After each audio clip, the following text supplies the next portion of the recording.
Team Pink is still in there working her way, trying hard with that nice blue wall in front of her, but she's pushing.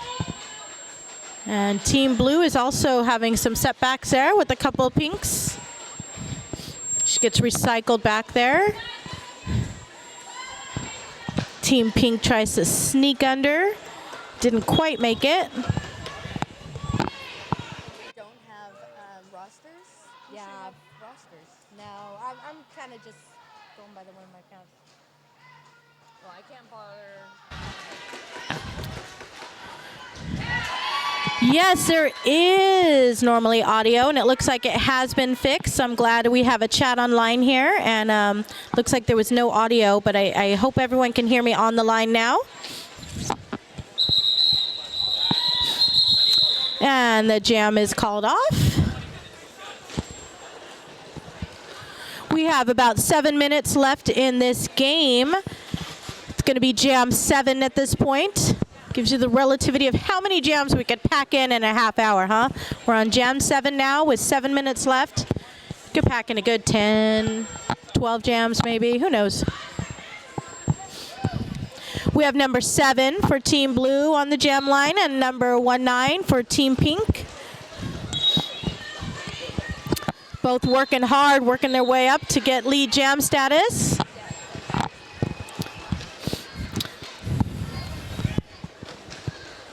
Looks like Team Pink gets recycled to the back there. And number Blue, we have Blue as lead jammer, and that's number 7 is your lead jam.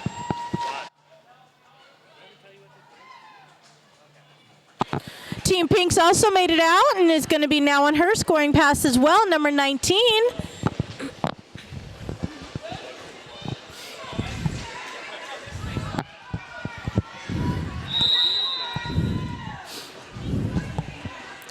Looks like we have a penalty called out there. Forearm on Team Blue. Looks like also Team Blue jammer got a cut track and is now in the box. So we have a power jam for Team Pink. All right, and a panty switch for Team Pink as well, everybody. Power jam and panty switch. Yes, I'm glad they can hear me loud and clear now on the line. Thank you very much for that.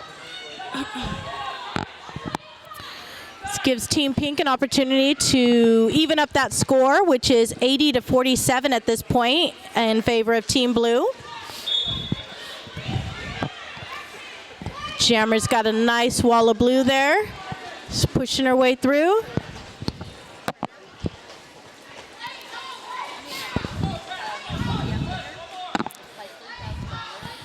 And we have Team Blues now out of the box and coming up. And scores a few more points there. Nice job. And the jam is called. That was a 2-minute jam.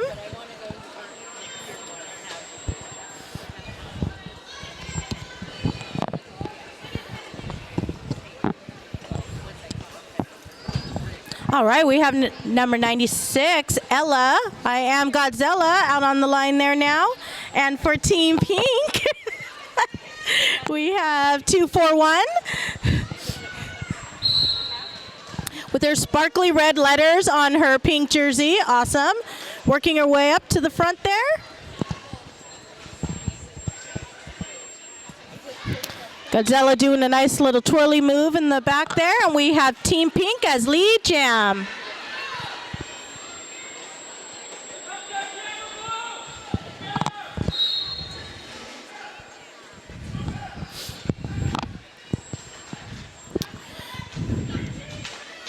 We have a nice split pack, it looks like, out there. The pack is everywhere, and we now have the Blue Jammers out of the pack on her scoring pass as well. Team Pink just picked up 4 more points to even up the score at, not even it up, but the score is now 92-55. But getting close, getting close. Both jammers coming in strong right now.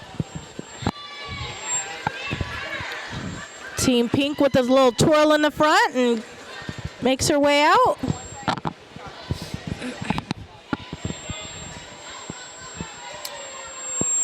Both jammers coming around same time, looking at that scoreboard.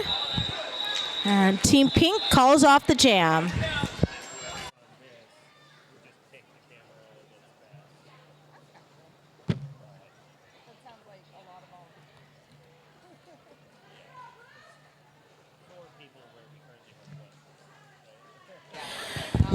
We have number 80 on the line for Team Pink as a jammer and number 3 for Team Blue. Getting ready to start this Jam 9 with 2 minutes and 43-ish seconds to go in this game. Both jammers come out strong off that line, wanting to get that lead jammer status. And it's Team Pink 80 as your lead jammer.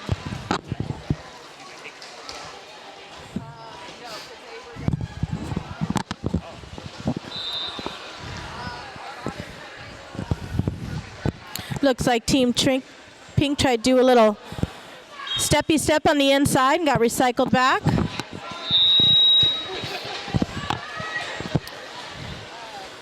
Nice block in the front by 411. Didn't quite make it, but good attempt.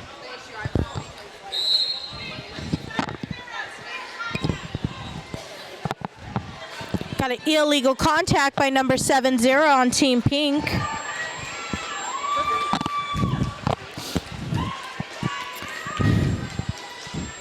And Team Pink keeps going and going through. Number 80, racking up those points. Team Blue also picked up another 4 points on that turn, that pass. And the jam is called. Okay, with about 1 minute left in the game, we have a score of 108-71. Team Blue is in the lead. I totally think that we were doing halftime. We're totally not doing halftime. It's only 20 minutes. Yeah. Oh, these are only 20 minutes. Yes. Oh, it's only 20 minutes. Okay. Yeah, I had a good look for the. You do. Got taco. So. Also from San Diego. My husband says these ladies, these glasses make me look like an old lady. No, they're cute, super cute. Okay, this might be the last jam of this game, and those girls are out there pushing through hard. And we have Team Pink as the lead jammer, number 3333. Team Pink is your lead jammer. He does a nice little squat through right there and just easily goes right through that pack. Do believe the blue jammer's not even gotten out of the pack yet.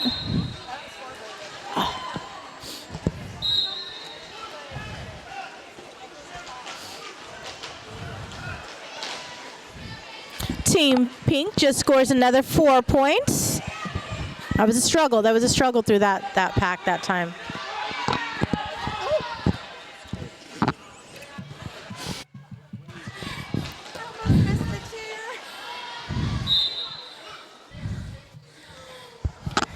Looks like we have a blue jammer that just went in the box.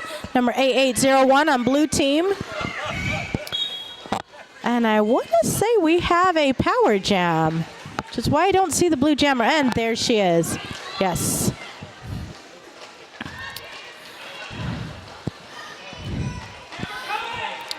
(010) is now out of the box as a blue jammer.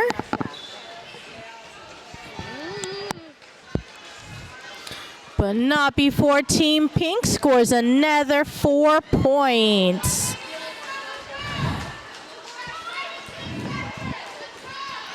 Team Blue gets out of the pack. Backward status there. She's now on her scoring pass as well.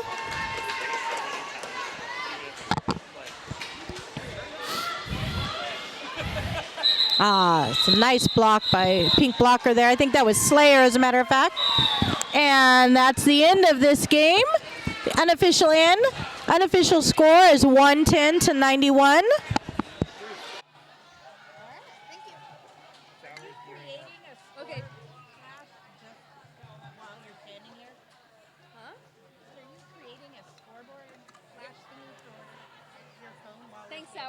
Appreciate it. Yep.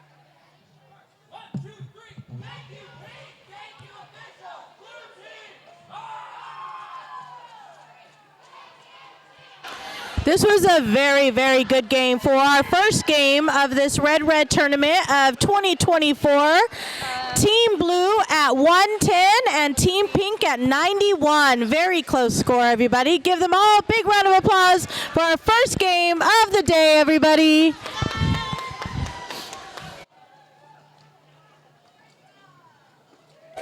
Up next, we have Team Red versus Team Purple. Looks like they're all excited to get on the track now. 10 to 191. Yes, 110 to 191. You want me to write them here? Somewhere on the back? Okay. Actually, give me that.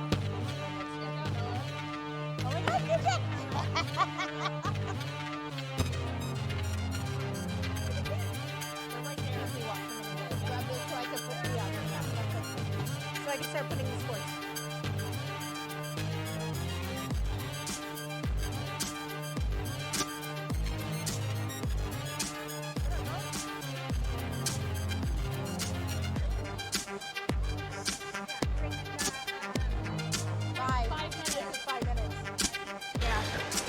We have about 5 minutes between games right now.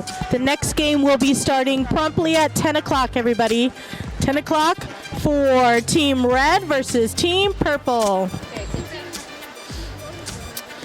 In the meantime, we would like to go ahead and give a shout out to Tours Quad Shop. It is owned and operated by that one ref. Her shop is located at 2309 K Street. Suite 101 in the Boulevard Skate Shop. But today and tomorrow she will be conveniently located behind the bleachers over in the Vendor Valley. So please, please go ahead and visit Tours Quad Shop. Can you tell Team Blue Team Blue and Team Pink, if you just got off the track, please go over to behind the bleachers by the Quad Shop for pictures. Team Pink and Team Blue, please report for pictures by the Quad Shop, please. About Sacramento Roller Derby and about the fact that they are playing again. It's so exciting. We're looking forward to getting these teams back together so we can go down. I don't think so with these. That would take too much time. All of you something special for I being supporters love your of dress. the Sacramento. As the longest local Sacramento supporter of Sacramento Roller Derby, we would like to give you 10% off your entire purchase. All you have to do is come down and tell me who your favorite skater is. Is it Keista? Is it Sarita Crutch? Is it Speaking of Vendor Alley, everybody, we also have Root Chicks. Coffee and campfires and some sweet treats available at the Neverland Creations. How often do you get to have a beer, catch up on holiday shopping, and watch some incredible roller derby at the same time? The day is still early, everybody, so make sure you get all of it done here at the Bear House. I love this place. This is my first time here. Yeah. Yeah. No, I think it's we did it by the just a fine line, so yeah.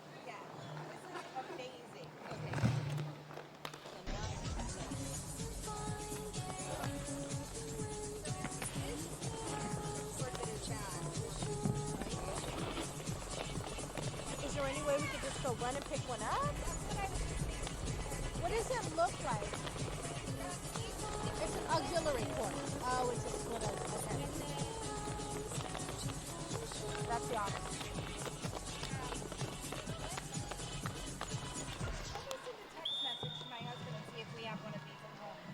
Because Hardcore hasn't left yet either, but she wouldn't know what the hell to find. Christian might. Christian's going to come. He might.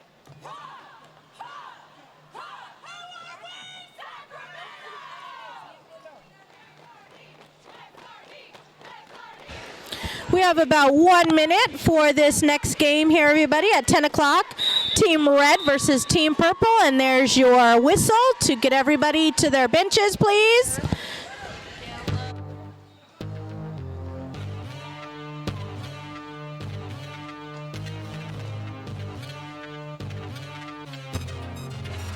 I like all the outfits. Everyone looks so festive with all their creations on their different colored teams. Kudos to you all. And we have much more teams to look at and admire throughout the day.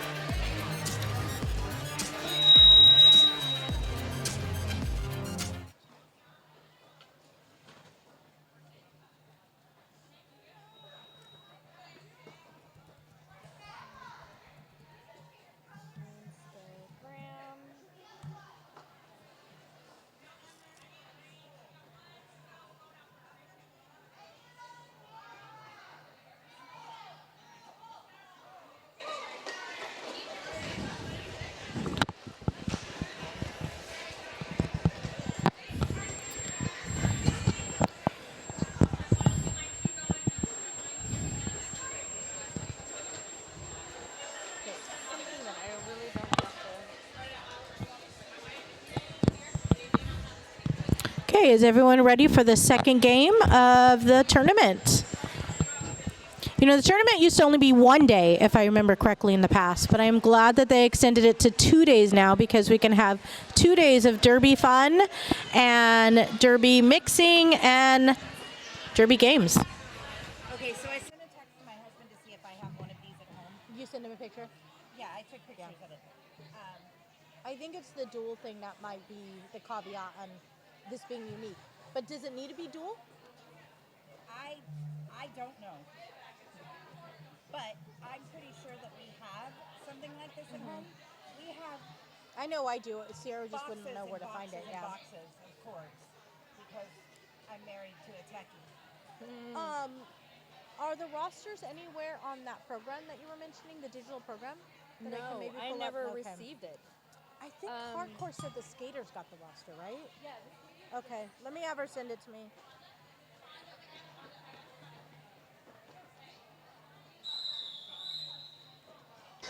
And there's a whistle, everybody, for this next game, Team Red versus Team Purple. That is a whistle for this next game to begin. Next whistle starts the game. Okay, we have number 7 for Team Red on the jam line, number 318 for Team Purple on the jam line, and Team Red is out as your lead jammer. Number 7 is lead jam, Team Red. Looks like that's Tank. We don't have a roster up here, everyone, so I do apologize without the names. I could do numbers easily because I could see the numbers. But the names I'll only go by with who I know. So Jammer is Mel, Annabelle. B Annabelle if you want to. Purple Jammer is now out of the out of the pack on her scoring pass. Yay, and it looks like I do have some roster names here. 318, nice slide up to the front, getting recycled back as number 7 just slides right out. Tank.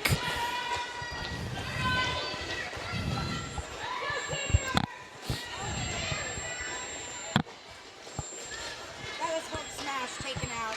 Animal. Mel. I was reading, sorry. Did you see that? I was reading. I'm just, I know a lot of names, so I'm trying to see who's out there for you. We have a nice wall of blue, purple back there. Team 7, Team Red, number 7 calls off the jam. Getting stuck in the back there. It was a good jam. Score now after that first jam is 11 Team Red and 4 Team Purple. Thank you for this.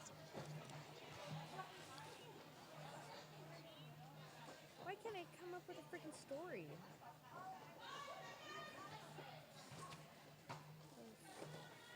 Nope, I have to.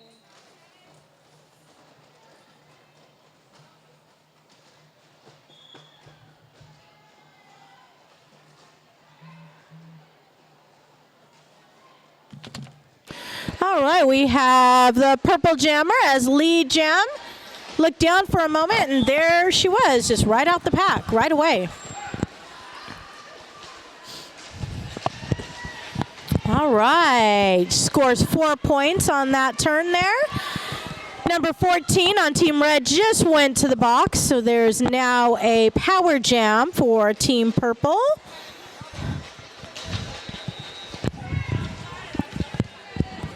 Nice assist up there by number 86, Team Red, but number 0X still got through her and scored 4 more points on that turn.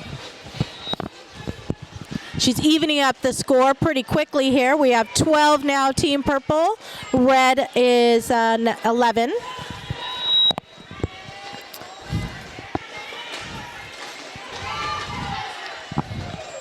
Nice wall by Team Red there, holding that jammer back. She calls off the jam, but not before scoring a few more points on that jam to bring the score to 16 Purple, 11 Team Red.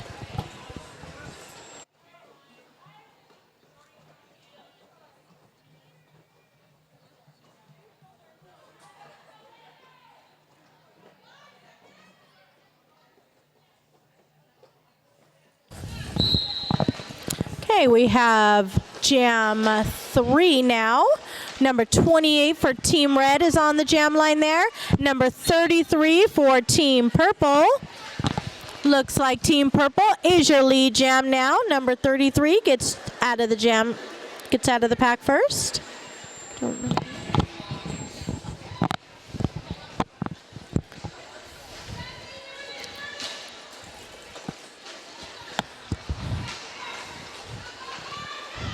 And the purple jammer goes around, scores 4 more points on that jam. And Team Red is now out of the pack. Number 28 is now on their scoring pass.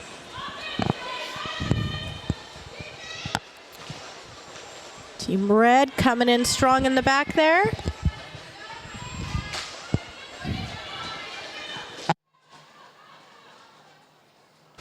And number 33, Team Purple, comes through again and scores 4 more points on that turn.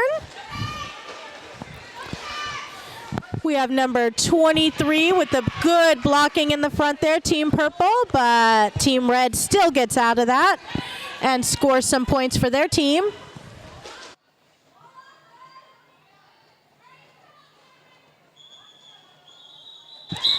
Team Purple calls off the jam. Scores 32 Purple, 15 Red.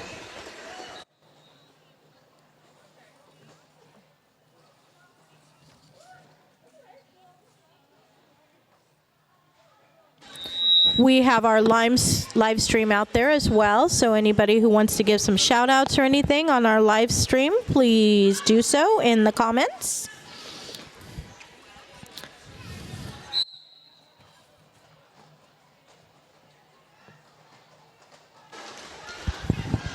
It looks like we have 7s back on the line. Tank for Team Red. And we have number 318. The anime is your jammer for Team Purple.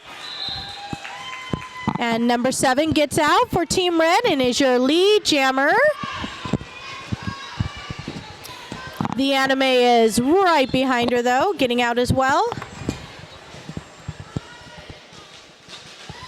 Oh, nice jump by the anime, and now she is in the front of the back. And it looks like Team Red has an unfortunate turn, and number 7 is now in the box. So Team Purple has a lead jam at this point.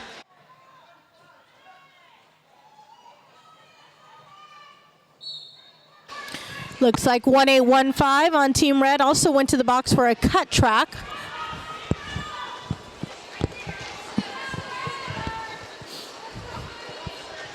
The anime is coming up on a wall of red there, but pushing her way through. Maybe she'll do another jump, maybe not.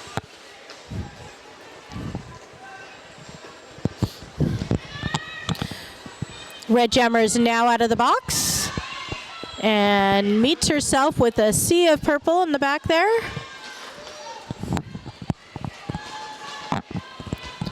The anime makes it through the pack again for 4 more points on that turn.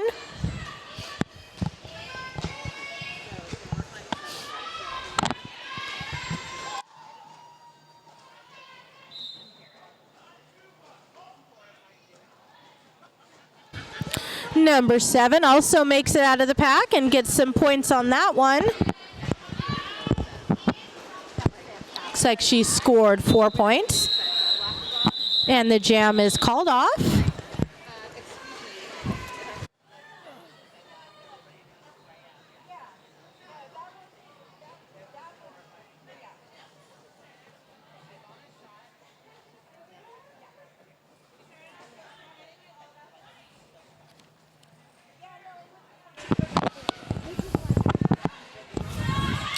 We have number 14 for Team Red on the jam line now, and number 0X for Team Purple.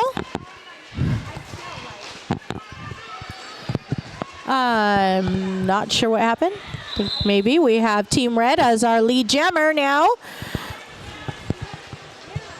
Number 14 is working her way through the back of that pack on her scoring pass.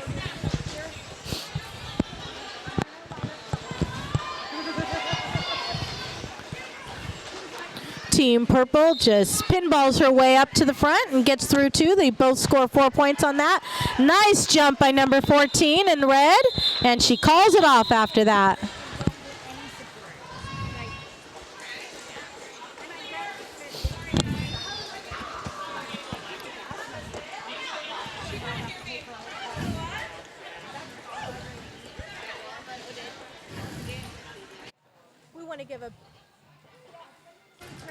We want to give a big thank you to our favorite neighborhood brewery, Touchstone Brewery Company, for their generous donation of their Bear Hug brew. They have everything you need for a great night out, excellent food, a large selection of unique brews, and the best trivia night in town. Go check them out at 116 North 16th Street here in Sacramento.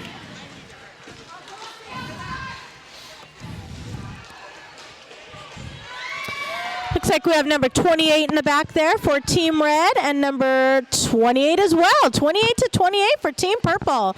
Well, look at that, kids.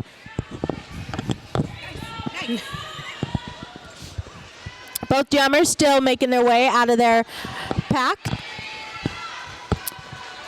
Hey, and it looks like we have Team Purple as your lead jammer, number 28. And it looks like... I don't know who that one is. We have number 28 for Team Red. Copycat now out of the pack. Yeah, I only have one. He got on there. If you need numbers, I might. No, numbers I'm fine with because I could see it's the other thing. It's fine. Sierra said the skaters got a roster, so I'm going to see if she'll send it to me later. All right, here we are, Jam 7 now, everybody. We have number 7 for Team Red and number 33 for Team Purple on the jam line now. 7 is Tank. Yeah, I could see her thinking. Both jammers are making the way through the jam, through the pack. Oh, Team Purple got nice recycle to the back there.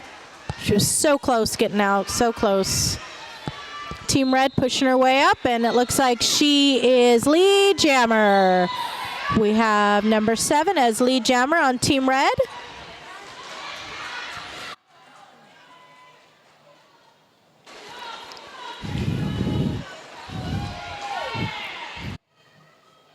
Number 33 on Team Purple also gets out of the pack.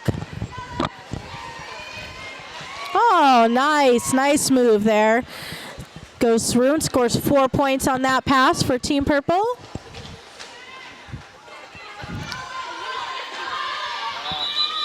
Team Red calls off that jam after squeezing through the inside line there to get a few more points before calling it off.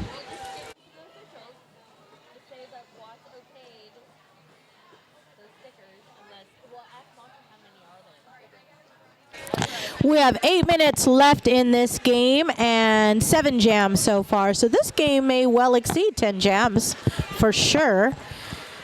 And we have the anime for Team Purple.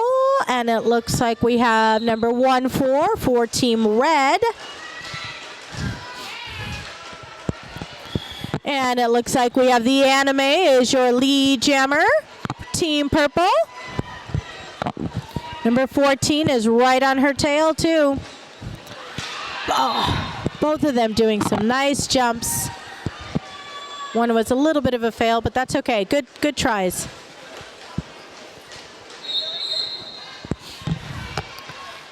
They both pick up some points there coming out of the pack. Team Red gets low for that turn and scoring 4 more points. Number 14 just snuck right through on that one. The Anime also gets out of that pack and scores 4 more for Team Purple as well.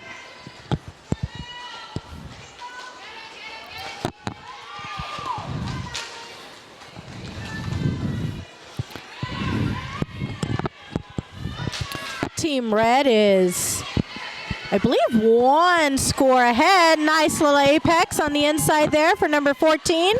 Team Red scoring 4 more points. This is a pretty good scoring jam for Team Red.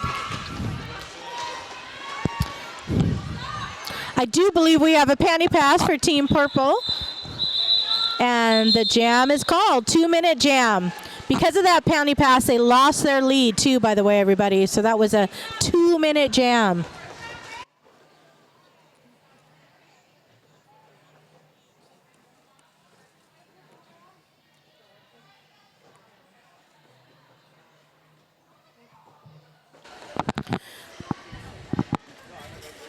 Looks like we have number 86 on the jam line for Team Red and 0X for Team Purple. And that is Ivy Creepin for Team Red. Both jammers are out of the pack. I'm not sure which one's lead. It's really close. I'm not sure who they're pointing to. It looks like Purple. Looks like Purple got out first. And she calls it. That was a close jam.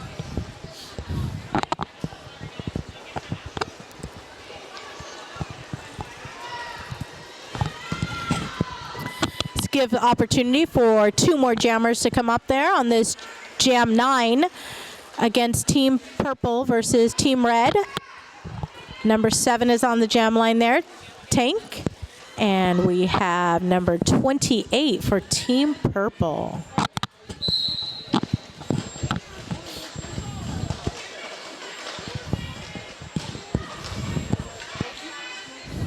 Looks like Team Purple got recycled back a little bit by number 2 in the back there, Red. Number 7 also had to recycle back behind some purple blockers. No lead jammer yet. Nobody's gotten out of the pack, but I think Team Red just snuck right through and is now your lead jammer. Number 7, Tank.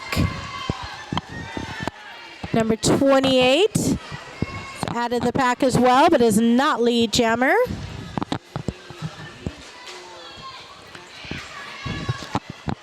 Nice little twirly move by number 28 there, Team Purple. Go through on her scoring pass.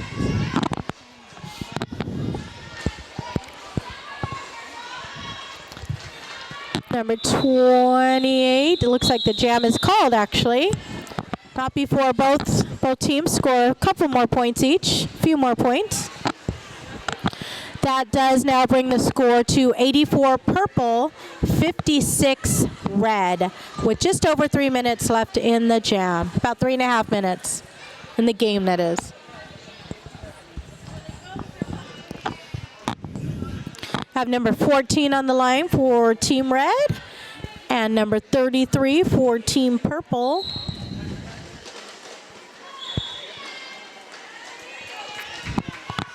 And that looks like it's Limey for Team Red, and Team Purple is your lead jam for this jam here. Calls it off right quick.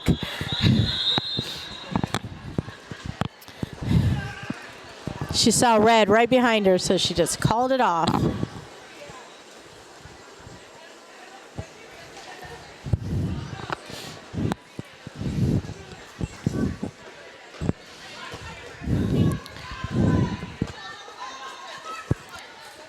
We have a couple new jammers on the line. The Anime is number 318 And Ivy, who is making her second appearance on the jam line here today, number 86 for Team Red.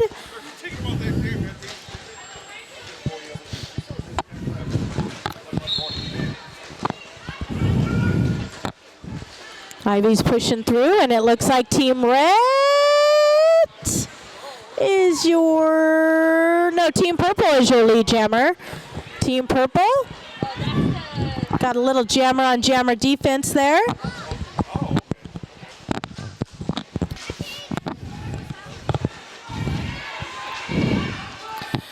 Nice blocking in front by number 4, Team Red, but the anime still gets through. Number 318 scores some points for Team Purple.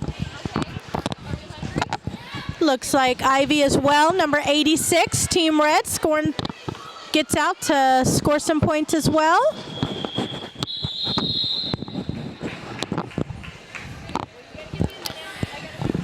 That jam was called off by the anime. Team Purple.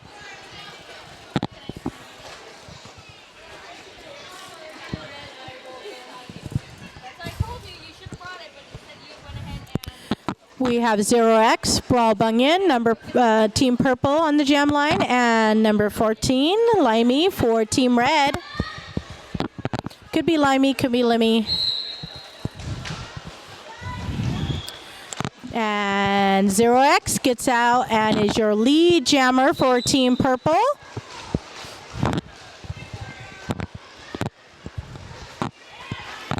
Number 14, Red, is now on her scoring pass and made her initial pass out.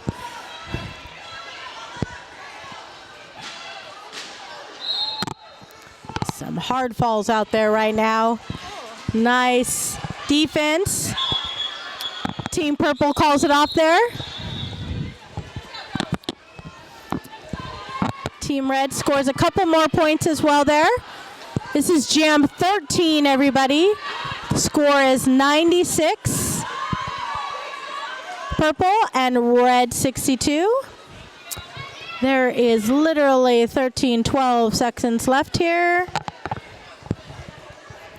We have number 4 on the line for Team Red and number 28 for Team Purple. Team Red is Shorty, number 4.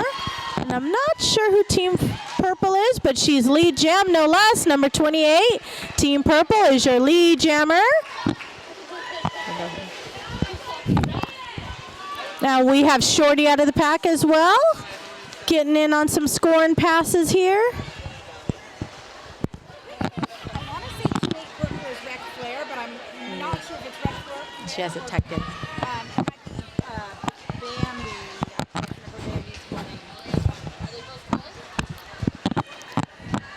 remember All right, Team Purple gets out of the pack and scores a few more points for them, bringing their score to 104. Team Red 62.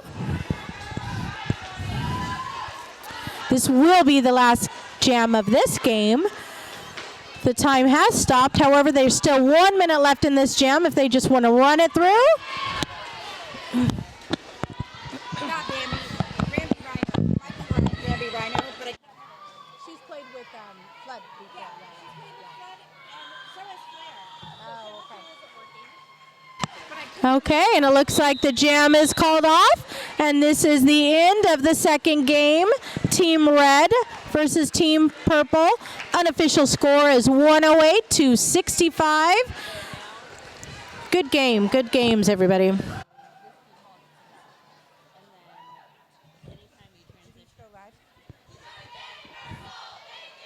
Yeah.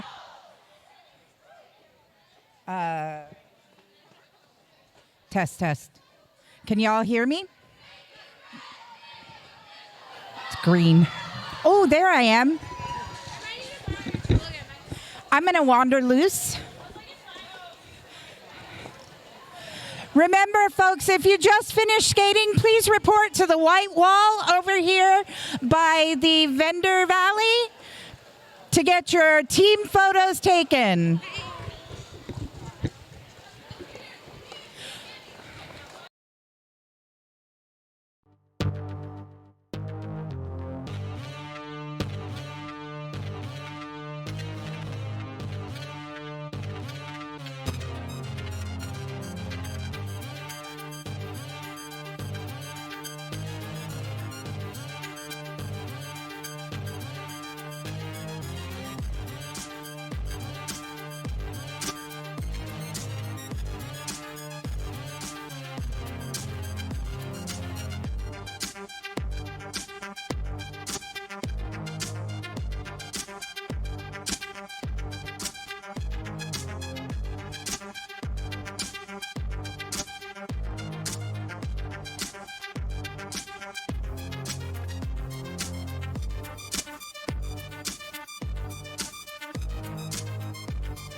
Sacramento Roller Derby fans. This is Ben Schwartz from Empire's Comics Vault here in Sacramento, California. And this is my buddy, Hot Pepper Pug, and the sleepy old girl, Captain Dylan Hunt. We are here to tell you how excited we are about Sacramento Roller Derby and about the fact that they are playing again. It is so exciting. We're looking forward to getting the Empire's Comics Vault teams back together so we can go down and enjoy it. And we wanted to offer all of you something special for being supporters of the Sacramento Roller Derby. As the longest local Sacramento supporter of Sacramento Roller Derby, we would like to give you 10% off your entire purchase. All you have to do is come down and tell me who your favorite skater is. Is it Kista? Is it Shanita Crutch?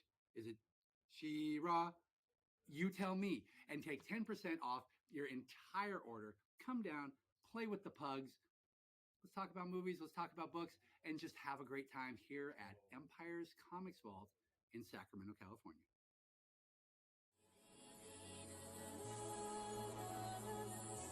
It's going to be a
Hello, Sacramento Roller Derby fans. This is Ben Schwartz from Empire's Comics Vault here in Sacramento, California. And this is my buddy, Hot Pepper Pug, and the sleepy old girl, Captain Dylan Hunt. We are here to tell you how excited we are about Sacramento Roller Derby and about the fact that they are playing again. It is so exciting. We're looking forward to getting the Empire's Comics Vault teams back together so we can go down and enjoy it. And we wanted to offer all of you something special for being supporters of the Sacramento Roller Derby. As the longest local Sacramento supporter of Sacramento Roller Derby, we would like to give you 10% off your entire purchase. All you have to do is come down and tell me who your favorite skater is. Is it Kista? Is it Shanita Crutch? Is it She-Ra? You tell me, and take 10% off your entire order. Come down, play with the pugs. Let's talk about movies, let's talk about books, and just have a great time here at Empire's Comics Vault in Sacramento, California.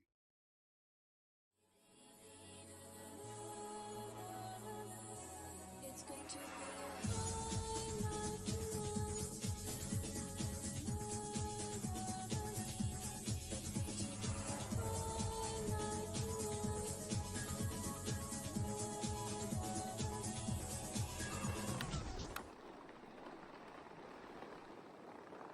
Highlight tonight.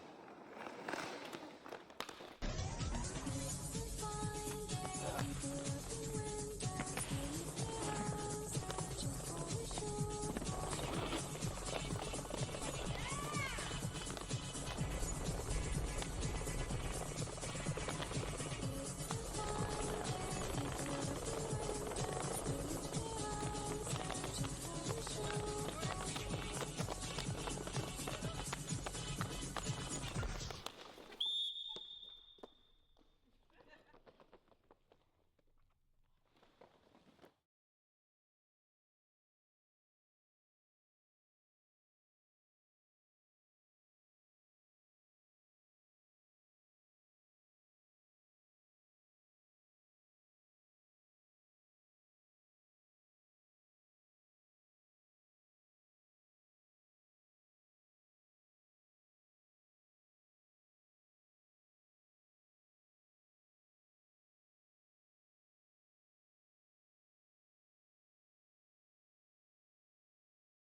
here.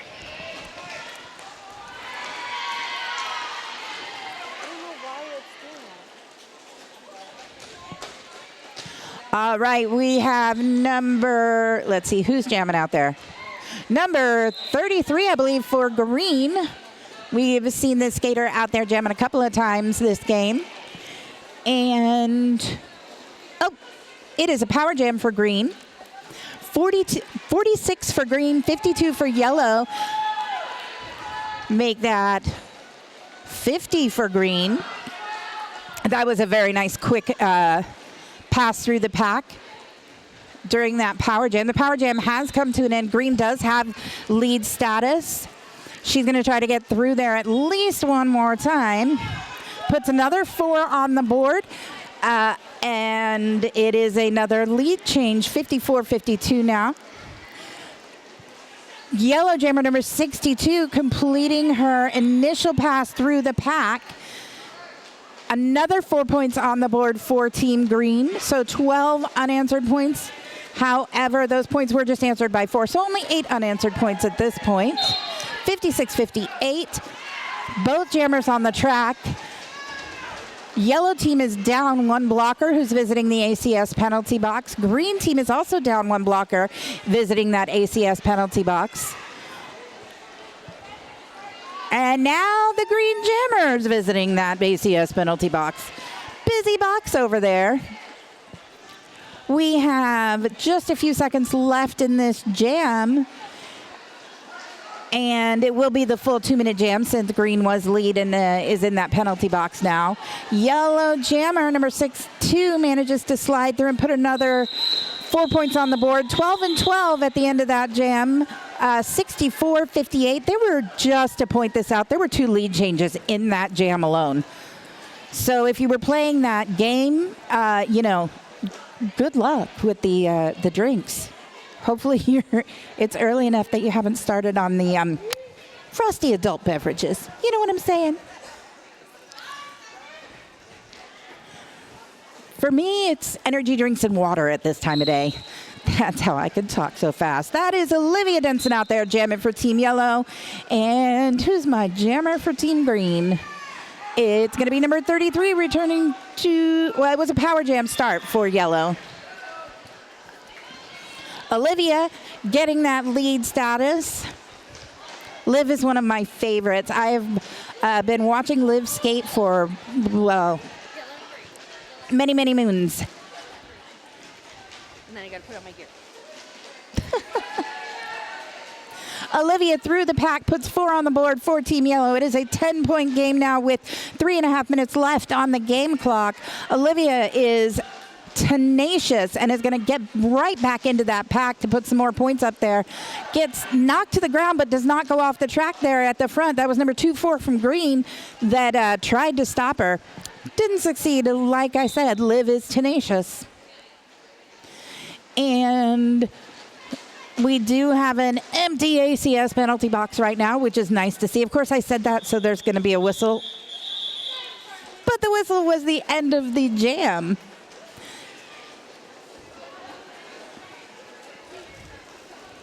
Number 51 and number 182, your jammers, coming to the line. I see Monster, number 203, blocking for Green, and Stoner out there blocking for Green. Our blockers for Yellow, we have number 654, number 44, and numbers that are not facing me, so I can't tell you who they are.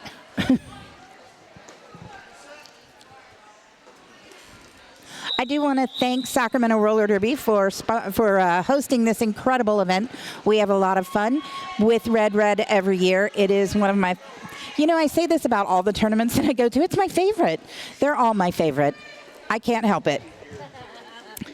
Sacramento Roller Derby also has an open gender junior league called the Beastie Bears. We just welcomed a new skater, Knuckles, to the Beastie Bears. Anyone between the ages of 8 and 17 can join. For more information, email juniorrec@sacramentorollerderby.com.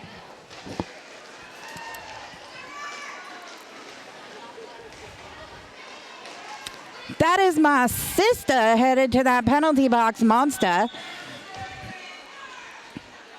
74-58 now.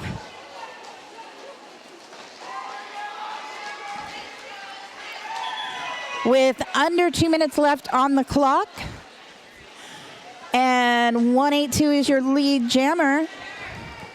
51, Green out of the pack now as well. 182 back in that pack. Stoner scrambling to get up in front of her. 182 gets an assist from number 69. Stoner still trying to hold on to her at the front of the pack there. And 182 yellow calls it off. Whoop.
Oh, all right, 78-62 with 12 seconds left on the game clock and a minute and 16 seconds left on the jam clock. We had a busy ACS penalty box over there. And that does bring it to a conclusion. The unofficial score currently 81 yellow, 62 green. What a great game that was. We appreciate all of our skaters out here. We also want to give a shout out to our officials and our skating and non-skating officials. The officials skating in stripes out there, they're the ones who are tracking our points and making sure our skaters are behaving themselves. They are the ones who are keeping that penalty box so busy. All right, this, like I said, score is yellow 81, green 62. So if you have just finished skating, please report to the white wall over here by Vendor Valley and get your team pictures taken. Green and yellow, please report right over here to the white wall across from Vendor Valley and get those pictures taken.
Hello, Sacramento Roller Derby fans. This is Ben Schwartz from Empire's Comics Vault here in Sacramento, California. And this is my buddy, Hot Pepper Pug, and the sleepy old girl, Captain Dylan Hunt. We are here to tell you how excited we are about Sacramento Roller Derby and about the fact that they are playing again. It is so exciting. We're looking forward to getting the Empire's Comics Vault teams back together so we can go down and enjoy it. And we wanted to offer all of you something special for being supporters of the Sacramento Roller Derby. As the longest local Sacramento supporter of Sacramento Roller Derby, we would like to give you 10% off your entire purchase. All you have to do is come down and tell me who your favorite skater is. Is it Kista? Is it Shanita Crutch? Is it She-Ra? You tell me, and take 10% off your entire order. Come down, play with the pugs. Let's talk about movies, let's talk about books, and just have a great time here at Empire's Comics Vault in Sacramento, California.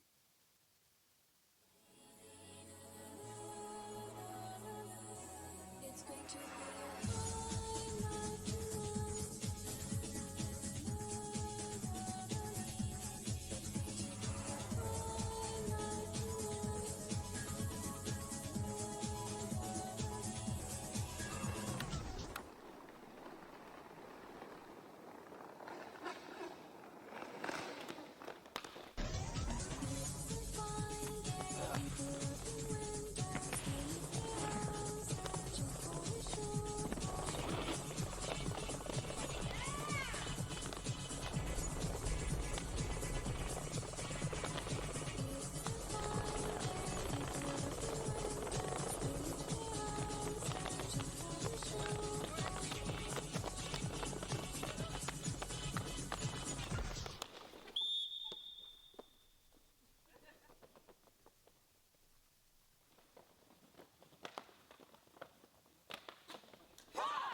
All right, I just want to give a quick shout out to Empire Comics Vault and Hot Sauce.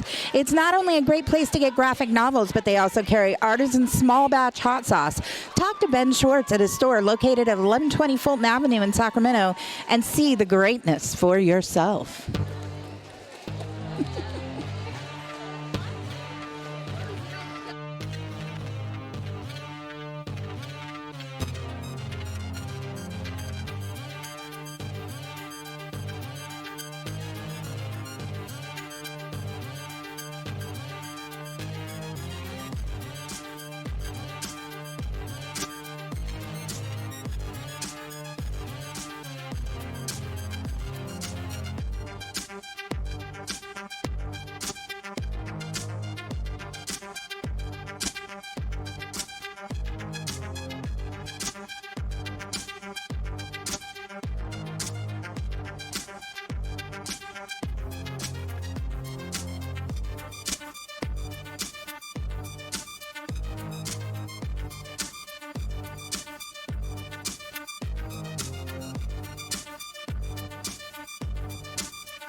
Hello, Sacramento Roller Derby fans. This is Ben Schwartz from Empire's Comics Vault here in Sacramento, California.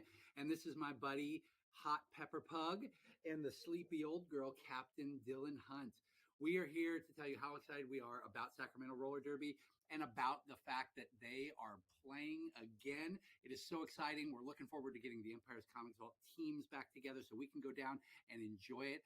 And we wanted to offer all of you something special for being supporters of the Sacramento Roller Derby. As the longest local Sacramento supporter of Sacramento Roller Derby, we would like to give you 10% off your entire purchase. All you have to do is come down and tell me who your favorite skater is. Is it Kista? Is it Shanita Crutch? Is it She-Ra? You tell me, and take 10% off your entire order. Come down, play with the pugs. Let's talk about movies, let's talk about books, and just have a great time here at Empire's Comics Vault in Sacramento, California.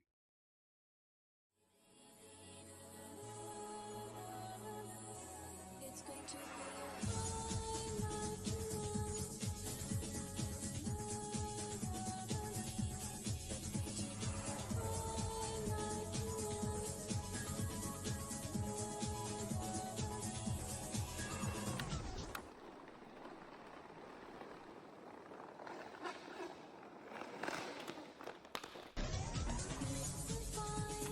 Fine day, people looking windows, in the house, searching for a show.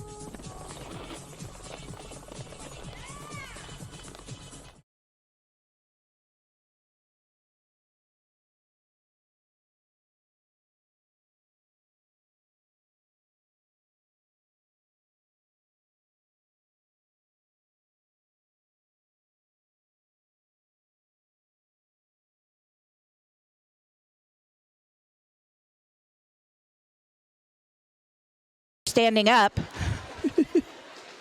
So that is Team Green number 51 jamming, and Team Red takes lead status with I don't know what their number is. 14. That is Red 14 with lead status.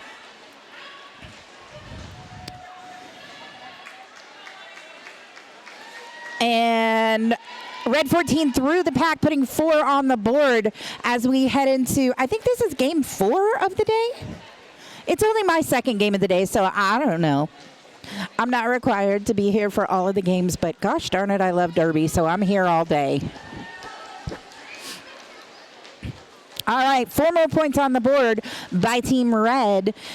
Green number 51 struggling to get through on their initial pass. Just got knocked to the inside at turn 3 and recycled back to the back of the pack. However, we also have a red blocker sitting in the ACS penalty box right now. Red number 14 out of the pack again, puts another 4 points on the board. 12 unanswered points so far in this jam. Green blockers trying to slow Red 14 down. However, they do not succeed, and it looks like it is going to be a red power jam as Green 51 sits down in that ACS penalty box. I did not see what the penalty was because I was looking somewhere else, but she is going to serve that full 30 seconds in the penalty box, and Red 14 calls it off after putting 20 unanswered points on the board. In all fairness, this is Team Green's second game in a row. And this is the first team that's had to skate back-to-back games so far today, or this weekend, I should say, because we do have a full weekend of roller derby, guys. All right. I do know that number 5, 6, 7, 8 out there on Team Red has some fans in the crowd, or is supposed to have some fans out here in the crowd. I don't know if they've shown up yet. But if you're out there and you see a skater on the track who you came to see, make some noise for them when you see them on the track.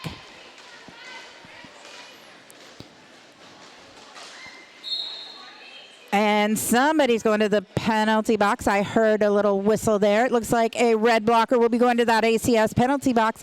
Oh, but not by herself. We got 2 blockers reporting to the penalty box. Green's pivot headed in there too. That is, I believe, 3, 4, 5 red and 1, 6 green, I think, but it's hard to tell from here.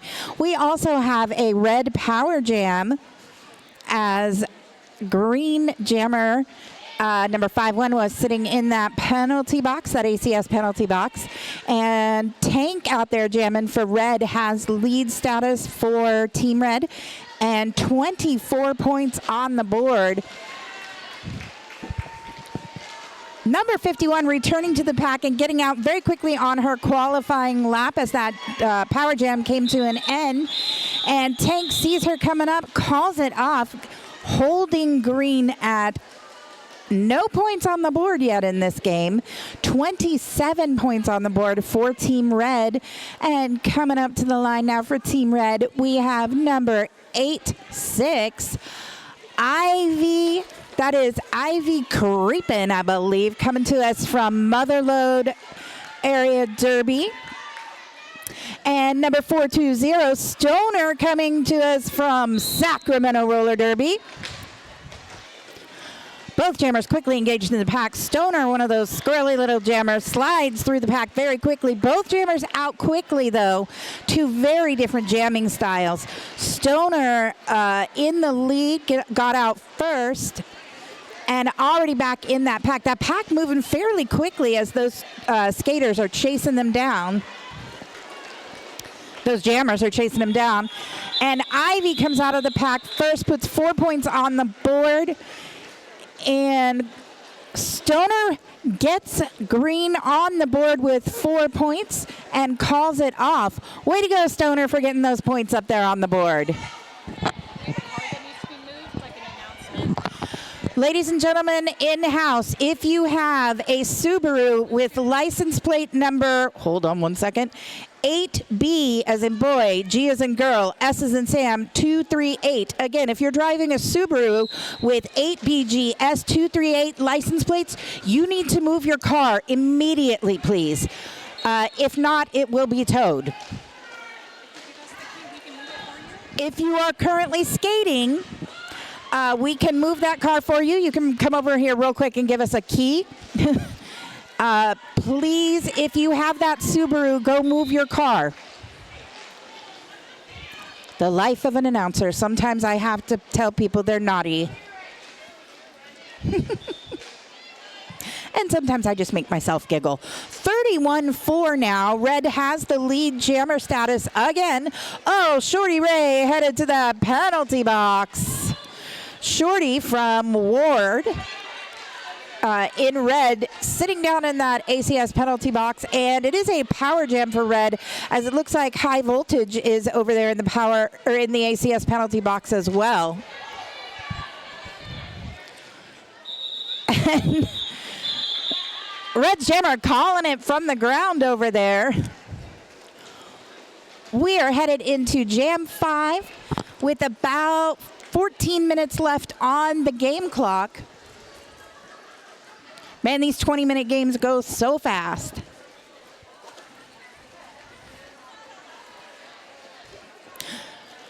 Just a quick shout out. Urban Flex and Flow is a fitness, yoga, and wellness studio committed to community connection and accessibility. Their studio can be found at 6442 Fair Oaks Boulevard in Carmichael. And we thank them for being a sponsor for Sacramento Roller Derby. Team Green out of the pack first has that lead status. Number 33, your jammer for Team Green. Team Red has number 14 jamming, but they are headed to the ACS penalty box, giving Green a power jam and the great opportunity to rack up some points there and cut that lead down by for Team Red.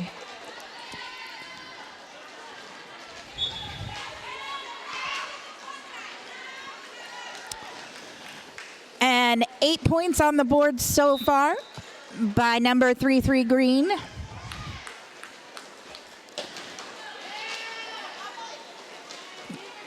Green needs to get past number 4 Shorty and getting an assist from number 4 Green. That was and Shorty headed right back to that ACS penalty box.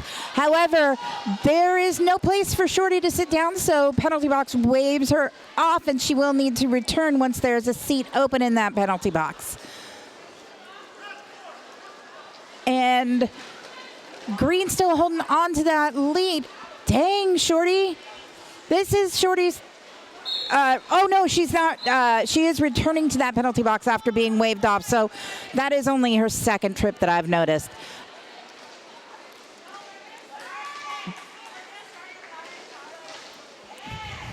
And it looks like Red Jammer came back into the pack and got called for a forearm. So she is sitting back down in that ACS penalty box. All right. Because you guys can't hear me in-house. Now you can hear me, can't you? If you can hear me, give me a thumbs up. Hi guys, I missed you. I didn't know my volume was turned down. I have a shout out here for Stona, Monsta, and Busty. Go Stona, go Monster, go Busty, love Stunner.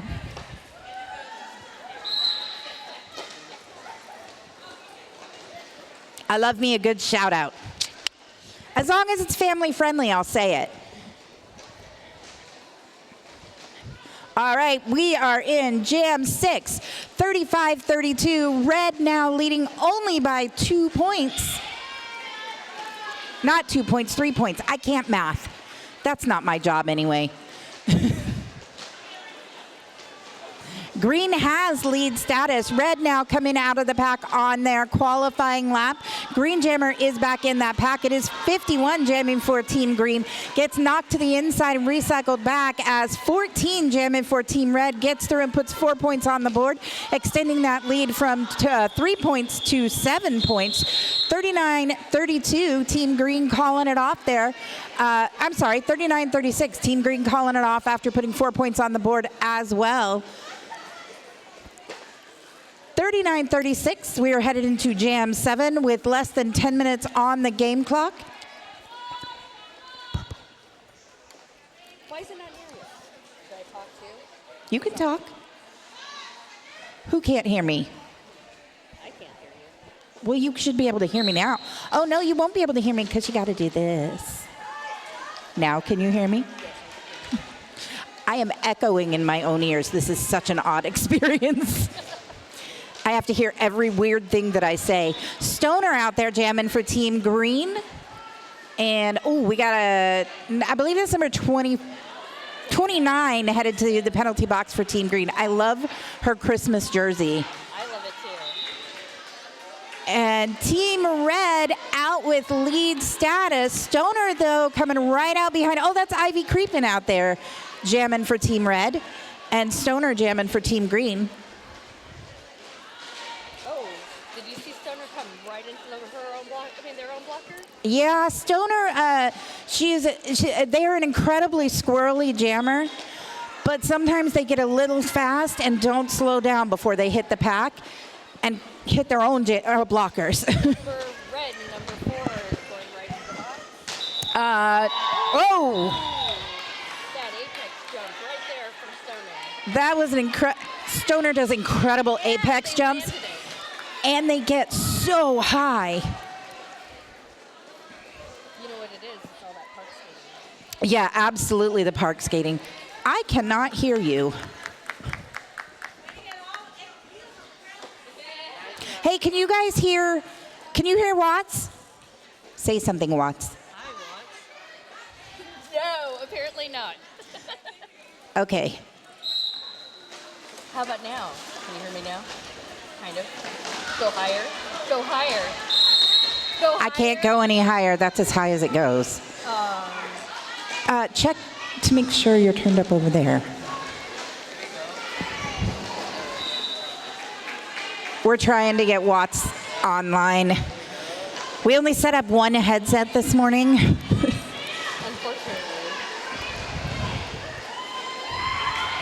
Oh, did you see that? Oh, coming right in. Actually let Red Jammer number 7 go through. Now you can hear me? Kind of. Look, you can hear her in house now. We can hear her online when she talks into the microphone too. So we can just go. We're double fisting here. I gotta, get creative because this is not my system and I don't know how it works. All right, it looks like Red has lead. Who's out there jamming for Red? Number 7. Oh, that's Tank. That's Tank, number 7, jamming for Red. Tank gets knocked to the inside and calls it off. Tank did put 8 points on the board for Team Red in that last jam. Green Jammer put up 3 points for Team Green. It is still a very close game, 7-8 points. Is that right? You're telling me to do math right now? I don't know. I tell my kids to use their hands. But, 55. Yeah, that doesn't work. I don't have enough fingers. 8, 49, 50, 51, 52, 53, 54, 55. That's 8. See, we can math. We just have to use our fingers and toes. Yes. So it is an 8-point game with about 6 minutes left on the clock. Aw. I got to put my glasses back on to read the shout-outs. Number 14, Red Jammer. She's actually the lead jammer right now. Just getting right through the pack. Yep. Let's see, I have a shout-out here. Mary Hitma, Slam, and Milo. Y'all rock. Love Cat. Oh, it was a power jam. Ah, we had a power jam going on there. Oh, I see, because High Voltage was in the ACS penalty box. Again, I want to point out this is Green's second game in a row. 63-47, Red in the lead now, having extended that to a 16-point lead. Can we do another announcement about this blue super? Nice and loud because I Okay. Okay, folks, I'm going to say it again. Can everyone in the house hear me? Hello? Okay, good. If you own or drove a blue Subaru here with license plate 8BGS238, please immediately move your car. If you are skating and you have a blue Subaru 8BGS238, please let us know. We need to get that car moved immediately. You are blocking something that you should not be blocking. It is vital that that car get moved. Otherwise, it will get towed, and then you will be stuck at the bear house. Yeah. Blue Subaru. Anybody out there driving a blue Subaru? It's not me. I don't own a Subaru, and I didn't drive today. And the person who I came with doesn't own a Subaru anymore either. Well, they don't. You didn't say it. Wow. I didn't know I got a floor show over here. 71:47. We are in Jam 10. We have less than 4 minutes left on the clock. We did have a star pass, I believe, on Team Green, or a star stash. I didn't really see. Yep. It was a pass. And who we got out there? That is number 28, Copycat, jamming for Team Red. Copycat has...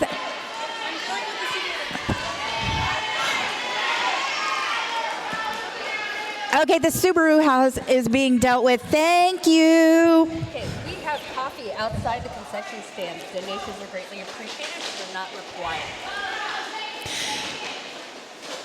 But if you don't donate, I am going to call you a Grinch.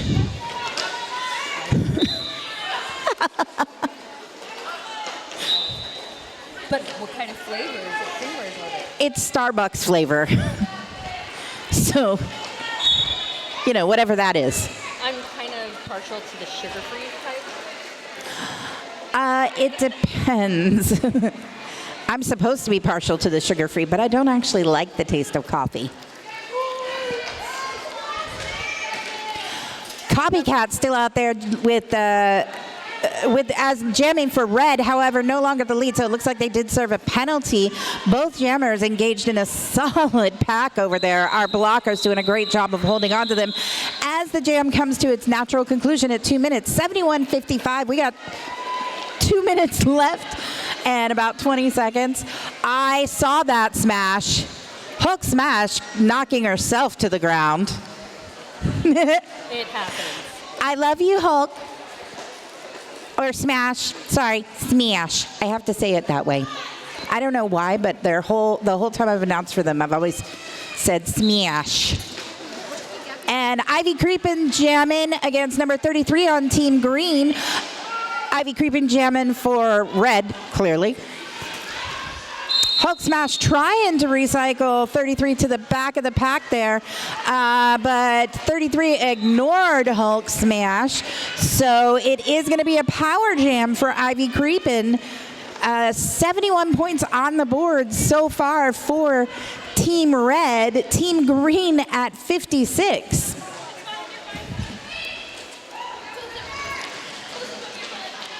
Oh, look at that blocker going down around the corner over there as Ivy slides out of the pack, puts another 4 points on the board for Team Red. Pack kind of holding steady there over at turn 2 into the back straightaway. We do have another skater headed to the penalty box for Team Green, headed to that ACS penalty box. Or,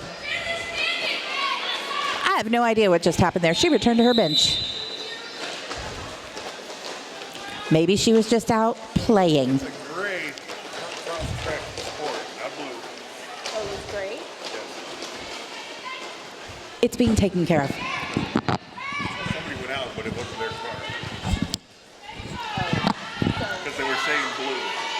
But it's a gray cross-track sport. I'm sorry, it's a gray Subaru, not a blue. Cross-track sport.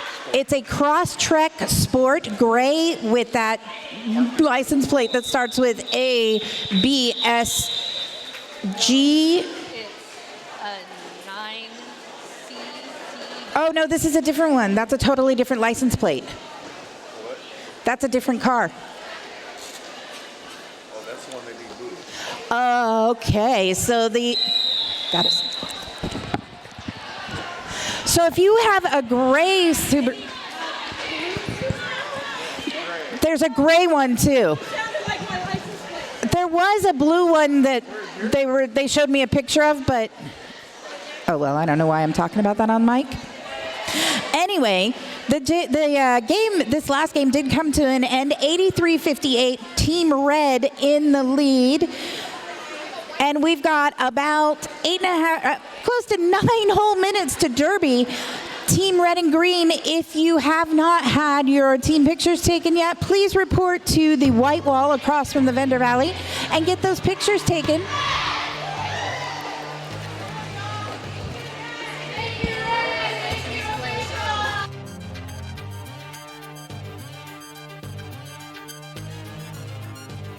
Nine.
Hello, Sacramento Roller Derby fans. This is Ben Schwartz from Empire's Comics Vault here in Sacramento, California. And this is my buddy, Hot Pepper Pug, and the sleepy old girl, Captain Dylan Hunt. We are here to tell you how excited we are about Sacramento Roller Derby and about the fact that they are playing again. It is so exciting. We're looking forward to getting the Empire's Comics Vault teams back together so we can go down and enjoy it. And we wanted to offer all of you something special for being supporters of the Sacramento Roller Derby. As the longest local Sacramento supporter of Sacramento Roller Derby, we would like to give you 10% off your entire purchase. All you have to do is come down and tell me who your favorite skater is. Is it Kista? Is it Shanita Crutch? Is it She-Ra? You tell me, and take 10% off your entire order. Come down, play with the pugs. Let's talk about movies, let's talk about books, and just have a great time here at Empire's Comics Vault in Sacramento, California.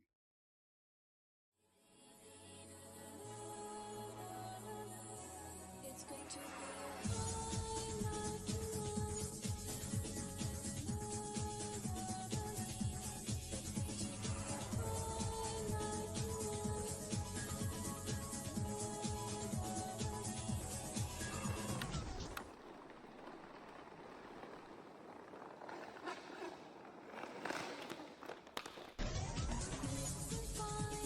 Find it, when that's in the house, just for the show.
Sacramento Roller Derby fans. This is Ben Schwartz from Empire's Comics Vault here in Sacramento, California. And this is my buddy, Hot Pepper Pug, and the sleepy old girl, Captain Dylan Hunt. We are here to tell you how excited we are about Sacramento Roller Derby and about the fact that they are playing again. It is so exciting. We're looking forward to getting the Empire's Comics Vault teams back together so we can go down and enjoy it. And we wanted to offer all of you something special for being supporters of the Sacramento Roller Derby. As the longest local Sacramento supporter of Sacramento Roller Derby, we would like to give you 10% off your entire purchase. All you have to do is come down and tell me who your favorite skater is. Is it Kista? Is it Shanita Crutch? Is it She-Ra? You tell me, and take 10% off your entire order. Come down, play with the pugs. Let's talk about movies, let's talk about books, and just have a great time here at Empire's Comics Vault in Sacramento, California.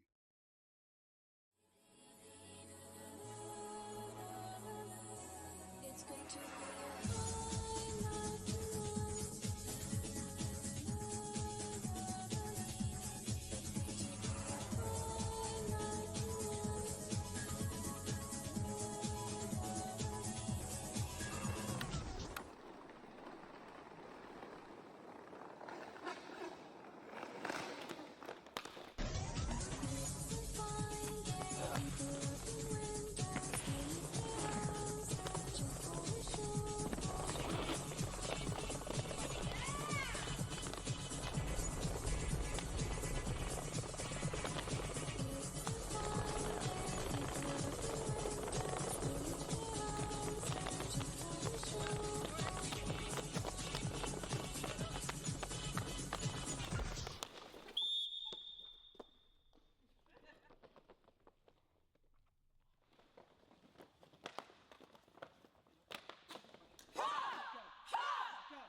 Is Ella.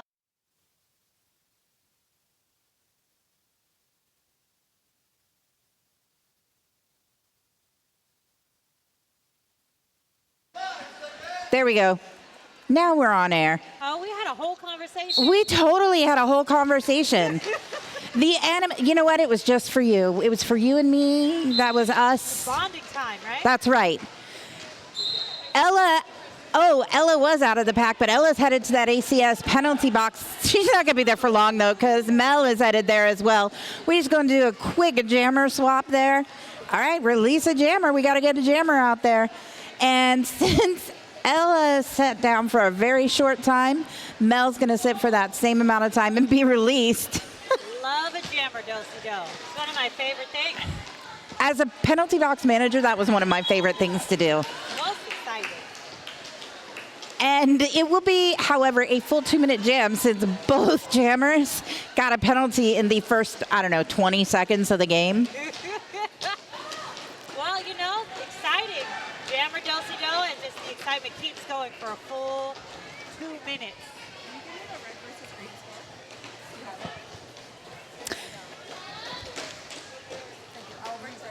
It's on the story. The animal is out of the pack, and Ella is getting recycled to the back at the apex. Yeah, the pack coming to a stop almost here at turn 4, and those purple blockers just knocking Ella around. Mel threw that pack again, but Mel's headed back to the ACS penalty box. We got Angry Ogre out there keeping an eye on the animal, making sure that they're behaving, and apparently are not. That is a fitting derby name for that. Is that the ref? The ref, yeah. Angry Ogre, oh man, he's amazing. Fits the personality I'm seeing right now to a T. I promise you though, it's only the way his face looks. He's a very nice human. That's just his face. That's just his face.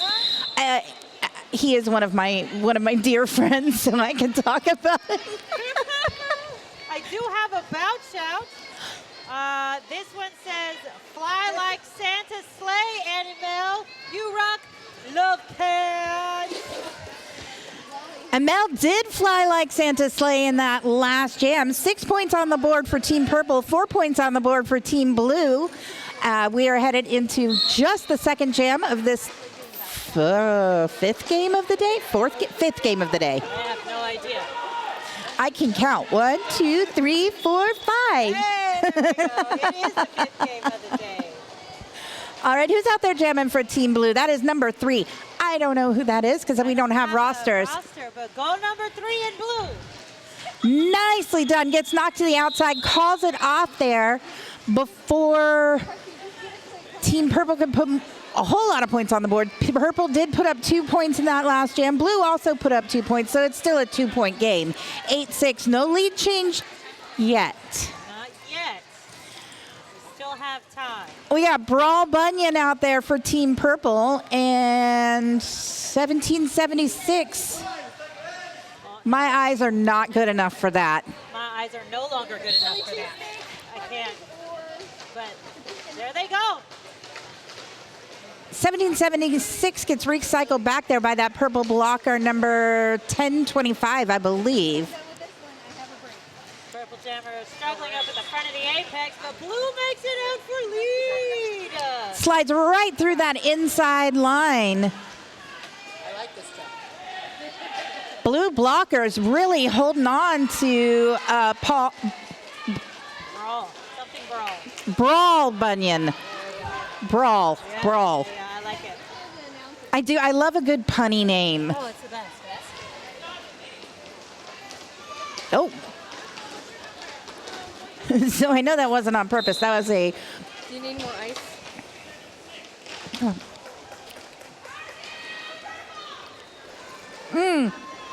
Power Jam Purple as 1776 Blue sits in that ACS penalty box. Brawl Bunyan out there, the only jammer on the track. However, those blue blockers really good at getting their booties out there. Not on to her for long, though. She finds that inside line and goes right through the pack, putting another 4 points on the board for Team Purple. It is 12-10 now.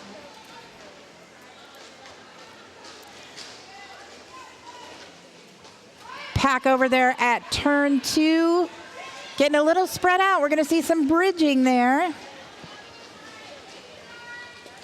And Fibonacci telling us the pack is the front section.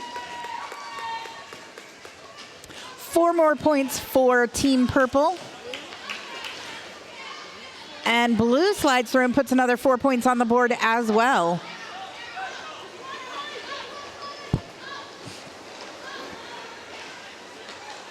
Ooh.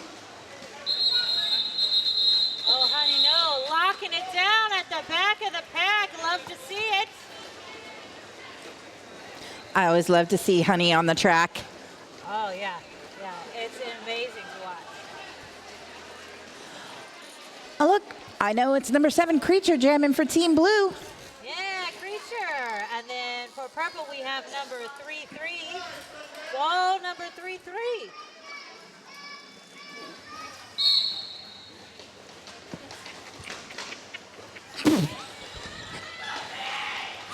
I just spot.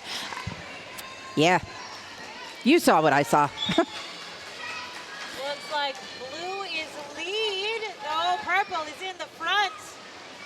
Is Creature going to call it off? Nope. They are both engaged in the pack now. Creature gets knocked down to the inside, knocked out to the inside. Oh, looks like we got a cut, giving Team Purple the power change. It's the combination of the suspenders with the glasses. Oh, every time Dawn comes by, it's just a fun show.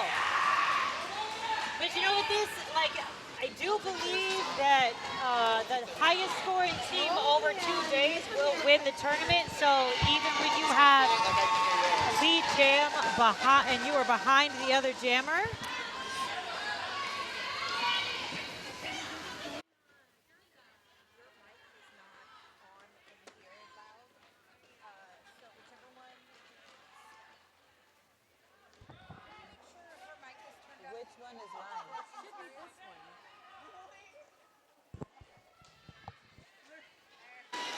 All right, can we hear each other now? I can hear you. I can always hear you.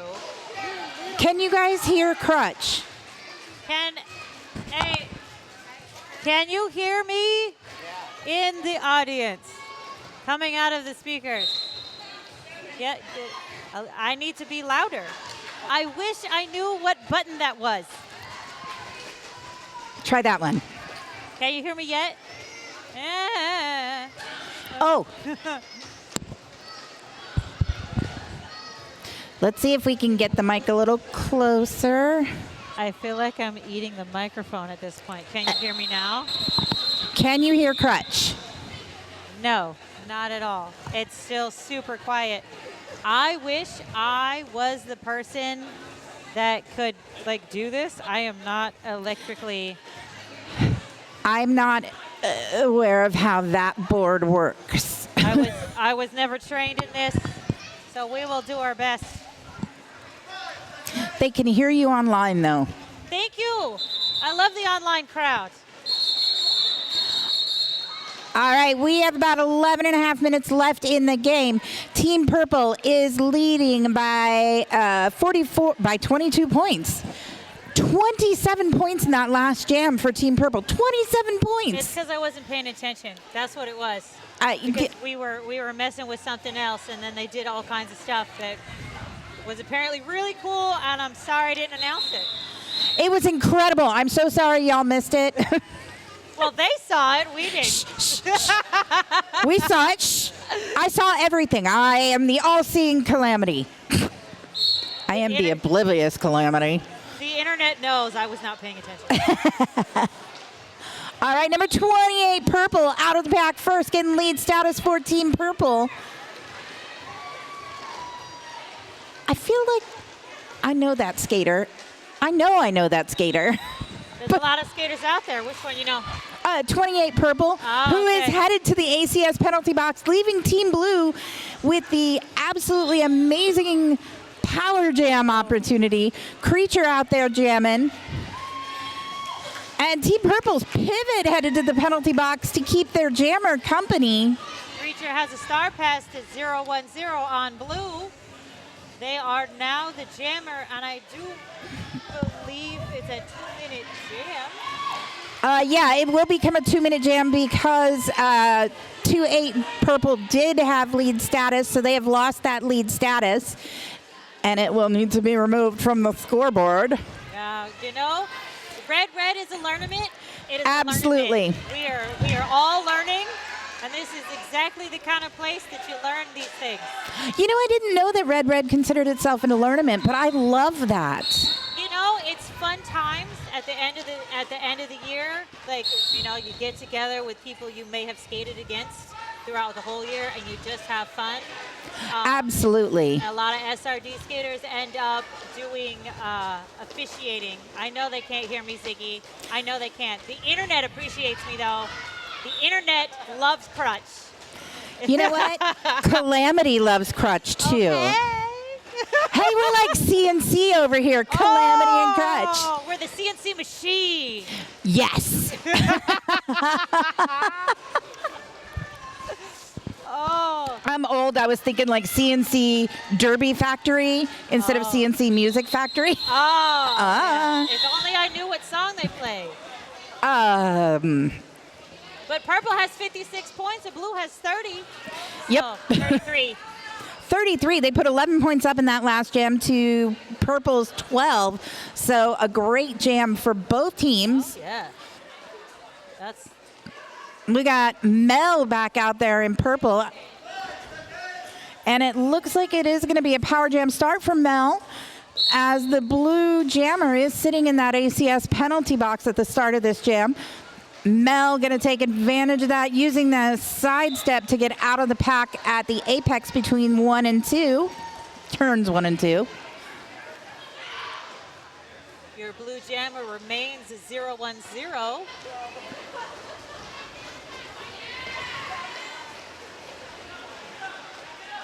Creating a jammer race down at the first apex. Mel using that hip turn. Woo, almost knocked my water over. Using that hip turn to swing around those blockers very quickly. Looks like 0-1-0 is out of the pack now. Not lead. That was her their qualifying pass. That would be the initial pass. The initial pass, yes. The initial pass. So now we are entering the pack again on a scoring pass. While purple 28, is that what we decided the number was? Oh no, 318. 318, that's the Animal. Oh, Kat loves Animal. That's right. Yes. From earlier. Got it. Y'all out there in-house are missing some just quality banter. You're only hearing half of it, but let me tell you, Crutch is incredibly witty and smart and knowledgeable, and I'm just so sad that you guys can't hear her in-house. I feel so loved. You are loved. I am loving the special delivery patch out here on our ref. Oh, yeah, TNT. Yeah. Loving TNT's butt patch. Yeah, at the risk of giving you TMI, Twitch, that butt patch is functional. It's a functional flap? It's a functional flap. Oh my God, that's fantastic. We do have a jammer swap happening over here, as Ella and I'm not sure who's out there jamming. Brawl Bunyan again. Bunyan, yep. Ella and Brawl Bunyan both reported to the penalty box, both returning to the track. Another full 2-minute jam with just 6.5 minutes left on the game clock. Both jammers out of the pack. Brawl on a scoring lap. It looks like Ella was just on the qualifying lap and is now on a scoring lap, so that should be 4 points for blue and another 4 points for purple. Yep. 75-38 now. Purple in the lead. And somebody going to the penalty box for a cut. Oh, honey, no.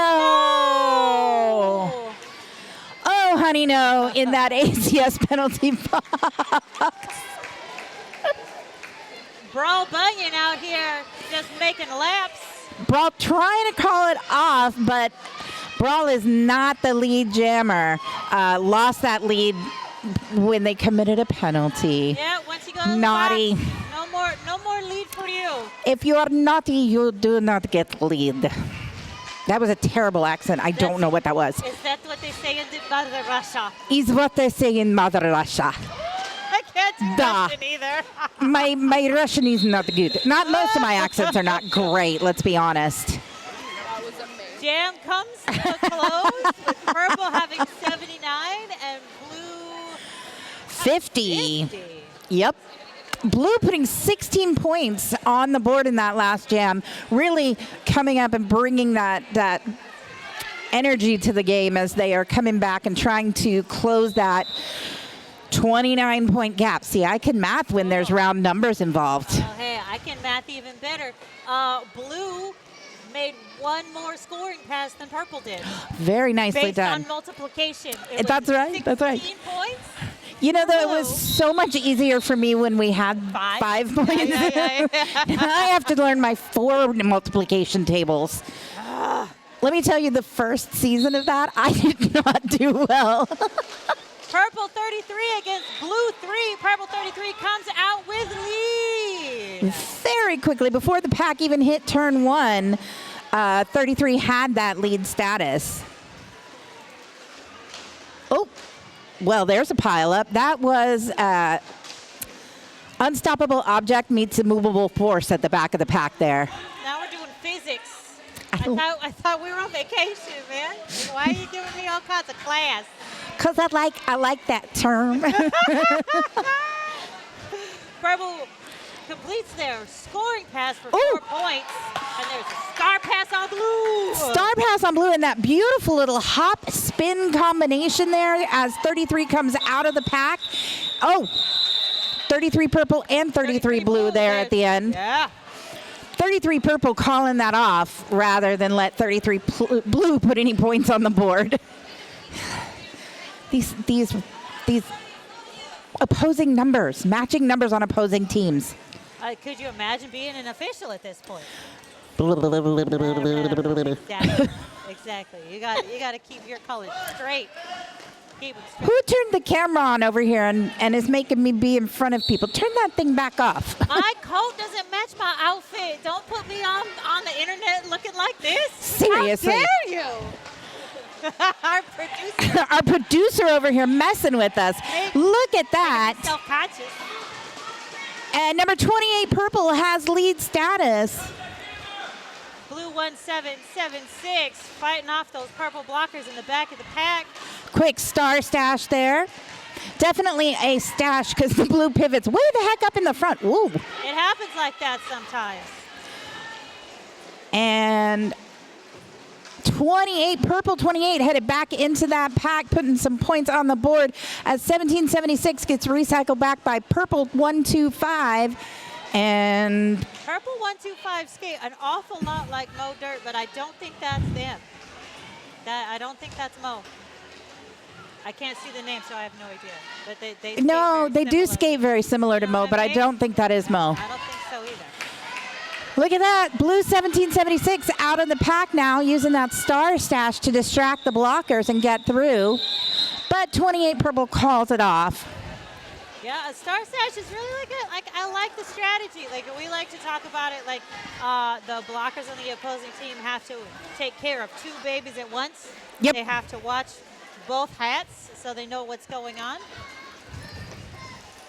Oh, looks like blue and purple are doing a little bit of jammer matching here. They got Creature number 7 on blue with Animal number something with an 8 at the end. 318. 318, the animal out there jamming from purple. And number 7, Creature out there. 2 very similar skaters in their styles. Yeah. Mel getting low and putting some speed on, getting back into the pack. Creature is out now as well.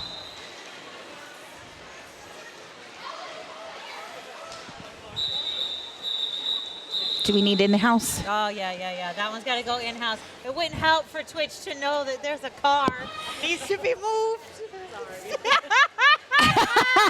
Hey, in-house. Listen to me, please. This is an important announcement. If you have a black Toyota Corolla license plate 9 Charlie Zebra King 022, you're blocking a fire hydrant.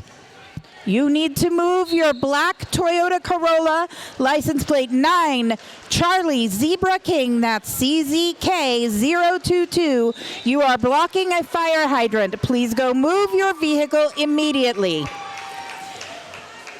And purple has lead. That's Brawl Bunyan out there, and I believe that's Ella for Team Blue. Yep, that's Ella out there jamming for Team Blue. Both jammers now out of the pack, putting 4 points on the board. Purple has crossed that century mark at 103, blue at 55. That's going to change right now because they're both back in the pack again.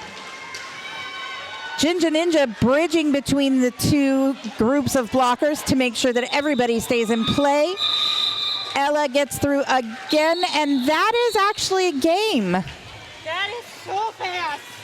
That is so fast.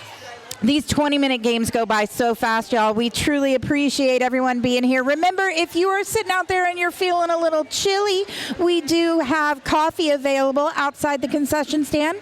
Donations are greatly appreciated, though not required. But if I do see you taking coffee without leaving a donation, I will call you a Grinch or Scrooge, because I would say so. I would say it's Christmas season. but only Twitch would hear me. Like, Here, talk to here. you will be publicly shamed. Yes, you will be publicly shamed. I have no problems publicly shaming people. I publicly shame myself on a regular basis. Every time I knock the spongy thing off. You're gonna write the score on there.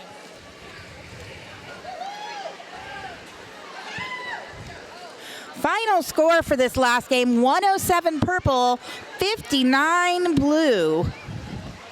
And I think both of these teams have already gotten their team pictures, but if not, you know, go get your team pictures taken.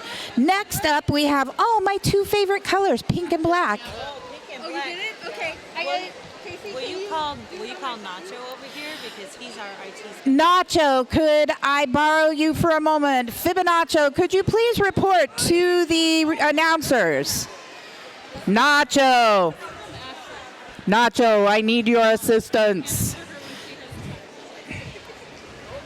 Nacho. Let me see that.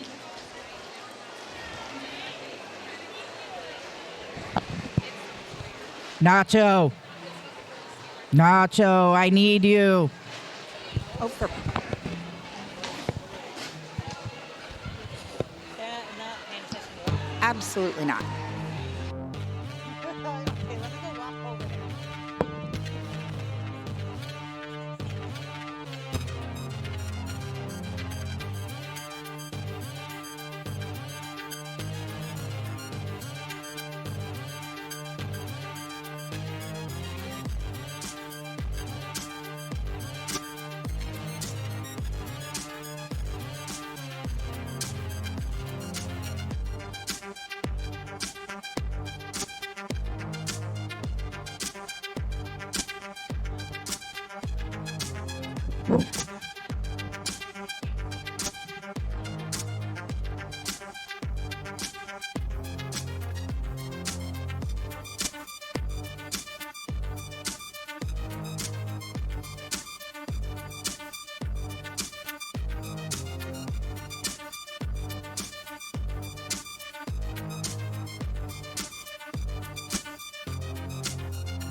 Hello.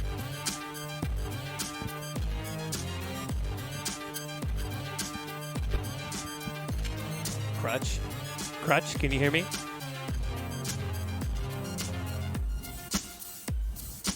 Crutch. Hello, Sacramento Roller Derby fans. This is Ben Schwartz from sure? Empire's Comics Vault here in I think I can hear Sacramento, me when I California. And this is my buddy, Hot Pepper Pug, and the sleepy old girl, Captain Dylan Hunt. We are here to tell you Shouldn't how be excited we are about Sacramento Roller Derby and about the fact that they are Hello. I'm going to wander. I'll see you soon. I'm loose with the microphone again.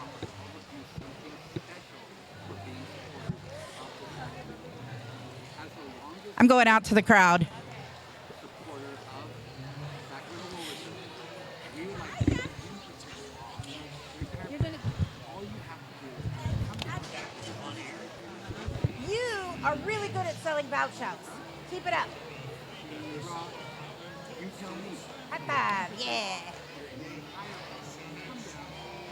How are you? Good, busy. and I'm being mauled for my fingernails at the moment.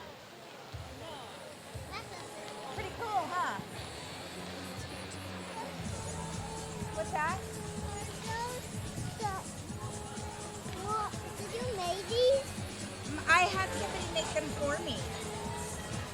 Because I really wanted to have nails that matched my dresses for Red Red. So I had somebody paint my nails for me. Pretty cool, huh?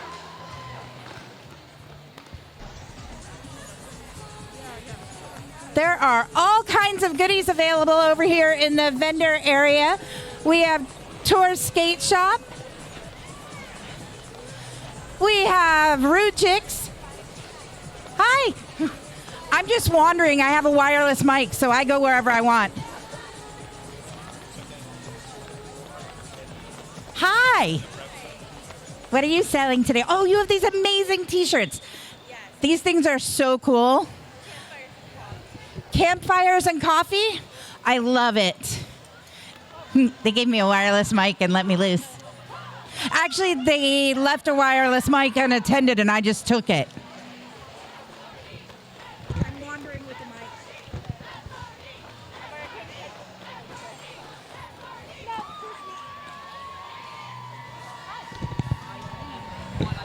That's what I thought. Thank you. We're like, Just call me Andy Rambo. but I was like, no, it's not. It's everywhere.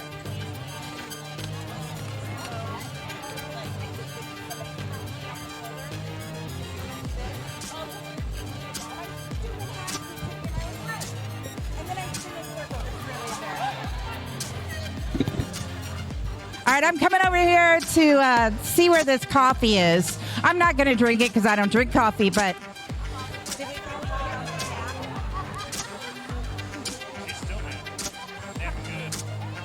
know what? Good naps are important. Enjoy it while it lasts.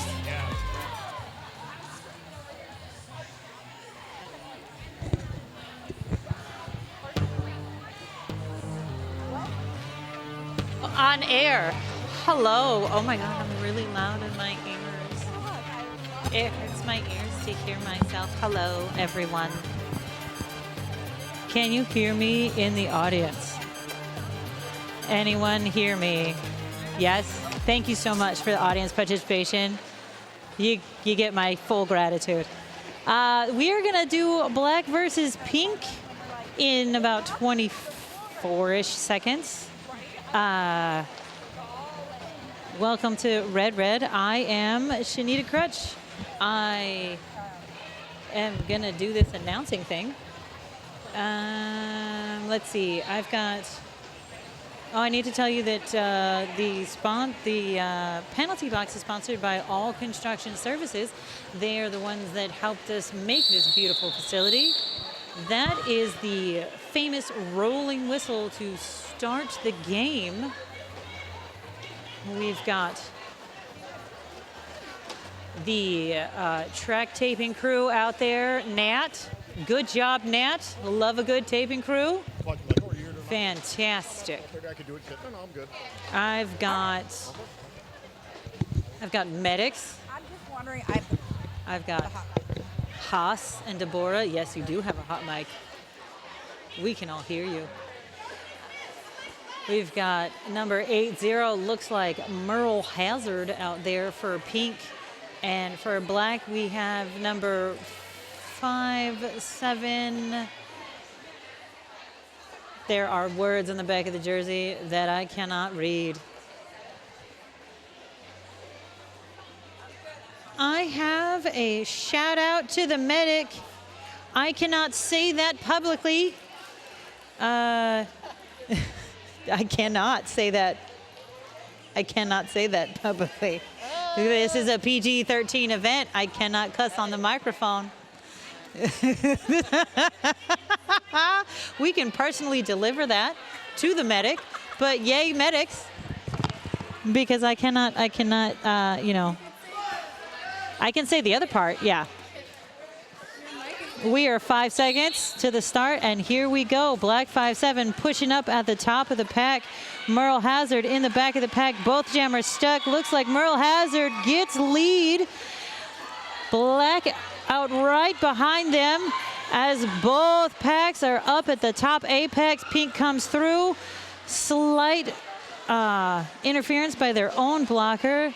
Stop to the back of the pack. Black 5-7 makes the scoring pass while Pink 8-0 is still struggling in the back of the pack in turn one. Black 5-7 completes their second scoring pass, bringing this first jam to an 8-0 lead. If you are all out there wondering why we would keep going, it's because the team that has the most points over the weekend wins the tournament. So any attempt to continue to keep making points will be made.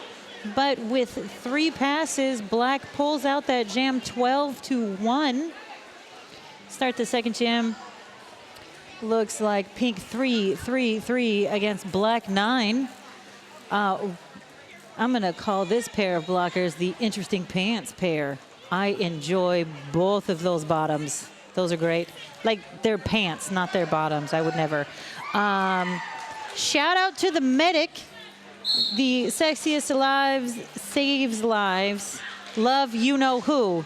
So apparently the medics got a shout out, and they're supposed to know who it's from. So congratulations. Looks like the Black 9 gets lead jam. Pink 3-3-3 is still stuck on their initial as Black 9 does a massive jump over that apex. Pink has completed a star pass. Can't read the numbers, so good job, Pink Jammer. Good job, Black Jammer. At the end of that jam, we have Pink at 20. Nope, I'm sorry. Black has 20. Pink has 1. Please excuse my dyslexia. Pink 2-4-1 will be jamming against Black 6-9. I also enjoy the socks and pants combination of these two jammers. Love a fun jam. It is a massive scrum just past the jam line. Looks like Black sneaks out lead. Pink still struggling at that turn one, trying to get out of the pack on their initial pass as Black 6-9 approaches the back of the pack, runs right into Pink blockers on that first turn, doing their best to keep going as Black gets stretched out along the second turn. Pink has now completed their initial pass and is entering the back of the pack. That has not gone very far from the pivot line.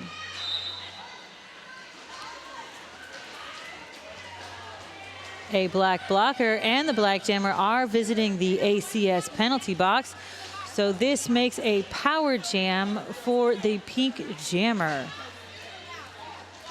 Struggling to get out of the pack. Black blockers out there doing their job. Love it when blockers do their job. It's very, very good. Get a cut call on the Pink jammer. So we will be conducting another jammer do-si-do in the box. But because the Black jammer served their entire penalty, looks like the Pink, I don't know if you can hear that, but the Black coach is really good. Black jammer struggling at the top of the pack to get past the Pink blockers. Number 603 doing a great job of making sure they don't get a forearms penalty. Just blocking with all her whole chest. Blocking with the whole chest. Say it with your chest. Wish I had somebody to talk to, but I don't. So I'll talk to you guys.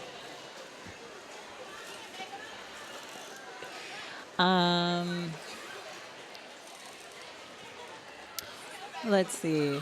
Black 8 will be jamming against Pink I want to say it's 7-9, but they are, nope, maybe it's 1-9.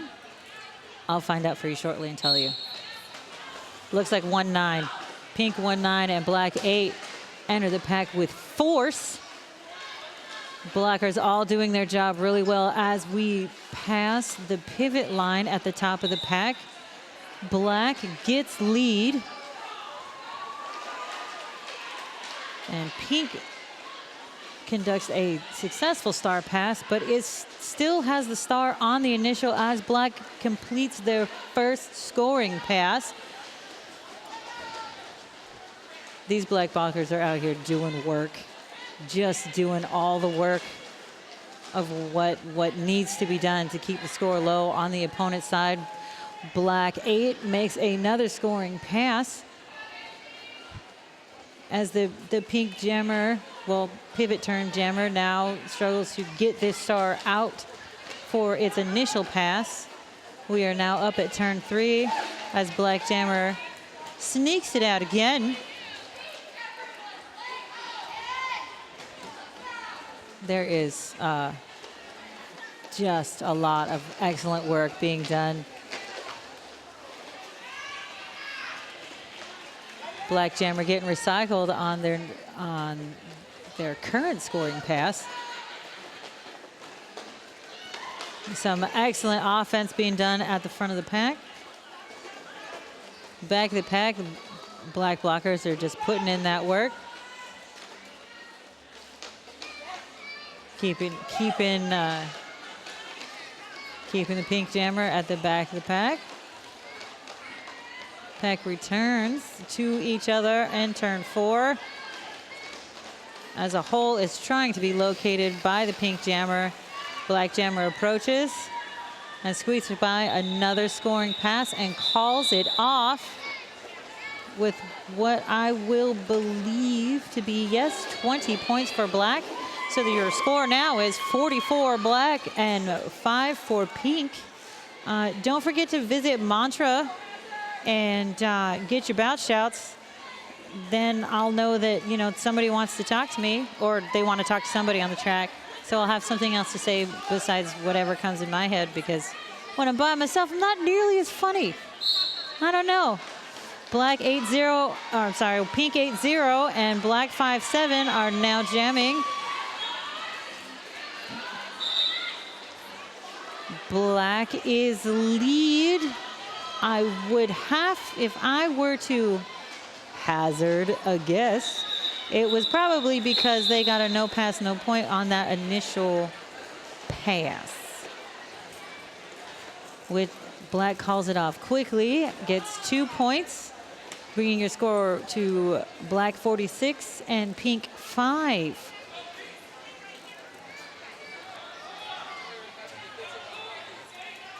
Looks like black 5 and pink 3-3-3 are jamming against each other again.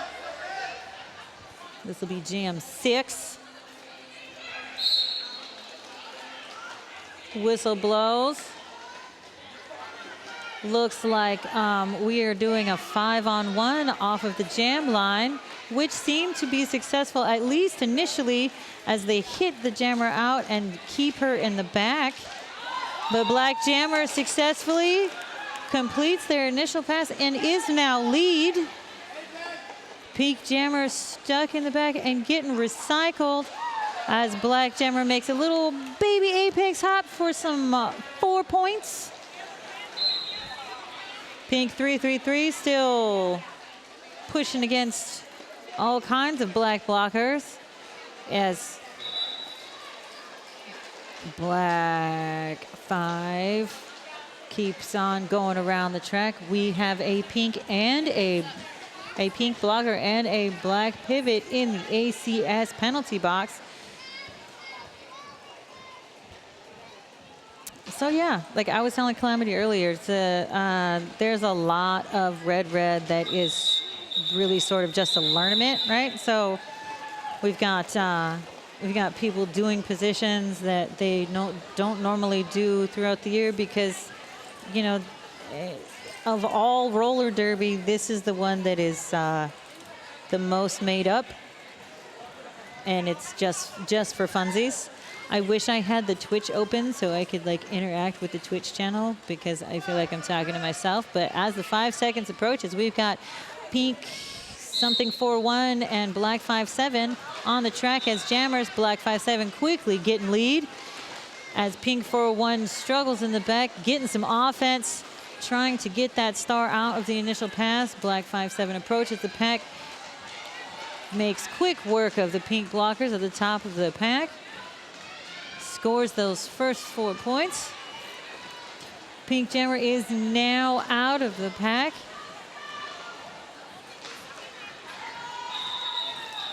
As black jammer calls it off, your score now is black 7-0 with pink still at 5. We have barely over 9 minutes left of this game. We've got pink 8-0 against black 8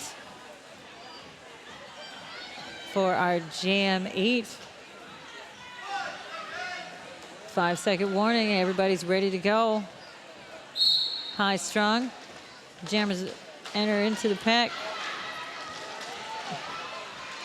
Merle Hazard doing her thing out there, rewarded with lead jam as the black jammer has now taken off the star in an effort to confuse the pink blockers and try to make tiny holes for themselves. Pink has 4 points on the board, followed quickly by black 8 as the star goes back on their head. Hazard up in turn 4.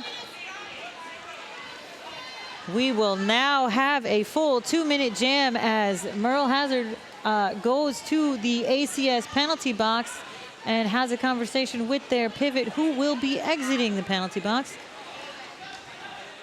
A power jam for black 8 as they are hit out in turn 1. Black doing a great job of keeping the pack in the back. As black 8 approaches the pack again, looking for that offense. Pink blockers doing what they can to keep that score down. We've just got 30 seconds left in this jam. 2 full minutes of fun. Hazard gets out for another 4 points. Black blocker visiting the ACS penalty box. Thank you to All Construction Services. I did want to mention that the medics are sponsored by Lowe's Chiropractic. That is the natural end of our jam. Waiting for the scoreboard to update because I do believe that pink won the jam at 14 points to 12, bringing pink to their total score of 19, black 82. Our next set of jammers will be pink 333 and black 69.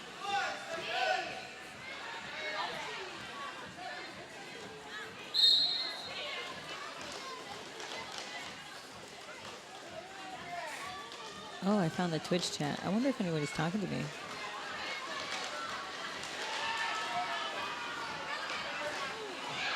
Birdie comes in, gives some nice offense for her jammer,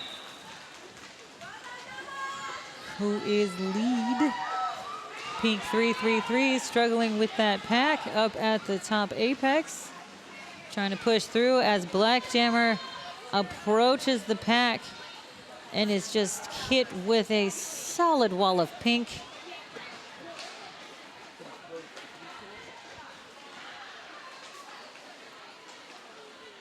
Looks like someone was trying to recycle, but pink 333 is out and available to score.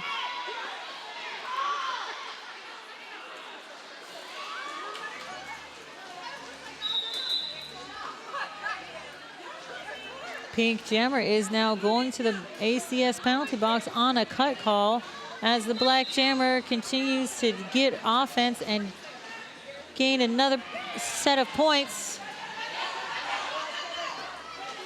In case you didn't know, because the black blocker hit out the pink blocker that hit out the jammer can now come in because they did not cut. There was no position to be gained if the blocker is not on the track. Black comes in for another scoring pass, and they just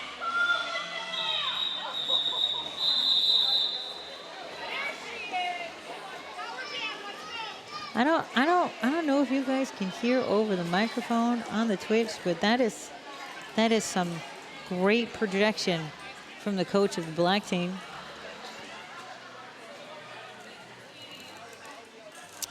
Yep. I'm out here just enjoying everybody's outfits. Everybody's got some great outfits for the holidays today. I think one of my favorites is Ziggy in the Elf Lederhosen fuzziness as the black jammer gets lead. The pink jammer is now out of the penalty box and approaching the pack on their initial pass. Black five approaching for their scoring pass, making quick work of that pass, calling it off to keep it a 4-0 jam. Black at 91, pink at 23.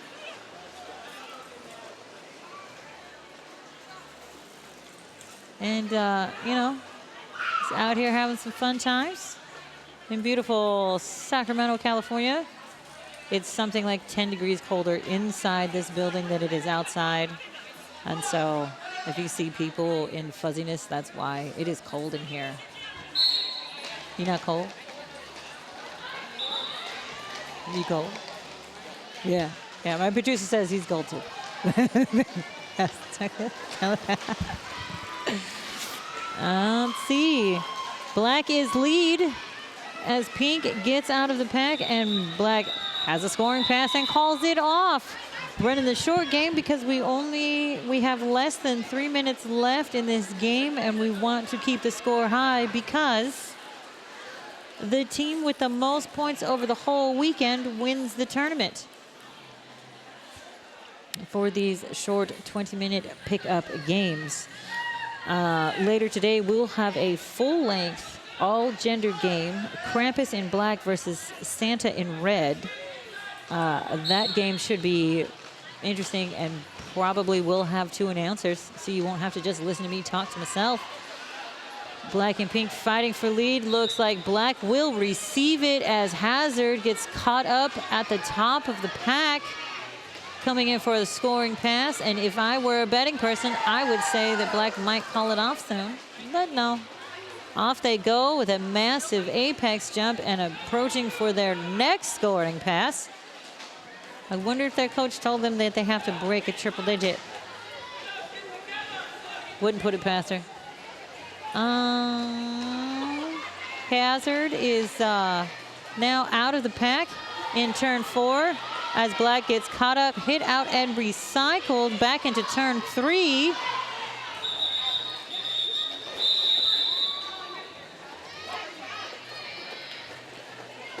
Looks like we have a 12-4 jam, bringing black to 107, pink to 27.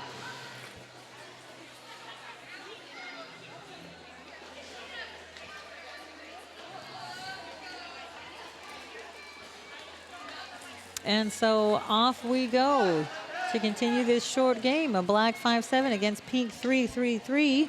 Lined up, whistle blows, and off they go into the scrum. Pink on the 4 as black finds a hole in 1 and becomes lead jammer. Pink is recycled. Black returns for their scoring pass.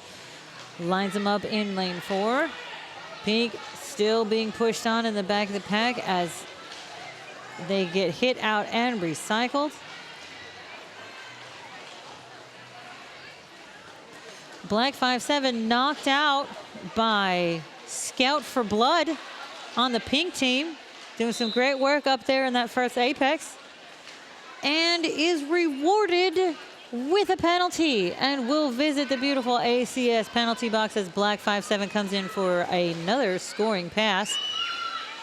and gets caught up in turn 2. Calls it off for another 4 points, bringing black to 1-1-5 and pink to 7. That is the end of the game, ladies and gentlemen. Your unofficial score is now black 1-1-5, pink 2-7.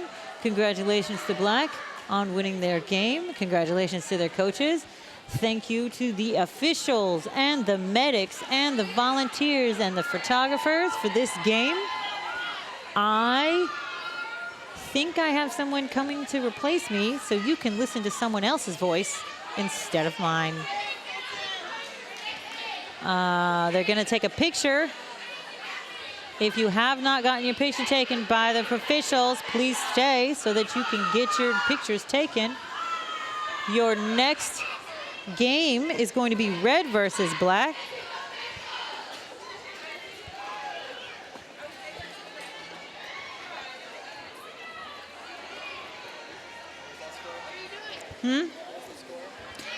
The final score is black 1-1-5.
Hello, Sacramento Roller Derby fans. This is Ben Schwartz from Empire's Comics Vault here in Sacramento, California. And this is my buddy, Hot Pepper Pug, and the sleepy old girl, Captain Dylan Hunt. We are here to tell you how excited we are about Sacramento Roller Derby and about the fact that they are playing again. It is so exciting. We're looking forward to getting the Empire's Comics Vault teams back together so we can go down and enjoy it. And we wanted to offer all of you something special for being supporters of the Sacramento Roller Derby. As the longest local Sacramento supporter of Sacramento Roller Derby, we would like to give you 10% off your entire purchase. All you have to do is come down and tell me who your favorite skater is. Is it Kista? Is it Shanita Crutch? Is it She-Ra? You tell me, and take 10% off your entire order. Come down, play with the pugs. Let's talk about movies, let's talk about books, and just have a great time here at Empire's Comics Vault in Sacramento, California.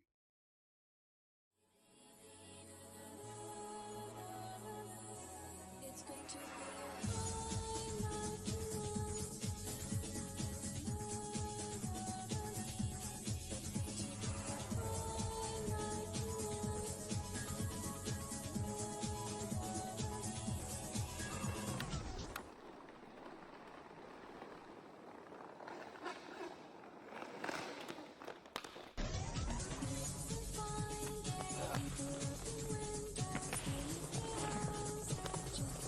Find it,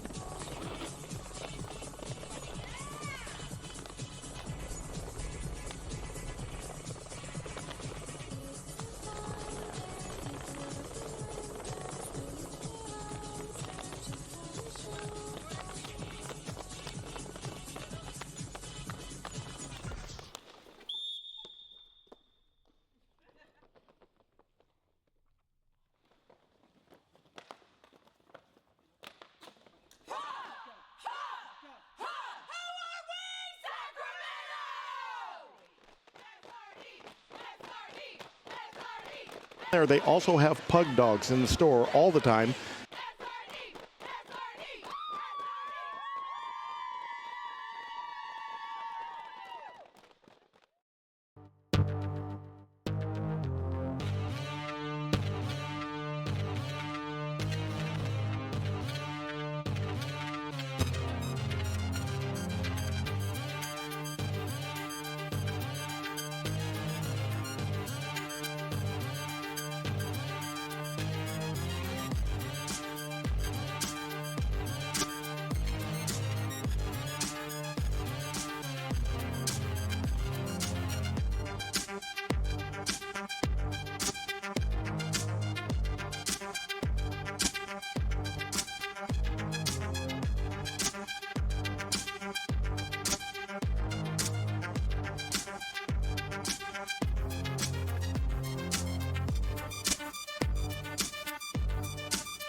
Hello, Sacramento Roller Derby fans. This is Ben Schwartz from Empire's Comics Vault here in Sacramento, California.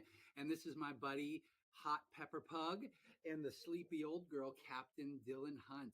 We are here to tell you how excited we are about Sacramento Roller Derby and about the fact that they are playing again. It is so exciting. We're looking forward to getting the Empire's Comics Vault teams back together so we can go down and enjoy it. And we wanted to offer all of you something special for being supporters of the Sacramento Roller Derby. As the longest local Sacramento supporter of Sacramento Roller Derby, we would like to give you 10% off your entire purchase. All you have to do is come down and tell me who your favorite skater is. Is it Kista? Is it Shanita Crutch? Is it She-Ra? You tell me, and take 10% off your entire order. Come down, play with the pugs.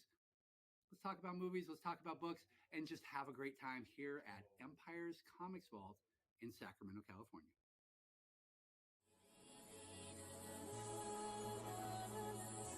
It's going to be a highlight tonight.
Looks like the red jammer is trying to go through the middle of the pack, fell down.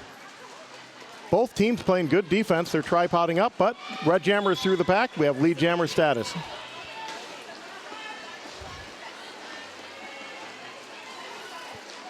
They're keeping that pack moving, trying to make sure. All right.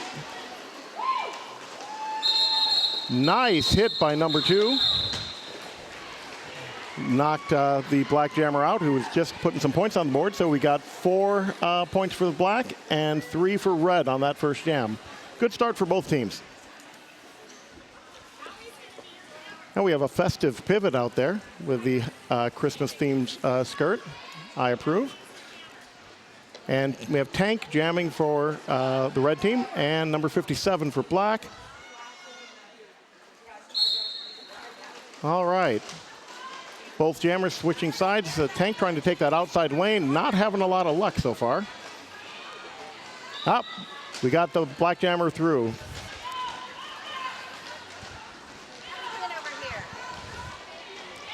I'm not bad. I think I'm getting joined by Calamity Jane, who may know some names since I clearly do not. Black jammer made another scoring pass. So yeah, we're putting points on the board for black. Nice hit by black blocker number, I'm going to say 110. I think that's 110. Up. Well, we have a power jam as Tank goes to the penalty box. So let's see how that works out for the black team, who already had a little bit of a lead, and they're going to get a chance to build on that as red sits down for a bit. Yeah, black has a really great team out there this weekend. Very strong blockers, very strong jammers. Yeah, I've been appreciating the defense by both teams. That's one of the ways you can tell, I think, good quality derby is the defense's ability to shift side to side, to tripod up, and to stop those jammers from getting through. So they're making the jammers work for their points, and I approve. Well, we are done with the power jam. Red still getting pretty jammed up by black defense, though. The blockers on the black team are doing a great job. Looks like they're getting coached by Shock. Shock and Auburn. And we have a line change. These quick 20-minute bouts, they are trying to keep things moving, make sure everybody gets some chance out there and run as many jams as possible in a limited amount of time.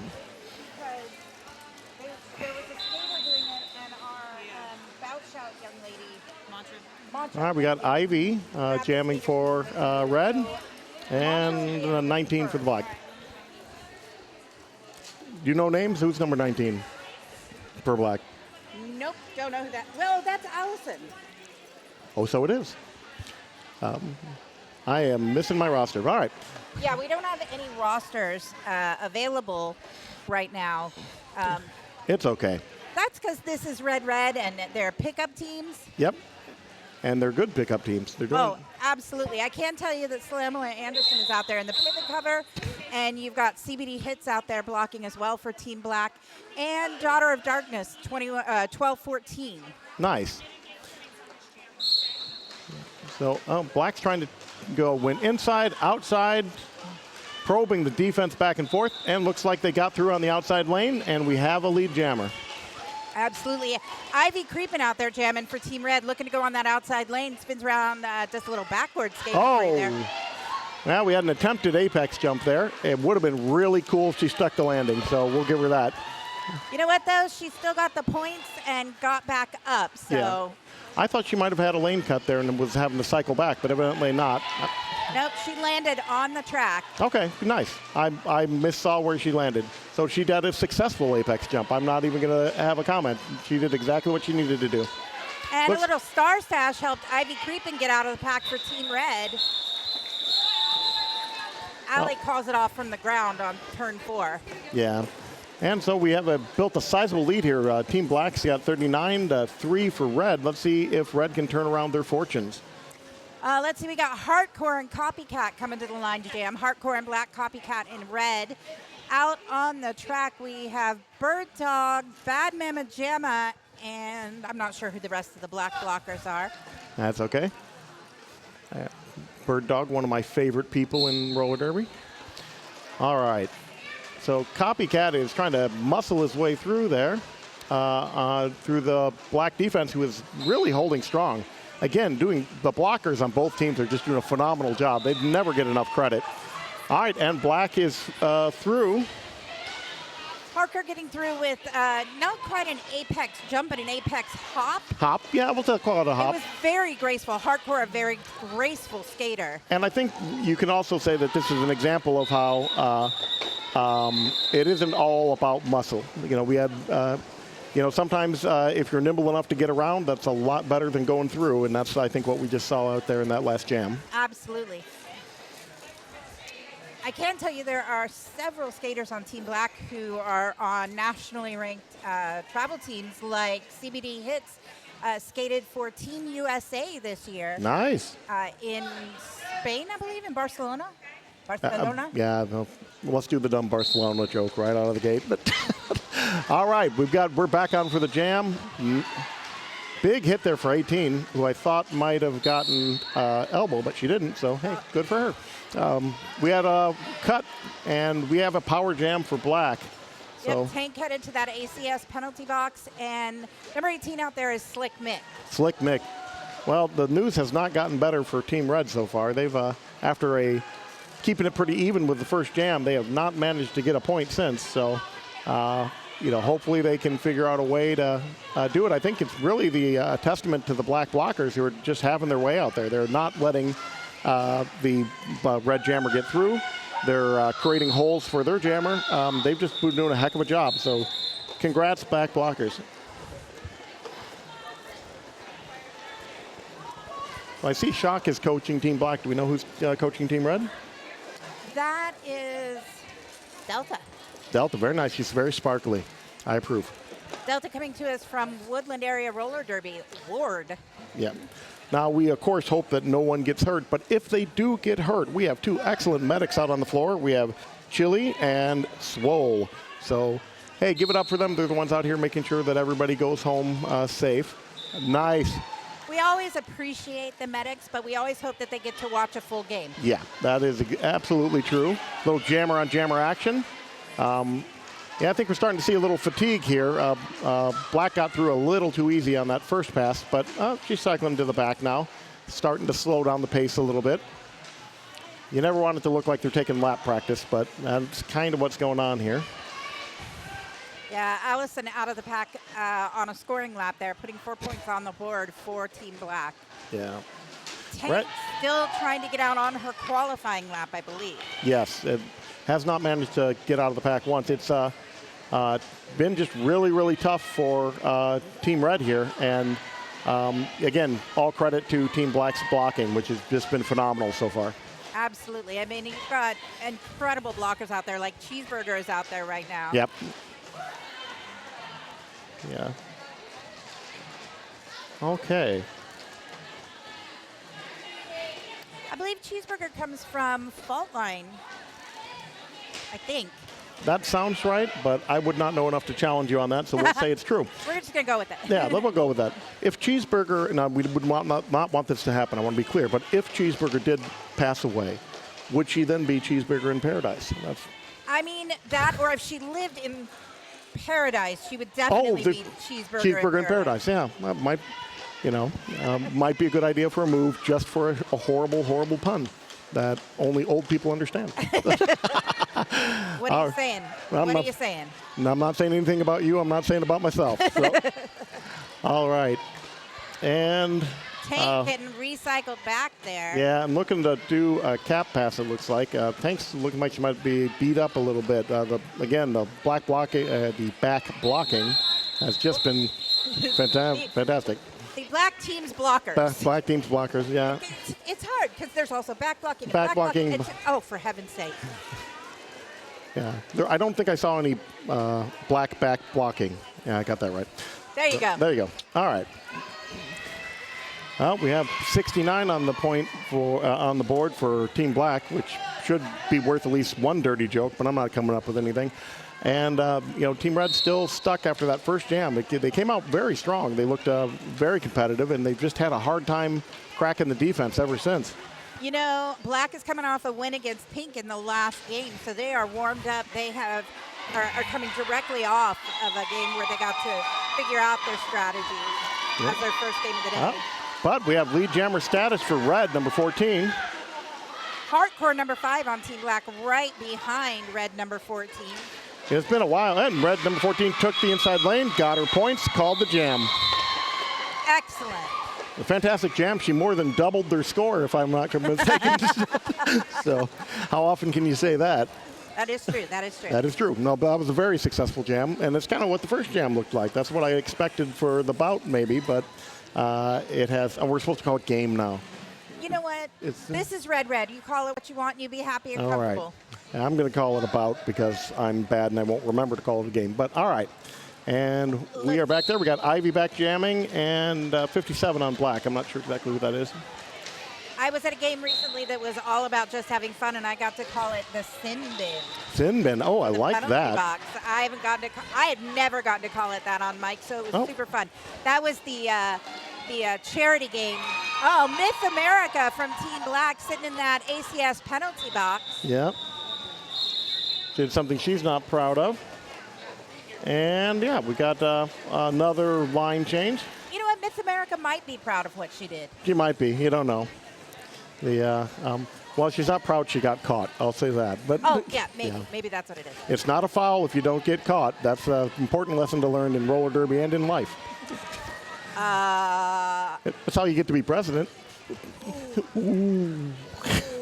Naughty. Well, what's great about that is you can apply anybody to that that you want to. You can make it about whoever How you want to. Political office, we'll Yeah. just say. Yep. All right. Copycat out there jamming for Team Red, getting taken to the outside by CBD Yeah. hits and recycled all the way back here to turn 4 But as number 8 gets out for Black. I don't know number 8's name. I don't know number 8's name either, but she just bullied her way through that defense. Oh, and is cleaning the track too. She can do it all. Incredible. Incredible. I think that's a toe stop out there. I think it is. Somebody's playing with only one toe stop, but that was a good move just to keep the game safe for everybody. Look, we appreciate it. The refs appreciate it. Yeah. The medics appreciate it. Yeah, that could have said. I mean, it's a very safe sport. We have a lot of pads and gear on, but if you hit something that completely stops a skate when you're going at speed, you're going to feel that in the morning. I have personally experienced that in Yeah. the days when I was skating. Well, we had a cap pass, and now we have 626, I think, for Team Red, who has the Christmas skirt. So I'm now rooting for her. Yeah, that's all you need to get me is having Christmas-themed clothing on. You know what the number 626 is, right? No, don't. From Lilo and Stitch, that was Stitch's Oh. designated experiment number. I do know that. I just wasn't catching the reference. Awesome. That is a good reference. We're getting a completely unnecessary live-action remake pretty soon, so I'm looking forward to I'm that. actually looking forward to the unnecessary live-action remake I mean- of that one and Moana. Yeah, I don't know. It just feels like it's so boring and safe and just make something new for me. But I digress. All right, so back to the Derby action. Black, another scoring pass for number, was it 13 on Black? Number 8. Number 8. Number That 8 on is Black. their 5th pass through the pack. So, yeah, Red is having a really hard time slowing people down is what I'm getting from this bout. And conversely, they're having a hard time getting through. I don't know that we could say Red is having a hard time slowing people down so much as Black has some very, very talented, very, very experienced skaters. Yeah. This is part of what a tournament like this is. You're getting people that have not played against each other, that are seeing different skill levels. If you play against somebody that is, tougher than you, you're learning stuff out there. You're saying, this is what I need to do. This is where I want to be. And so it's not a bad thing if, nobody likes losing, but, oh, nice. We got a lead jammer for Red again. Second time in the last half of this game. That is 14 again as well. 14 again. 14 is my favorite player, and I'll say my favorite number because I don't have one. Might as well be 14. All right. And a full scoring pass, too. So this is an opportunity to double up their score again if we get another one. There she goes again. Nice little apex jump. Yeah. Yeah. So Red finally kind of finding their groove and managing to do some damage to these black blockers who have really been stopping everything up until this point. And, I say that happening, and then the black blockers got their groove back, and now they got her stopped again. But we'll see how that goes. You know what she got through? She got 8 points on the board. That did more than double their score. Yep. It was an incredibly successful jam for Red. So they got to be happy with that. Yeah, Red managed to hold Black to only 4 points in that last jam, compared to 11 points for Red. Yeah, it was they did a good job on both ends there. They had offense and defense. They did everything they wanted to do. So maybe they figured something out. We're going to see if Tank can duplicate that success. And There is a Christmas gnome peeking around the corner at me. I am absolutely enchanted. I am too. You know, normally the gnomes kind of creep me out, but I like this one. So I feel like as an elf, the gnome and I need to get pictures together at some yeah, point. I'm trying to learn. I'm trying to be educated. What's the difference between a gnome and an elf? A gnome wears a pointy hat. Ah, okay. That elf makes it wears clear. pointy ears. Pointy ears, pointy hat. That made it all clear now. We got Ivy. Ivy We can put some points on the board. And we have a power jam for Red, so they have an opportunity to catch up even a little more. That was a star pass to Ivy from Tank. Yeah, that's right. Tank did start that out. Ivy Creep and putting 8 on the board so far. Yeah. Do we just have one black player in the penalty box? Yep, I believe it's just Allison out there. All right. Well, Red's blockers are doing a great job of trying to break up that black line to get Ivy another scoring pass. There we go again. Beautifully done. It seems like the red team has come together now to play Yeah. a little bit better offense. Well- I see we've got Tank and Hulk Smash out there on red team. Yeah. Hulk Smash just Oh, nice. knocking. Nice little juke move from Ivy. Black tried to put a block on her, and she just was not there anymore.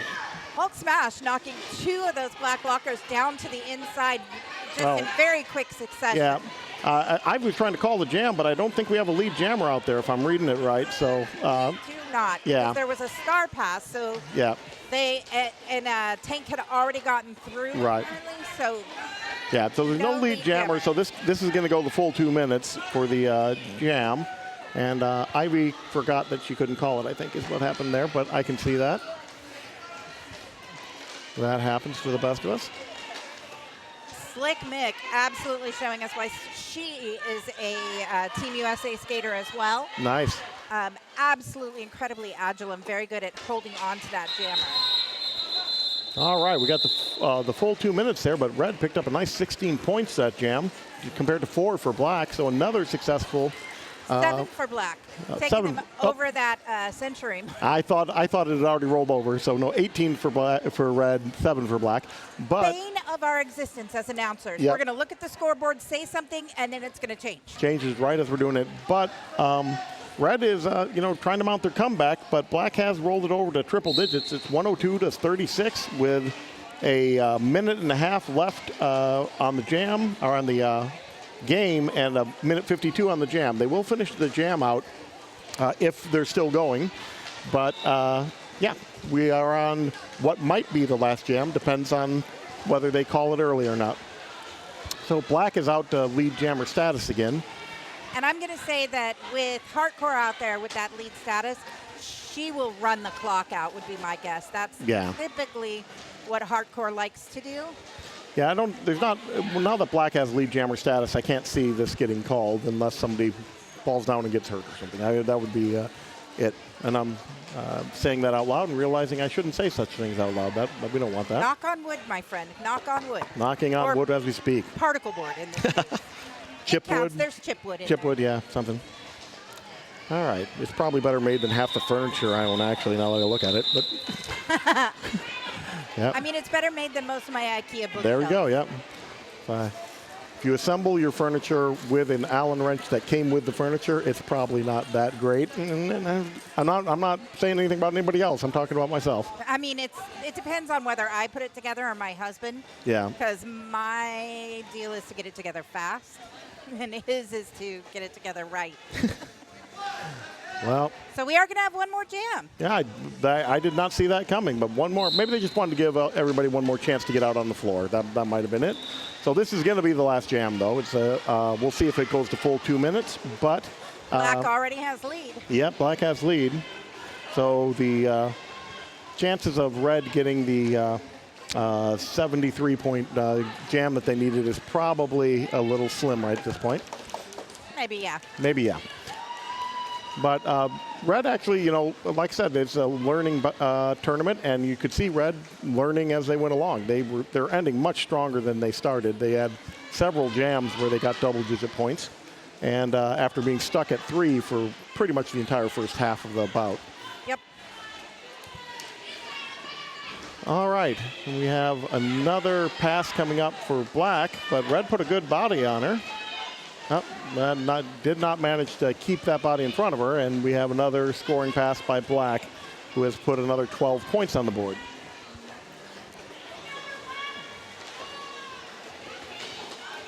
Yeah, it's all too easy for Black right now, but I think we're getting some tired legs out there. Derby is exhausting. I don't think people always realize that. This is not, couples skate at the roller rink. When you have all the gear and you're pushing and shoving and really trying to throw good hits on people, you get tired pretty fast. Yeah, you're really kind of boxing on roller skates, basically, without your fists. Without your fists. Boxing without your fists. Okay, we'll take that. I don't know. I couldn't come up with a better sport.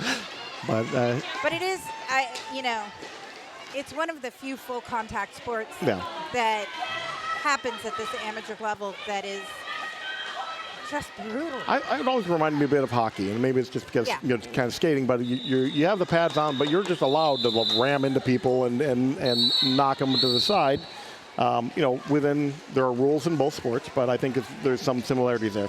All right, the unofficial final is Black 137, Red 36. Give it up for these skaters. They did a great job out there.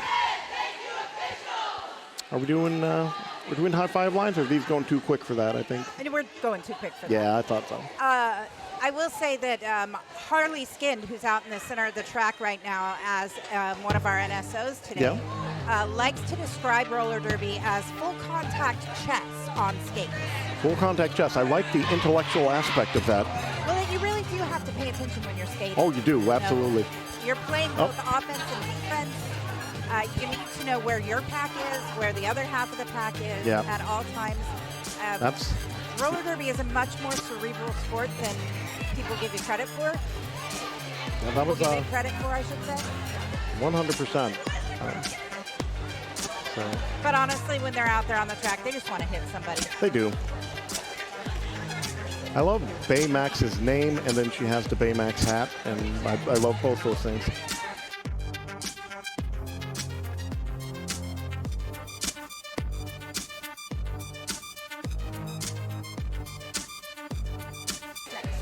I don't know. Who's up next?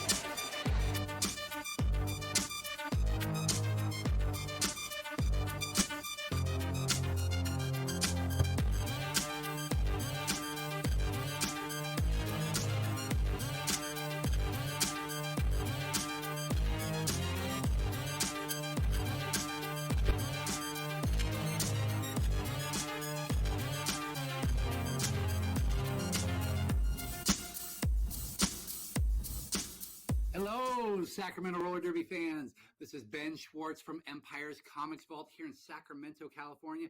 And this is my buddy, Hot Pepper Pug, and the sleepy old girl, Captain Dylan Hunt. We are here to tell you how excited we are about Sacramento Roller Derby and about the fact that they are playing again. It is so exciting. We're looking forward to getting the Empire's Comics Vault teams back together so we can go down and enjoy it. And we wanted to offer all of you something special for being supporters of the Sacramento Roller Derby. As the longest local Sacramento supporter of Sacramento Roller Derby, we would like to give you 10% off your entire purchase. All you have to do is come down and tell me who your favorite skater is. Is it Kista? Is it Shanita Crutch? Is it She-Ra? You tell me, and take 10% off your entire order. Come down, play with the pugs. Let's talk about movies, let's talk about books, and just have a great time here at Empire's Comics Vault in Sacramento, California.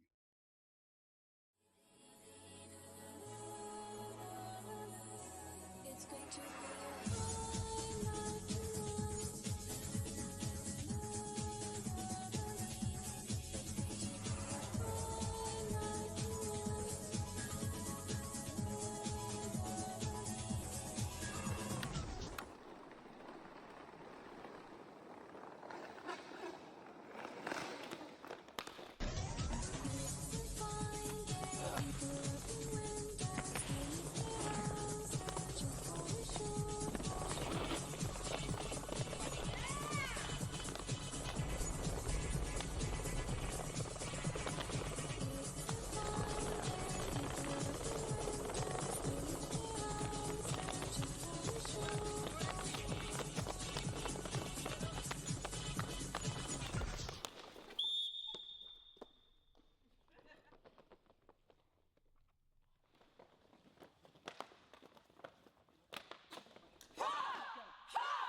Hello, Sacramento Roller Derby fans. This is Ben Schwartz from Empire's Comics Vault here in Sacramento, California. And this is my buddy, Hot Pepper Pug, and the sleepy old girl, Captain Dylan Hunt. We are here to tell you how excited we are about Sacramento Roller Derby and about the fact that they are playing again. It is so exciting. We're looking forward to getting the Empire's Comics Vault teams back together so we can go down and enjoy it. And we wanted to offer all of you something special for being supporters of the Sacramento Roller Derby. As the longest local Sacramento supporter of Sacramento Roller Derby, we would like to give you 10% off your entire purchase. All you have to do is come down and tell me who your favorite skater is. Is it Kista? Is it Shanita Crutch? Is it She-Ra? You tell me, and take 10% off your entire order. Come down, play with the pugs. Let's talk about movies, let's talk about books, and just have a great time here at Empire's Comics Vault in Sacramento, California.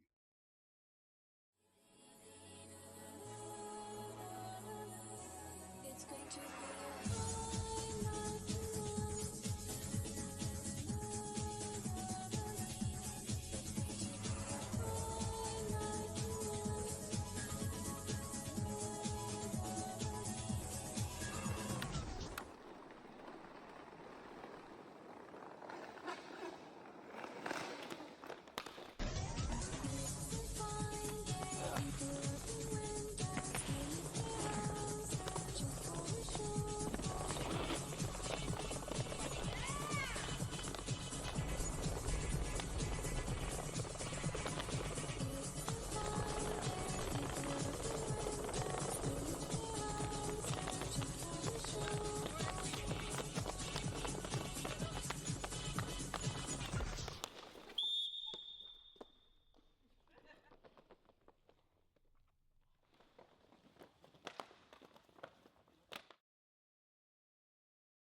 Name. She's a badass. That's all you need to know. That is true. Yeah.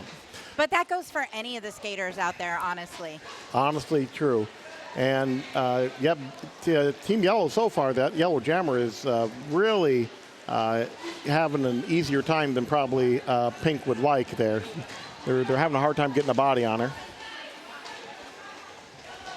She ping-ponged her way through again. I think that's her second or third. That's her third scoring pass.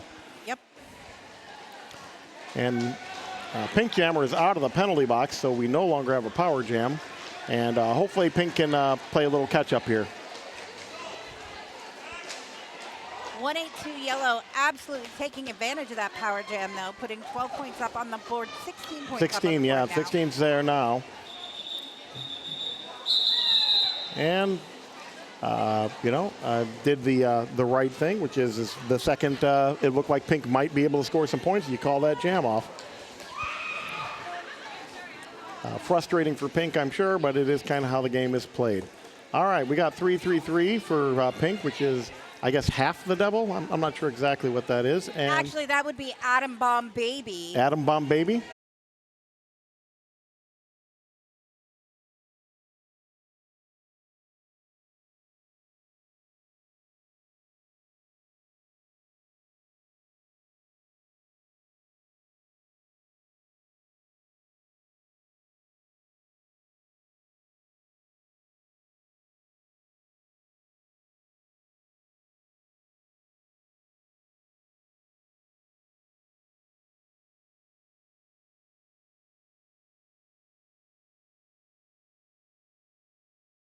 It fell out of the habit during the pandemic, and then they were still working on the Bear House and things, so there just wasn't as much of an opportunity. But now that we're back in full swing, I am going to be here a lot, whether I'm announcing or just watching from the stands. All right, we got looks like 19 jamming for Pink and 109 for or 409. 409. 409 is Olivia Denson. Okay. Oh, from like Law and Order SVU. Exactly. You know, I like to call her Liv. Liv, I got you. I thought it was like 409, like the cleaner. That I was thinking. I had made up my own derby thing. I love it. Yeah. Ooh. strong, like forearm hit there from 603. Yeah, I think that was Lieutenant Jan. Yeah, Lieutenant Jan, Forrest Gump reference. I love Derby names. They're most fun. Figuring out, what they are, what they mean to the people. That is 916 Pink headed to the. Yeah, I think we got a lane cut there. Yeah, for Yellow Jammer. Oh, don't know power what. jam for Pink. Yeah, she got knocked out of bounds there, and they tried to cycle her back, and she just pretended she wasn't knocked out of bounds. I'm not sure if you missed that or not. Maybe she didn't see where her feet were. It happens. It happens, yeah. It is. I am a great armchair critic here. Here's what they need to do. You don't see me out there with skates, so I fully acknowledge that everybody out there is a lot better than I am. It's a case of those who can't talk about it. You and me both. Yep, exactly. Yeah. I'm like that with I like those cooking shows, like the Great British Bake Off and stuff. I'm like, I get really invested. That's not how you make a scone, and I'm like, I can't bake anything. How do I know? That's not a Battenberg. Exactly. Well, Pink having a good catch-up jam here. They've now pulled into the lead with 4 scoring passes on this one jam. So, they're making a game out of it. Liv is in that ACS penalty box for the second time in a row. I'm guessing it was an illegal return to the track. Yeah. 24 points. Yeah, very nice, impressive jam. The biggest that I've seen in the past 3 bouts, I think. But nice. Yeah, I think when I was announcing one earlier this morning, there was a 27-point jam. But it is definitely the second largest jam of the day. It's an impressive jam. I was trying to think back. I'm like, not recently. I haven't seen a jam that good with that many points. So, all right. Well, we're starting with a power jam for Pink because Yellow got out of the penalty box and then went right back to the penalty box. So they have an opportunity there to do a power jam. Now, you've skated a little bit. Why aren't the Pink blockers trying to make some holes in the defense so that their jammer can get through, since they have nothing else to do right now? They're kind of letting that is Jabberwocky out there. They're kind of letting Jabberwocky handle it herself. Jabberwocky gets recycled all the way back to the turn there. Oh, nice. But she got the defense a little spread out, so they weren't, quite so pressed together, and found the inside lane. They really just couldn't rotate over fast enough to close that off, and she managed to get her not a scoring pass, but she got her first pass through there. So now she's looking to put some points on the board. Yep. Ooh, hard knock, and she's gonna have to cycle back there to where Yellow doing an excellent job at that recycle, and. Yep, got not lead jammer. So are we in another spot where we don't have a lead jammer? No, we did have a lead jammer. Pink was lead and finally called it off there, but not before Yellow managed to put 4 points up on the board. This is nice. Is that getting us a little closer to parity? It's turned off.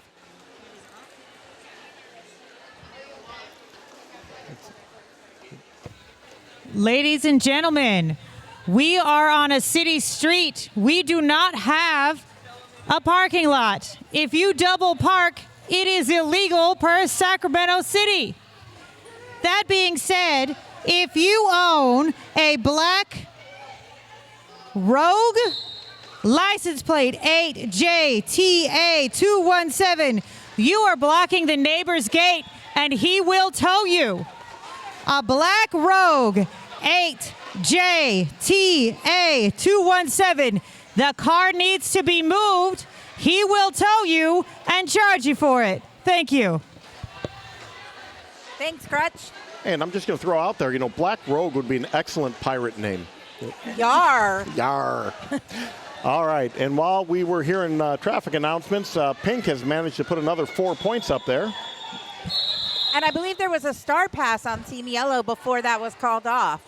Yeah, well, it looks like Pink may have caught on to that because they're going to call it and not let Yellow get any points on the board. So, been a little bit back and forth, but this is the largest lead that we've seen so far with Pink at 31 and Yellow at 20.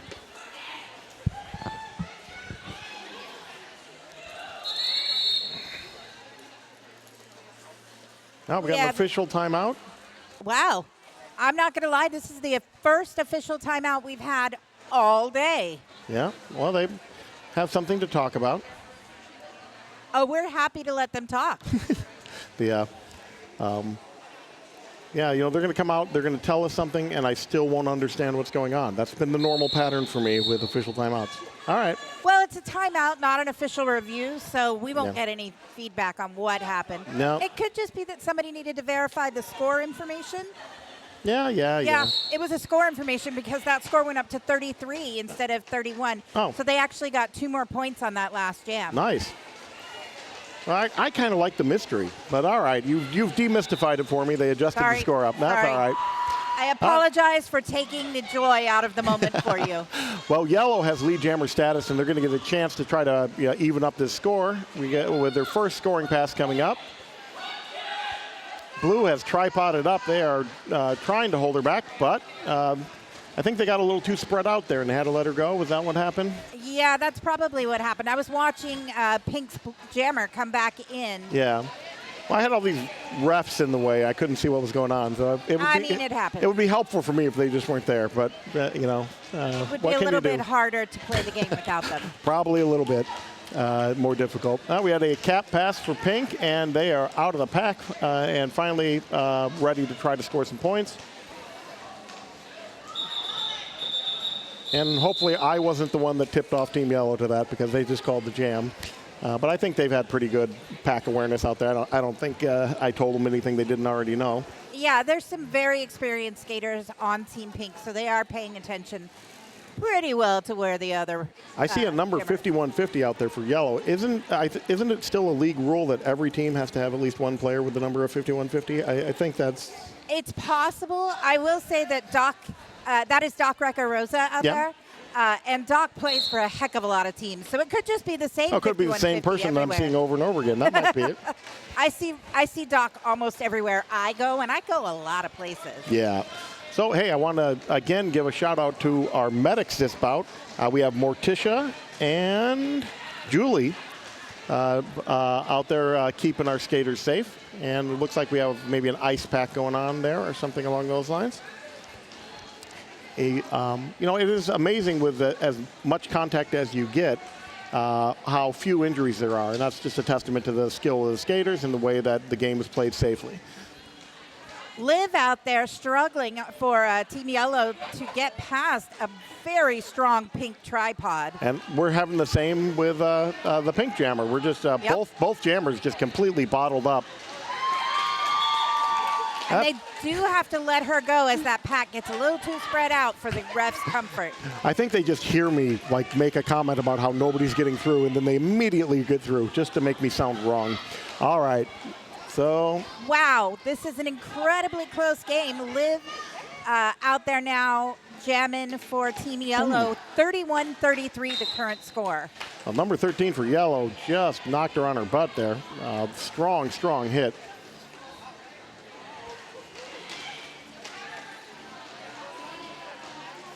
And that is Lieutenant Jan out there holding on to Liv. There was a cap pass there and for Pink, but I would not mention it except that it seems like everybody saw it because they were still stopping her. So normally I kind of let them see if they can get through the pack first, but they had been stopped for a good 30 seconds. So I'm like, yeah, they didn't fool them this time. No, that is 0-2-0 now with the cap, the star cover for Team Pink. Yeah. So it used to be you could do a cap pass to anybody, but now it's just to the pivot. Yeah, way back in the day. Wow, that was even before my time because the star pass when I started was always to, and I've been at this for 20 years. 20 years in January. Maybe it was just a tournament or something, or it could have been that the leagues were split back then too. So there was. Yeah. In the early days of Derby, there was no WFTDA. There was no unifying rule set. Yeah. Really. I do remember it changing pretty soon after I started watching, but the very first few bouts that I watched, I remember they could hand it to anybody they wanted to. All right. And we have both jammers free of the pack. I keep seeing the number there. Is that the Italian flag on the back of Team Yellow Jammer there? I'm not sure. They're kind of like varsity letters. Oh, okay. Maybe just to be colorful. It does remind me of, like, I don't know, Italy or Mexico. I think there's a couple countries that have that red, yellow, green the red, white, pattern. and green. Yeah, red, white, and green. Red, white, and green. Slaughter out there jamming for Team Pink. Slaughter has put 4 points on the board for Team Pink. And 4 points for Team Yellow that are just getting reflected. So both teams have made a scoring pass this jam. So Nice close bout. We're still within 3 points of one another. It's yeah, that's what I was just going to say. So if 182 can get out before Slaughter, nope. I was going to say she would call that off. I think she thought about it there and nobody saw her, and I think she's going to keep it going now. Yeah, I think you're right. Yeah. Slaughter has been through the pack on 3 scoring laps now. She's on her 4th lap. Yep. Slaughter, just fun fact, came up through the juniors with Carson City. Oh, no. Yellow got a back block there. I saw that. And so now Pink is on the power jam. I think Yellow is just trying to get a couple more points before calling the jam, and now they can't. So yep. Nope, it's going to be a full. And I am guessing that this jam will come to an end before Yellow finishes their penalty, because it looks like there's less than 30 seconds on the clock when she sat down. Yeah, so interesting. I guess they're going to try to get some more points. I was almost thinking that there would be a strategy in calling it right there and just starting the jam on the power jam. Well, they can't.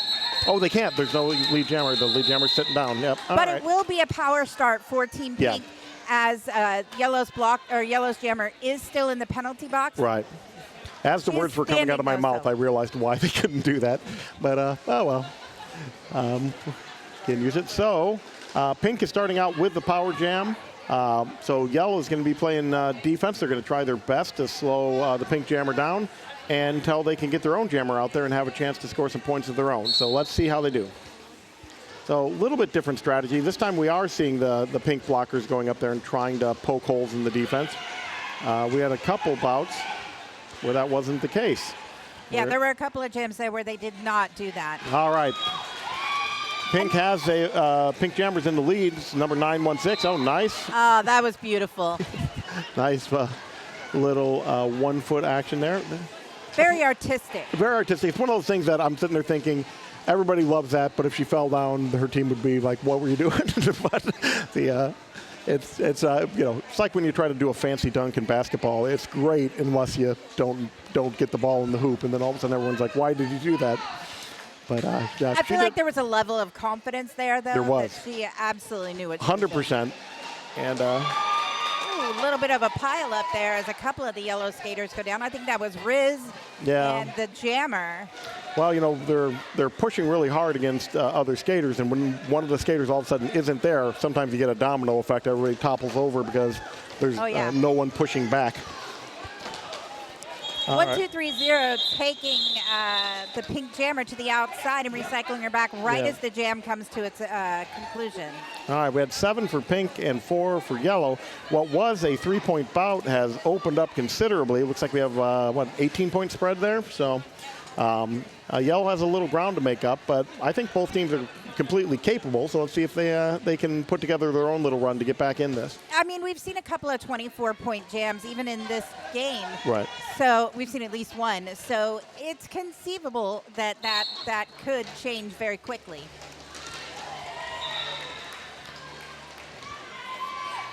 All right, and Yellow's going to do their best to pick up some points here on this one. That is 62. Oh, there is something out there on the track. There is. Someone going to grab that? Yeah, we got somebody cleaning it up. Try. Oh. I think did it get back to its home? No, it has not. So I don't even, is it a phone? All right. Why would there be a phone on the track? That would be odd. That would be really strange. No, I think it's part of somebody's pad. I'm not sure exactly what it is. I think it's hard plastic and curved. All right. Atom Bomb Baby out there jamming for Team Pink. And number 199, I can't read the small print. I can't either, yeah. These glasses are not just for show because they look cool. I can't read that. I have contacts in, and it's not going to happen. Yeah. But I can tell you that is Lieutenant Jan, again, holding on to that yellow jammer at the back of the pack there for Right. quite a while. Not All right. long enough. Yellow is out. Yep. And, it's And not an emergency yet, but yellow needs to get a good jam in here soon to close that gap and get this competitive again, because these are short games and they don't have a lot of time to make it up. Yeah, only a minute and a half left. Minute and a half left.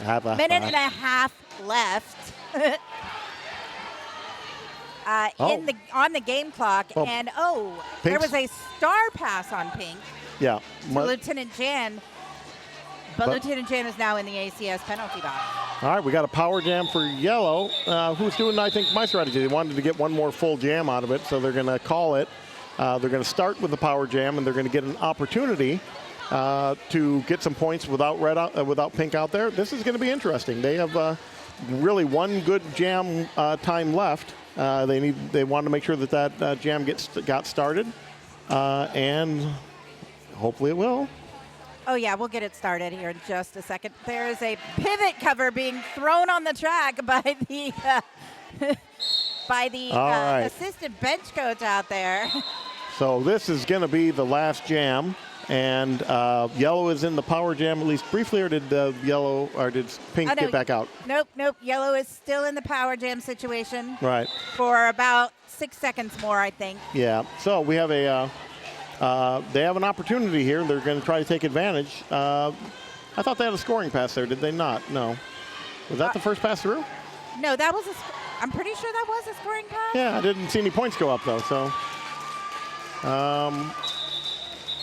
well, yellow's calling the jam, which is a bit puzzling to me, actually, because why would you not? Yeah, that's going to be it. Unofficial score. Yellow 57, Pink 64. I was a bit puzzled by the calling. I thought they were going to try to use that full jam to see if they could get some more points up. Yeah, I really did think so. But you know what? We're not out there on the track. We don't know what's going through their heads. No. And again, it's a learning tournament. It's a learning tournament, and it's a for fun. So maybe they just wanted to make sure the next teams had a little bit of time to warm up. It's possible. It is possible. So our unofficial final, Pink 64, Yellow 57. Nice close bout. That could have been anybody's. We have next Green versus Purple coming up at 1:30. So take a break. Go out and hit those food trucks that are in the parking lot. I had a cheesesteak earlier. It was very good. Of course, if you screw up, chopped steak and cheese, you really just don't have any business cooking anything. But it was good. Liked it. Well, having come from Pennsylvania, which is the state where the Philly cheesesteak comes from, yes, I am a connoisseur of that particular dish. Okay, let's face it, just being a fluffy woman in general. Are you at Geno's? I mean, which one? What's your favorite? Do you have a favorite? No, I really don't. No, I honestly, I didn't live in that part of the state, and I was a child. I've seen it on television. Is the only reason I know that's a thing. So, so you are from that region. Do you feel the Santa-themed stuff out there, do you feel any desire to throw batteries at people that are dressed like Santa Claus? Because that seemed to be a thing, as I recall. Absolutely not. I have been in California for more than half of my 50 years. Gotcha. I've been in California since 1988. Nice. So any allegiance or loyalty I feel to my Pennsylvania, Ohio, West Virginia youth is pretty much out the window. I hear you. All right, well, we're going to take a couple minutes off the mic, and we will be back as soon as the skaters are. You take care.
Sacramento Roller Derby fans. This is Ben Schwartz from Empire's Comics Vault here in Sacramento, California.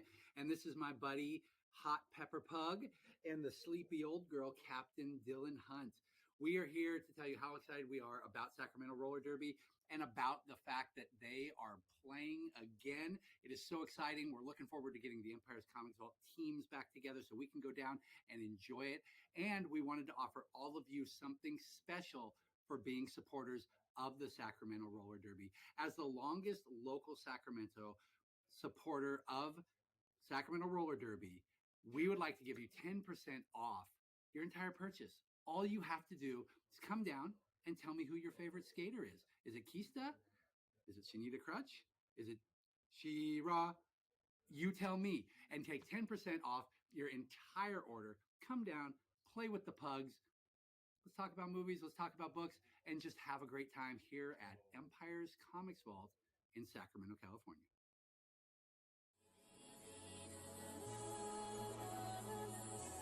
It's going to be a highlight tonight.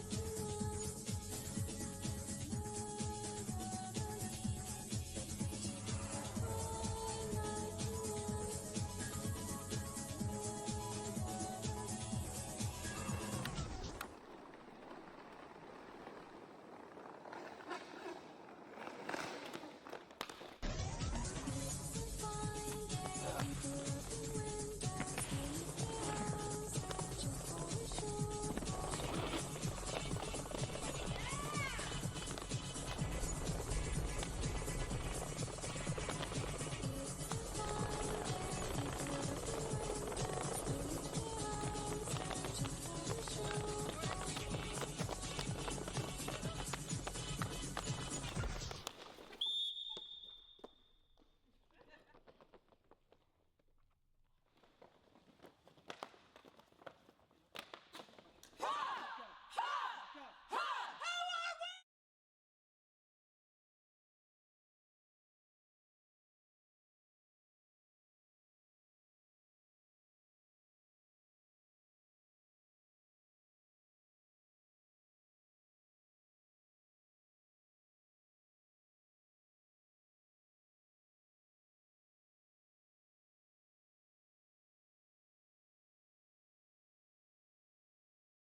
So, all right.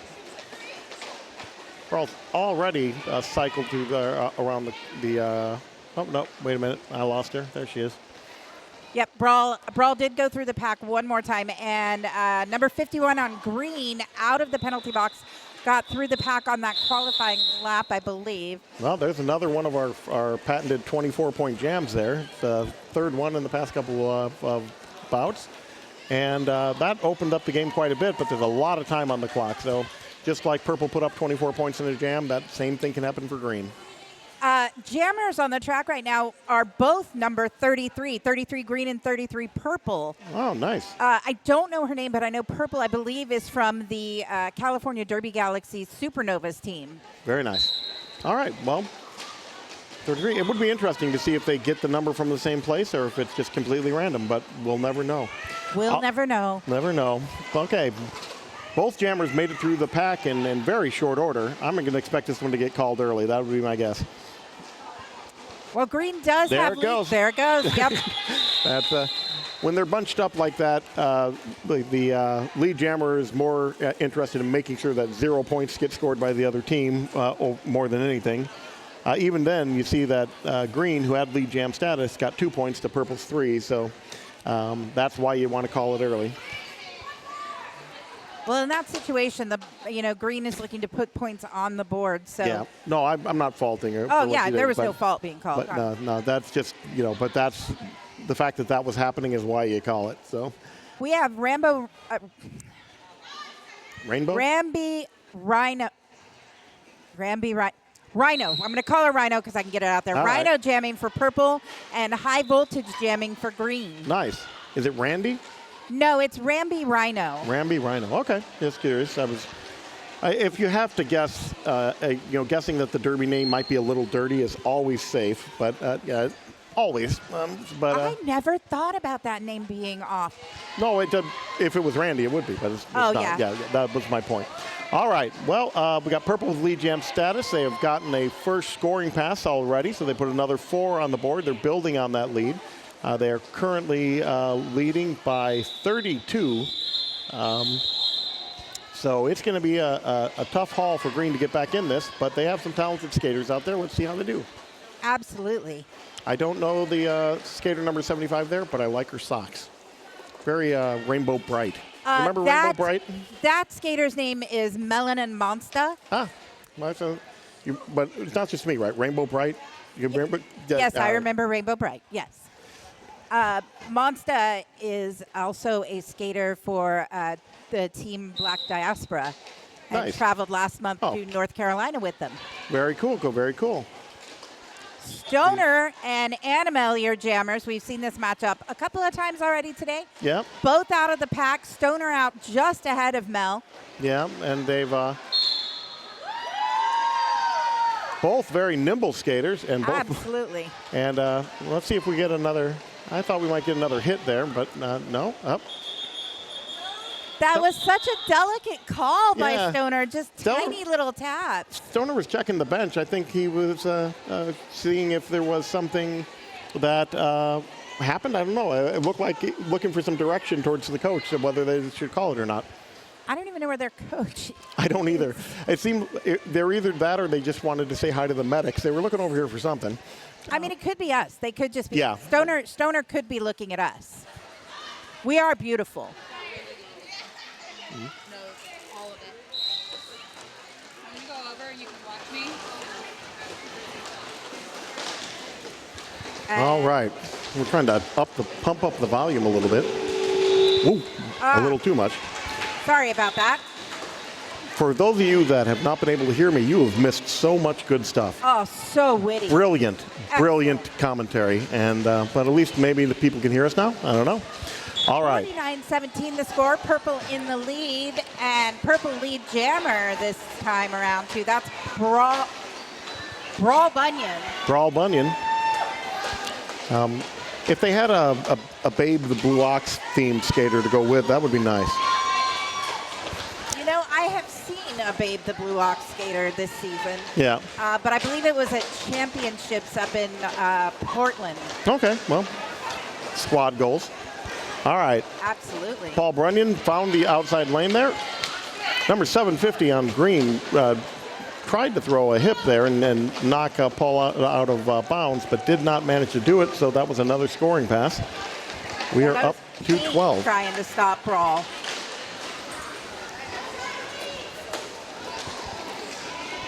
Brawl through that pack again. 12 points on the board. Nope, 16. points Yeah, on that the was board another so scoring far. one.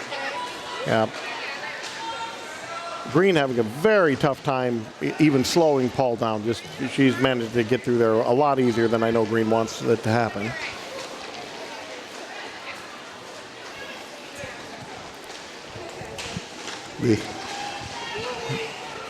All right. That's some nasty swelling. We've had some bumps and bruises, and I'm glad you guys can't see coming through the medic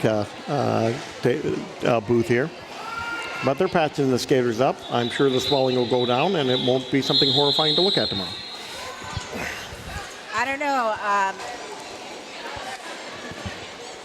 Well, another 24 points on the board for purple, 4 for green, 26 points. We just got another one. They always do that to me. Yeah, but... 26 points. That just knocked all those 24 points. Yep. So it is 25 to 75. Green is a solid 50 points behind with about 10 minutes left in the bout. It is not out of the realm of possibility for the Green to get back in there, but they're going to have to put together some nice jams here in order to do it. There needs to be some extremely strong defense to hold on to those purple jammers. Yeah, Purple Jammers have just been having their way here. They're getting through the pack a lot easier than Green would like. They're not making them work hard enough for it, I think. I know they're trying, but it's just not able to get a body on those Purple Jammers. They need to get them out of bounds a few times and to just bottle them up with a nice tripod and make them fight their way through the pack. It's 33-33 jammers again. Yeah. So purple 33 put 8 points on that board. Saw green 33 coming up towards the pack and immediately called it off. Oh, that's smart play.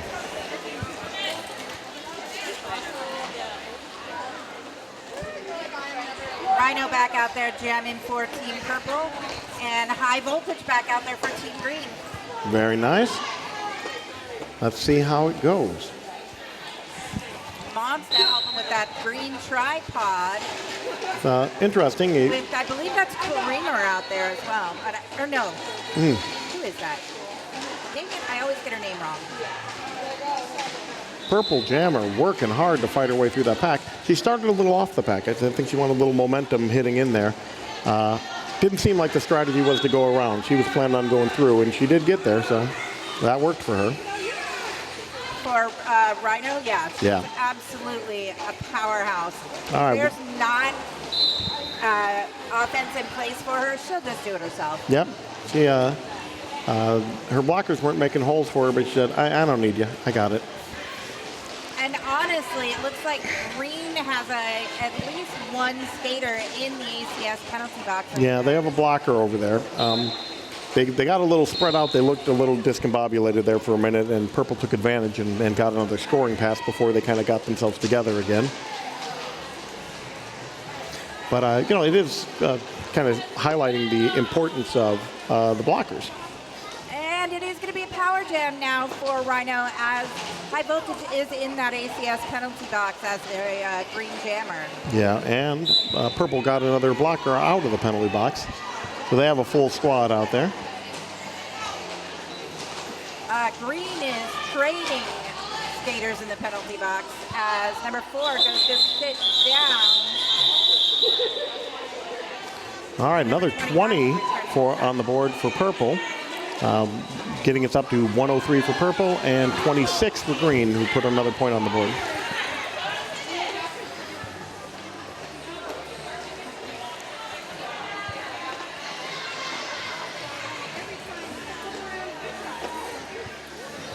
Okay, I'm not sure exactly what happened there. Looked like Stoner wanted to pass a pivot hat. Stoner just wants to get out there and skate. I guess so. A little bit of a confusion in the lineup coming out this time, but they figured it out before the whistle blew, so they're all right.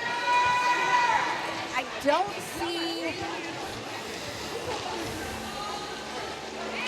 Did they have? No, they have a pivot. I don't see purple pivot. No, the purple pivot is in the green and black stripe. I'm just not seeing it. I'm sure they're there. I believe you. No, Yeah, I see it now. I got them. Purple shirt, green and black stripe helmet cover. There's the pivot for the green team. It is, it's number 4 coming back from the penalty box. Right. All right, well, purple has lead jammer status again. They've made another 2 scoring passes. They are up to 111. Hitting that triple-digit mark with about 5.5 minutes left on the clock.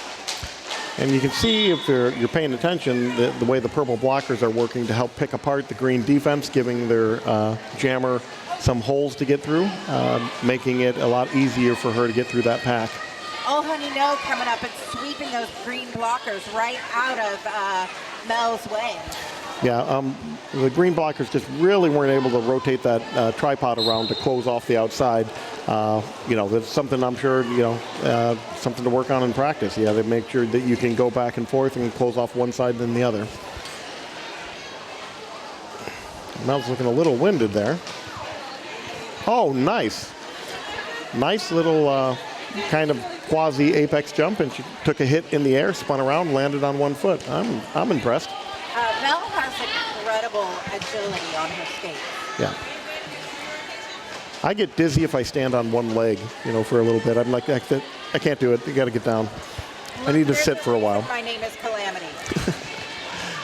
Oh, well, the green pivot tried to put a hip check out there, and Mel managed to just dodge out of the way. It's a lot harder than it looks to put a body on a body out there. I mean, I think people think that's easy to time it right so that you're actually hitting somebody. It is not easy at all. It takes years of practice and dedication to really become, I don't want to say an effective blocker, but a highly effective blocker. Yeah. And some of these skaters today have those skills. Yeah. Some of them are newer skaters and are out here just to learn and have fun from the more advanced Well, skaters. when you're starting, it's hard to find opportunities to have time on the track to actually play the game. You're practicing all the time, but you're not getting to play. So a tournament like this is just perfect for people of different skill levels to get out there and try to put what they have been practicing into motion, and then see what they're good at and what they need to work at. It's a great way to take kind of stock of where you're at and see what you need to work on next. Yep. But hats off to everybody out there. It's a tough sport. They are not getting paid, and it's they're all doing it for the love. So you got to give it up for the skaters for that. Brawl has now put 8 points on the board Yeah. for Team Purple, unanswered by Team Green. However, there has been a star pass on Team Green to number 22. Yeah, you see that? See how heads up Brawl is being here. Or maybe with this lead that they're just deciding that we don't need to call it. Yeah, I think they're just out there having fun at this point. Yeah. Brawl is just smiling through. Nice toe work from Brawl, who got some hard hits put on her, but still managed to basically keep in bounds, or at least not get fully knocked down and out.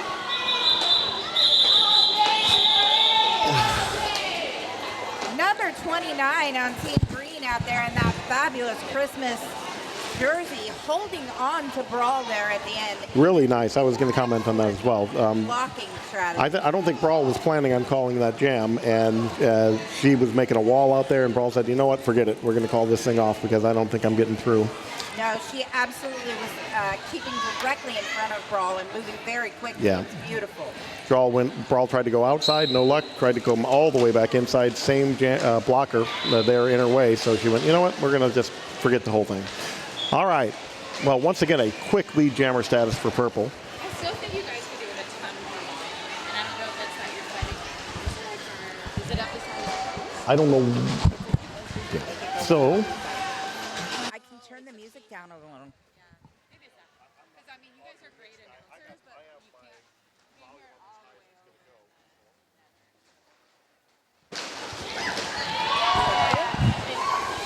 I'll stop telling you. I appreciate it. Not that you stop. I appreciate you telling me. All right. Is that a little better? I turned the music down a little. Okay, so we again we have purple lead jammer status. We get a was it a penalty called or was that just a jam called? I think it's just a jam. Yeah, I don't see any arms flying on our striped Yeah, we had. individuals out there. So But that was Green put a solid hit on the purple jammer, knocked her down, and I think she decided to call it because I'm not sure she knew where the green jammer was. Decided to better be safe than sorry. Am I missing the purple jammer out there, or is this? No, the purple jammer's out there. I'm missing the green jammer out there. So it looks like this is a power start for Ramby Rhino on Team Purple. Yep. And now we have the green jammer back out on the track as well. So they did have a power jam to start this, but it wasn't too long before they were kind of evened up. However, Ramby used that lateral movement on her toe stops to get through the pack very quickly. Yeah, that is a key. It shouldn't be that easy, but when they can get that lateral movement, when they can kind of dance from one side to the other, it's really hard for a defense, especially when you're just starting out, to rotate over and cover both sides of the track. And a talented jammer can get around the pack. You want to make, ideally, the opposing team wants to make that jammer fight her way through the pack.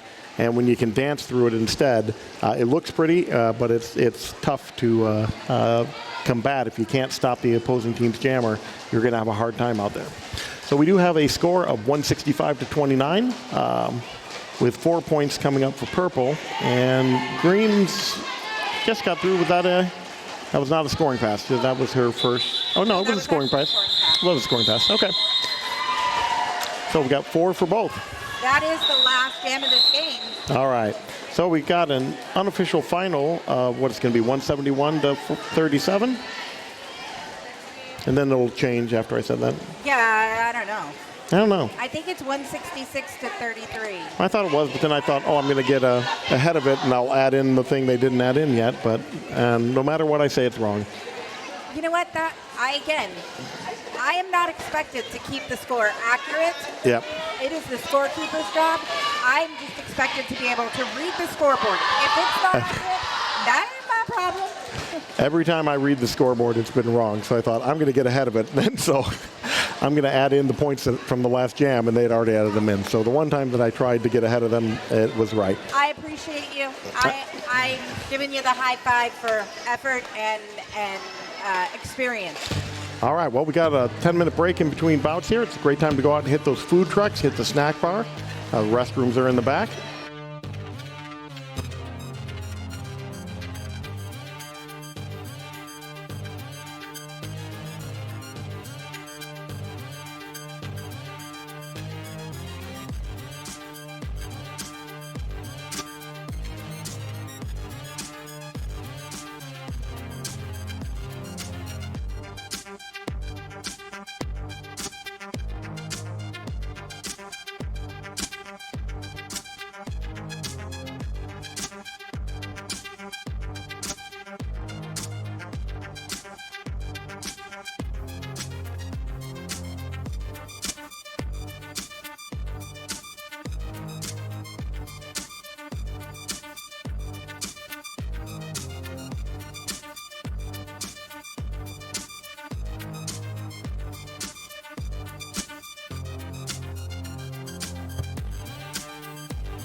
Hello, Sacramento Roller Derby fans. This is Ben Schwartz from Empire's Comics Vault here in Sacramento, California. And this is my buddy, Hot Pepper Pug, and the sleepy old girl, Captain Dylan Hunt. We are here to tell you how excited we are about Sacramento Roller Derby and about the fact that they are playing again. It is so exciting. We're looking forward to getting the Empire's Comics Vault teams back together so we can go down and enjoy it. And we wanted to offer all of you something special for being supporters of the Sacramento Roller Derby. As the longest local Sacramento supporter of Sacramento Roller Derby, we would like to give you 10% off your entire purchase. All you have to do is come down and tell me who your favorite skater is. Is it Kista? Is it Shanita Crutch? Is it She-Ra? You tell me, and take 10% off your entire order. Come down, play with the pugs.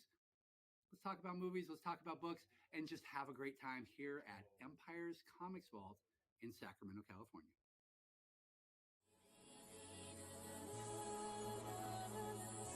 It's going to be a highlight tonight.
Hello, Sacramento Roller Derby fans. This is Ben Schwartz from Empire's Comics Vault here in Sacramento, California. And this is my buddy, Hot Pepper Pug, and the sleepy old girl, Captain Dylan Hunt. We are here to tell you how excited we are about Sacramento Roller Derby and about the fact that they are playing again. It is so exciting. We're looking forward to getting the Empire's Comics Vault teams back together so we can go down and enjoy it. And we wanted to offer all of you something special for being supporters of the Sacramento Roller Derby. As the longest local Sacramento supporter of Sacramento Roller Derby, we would like to give you 10% off your entire purchase. All you have to do is come down and tell me who your favorite skater is. Is it Kista? Is it Shanita Crutch? Is it She-Ra? You tell me, and take 10% off your entire order. Come down, play with the pugs. Let's talk about movies, let's talk about books, and just have a great time here at Empire's Comics Vault in Sacramento, California. For about, we have yellow on purple. Number 62 jamming for yellow, and Anna Mel jamming for purple. Purple coming off a very successful bout, but they might be a little bit tired. Let's see if they still have fresh legs after toughing it out for 20 minutes against Team Green. Annabelle forced to cycle to the back of the pack, but neither jammers made it out, and I spoke too soon. Here comes Team Yellow. Number 62 for Yellow, coming into turn one. Nice little one-legged hop, and she managed to skate her way through the pack. She's getting the go-ahead from her coach. She's going to try to make another scoring pass. Yep. A little bit of heads up. Someone there may have been indicating, or she may have her own track awareness. She knew that the purple jammer was coming up from behind, so she called that jam before purple was able to get any points. So we have a new lineup out on the floor, and we're going to have a new jam. 11 points on the board for yellow, who has gotten first blood. You know, kind of like Rambo. Rambo got first blood. All right, we got Brawl Bunyan out there for purple, and I think number 109, if I'm reading right, for yellow. 409. Up.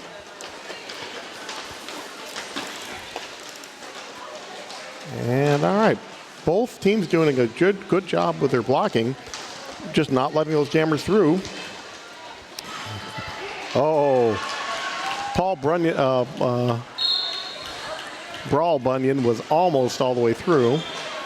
And did she? Nope, she got lead jammer status. It must have been a track cut or something. I thought she was getting cycled to the back of the pack. I lost track, but we have a yellow pivot sitting in the ACS penalty box, so I think that they may have done something wrong that let Paul come right back in. Now we have Paul's heading to the penalty box. We have a power jam for yellow. Let's see if they can take advantage. They already have an 11-point lead. They're going to have an opportunity to score some points where purple cannot, so let's see how that works out. Oh, I think purple just noticed that nobody had a jammer out and they needed to get up, so we'll see how that goes. We now have a jammer on there, so the skaters are not just standing around. If you don't have a jammer on there, you're no longer watching roller derby. You are watching couples skate at the roller rink because nothing is happening. You have to have at least somebody out there that can score points, and and now Brawl is heading back to the penalty box, and yellow is back out. So we've had 3 different power jams in the space of about 15 seconds as one jammer gets up and another goes down, and then they rotate. Well, yellow finally got a scoring pass in what has been a very weird jam. Lots of jammers in the penalty box. I think each of them got called for 2 different fouls. And let's see if purple can do a job on holding yellow back. Yellow has made 1 scoring pass, and they've increased their lead to 15. And I guess purple wised up there, saw that, yellow wised up, saw that purple was out of the penalty box. And we have a score of 18 for yellow and 4 for purple.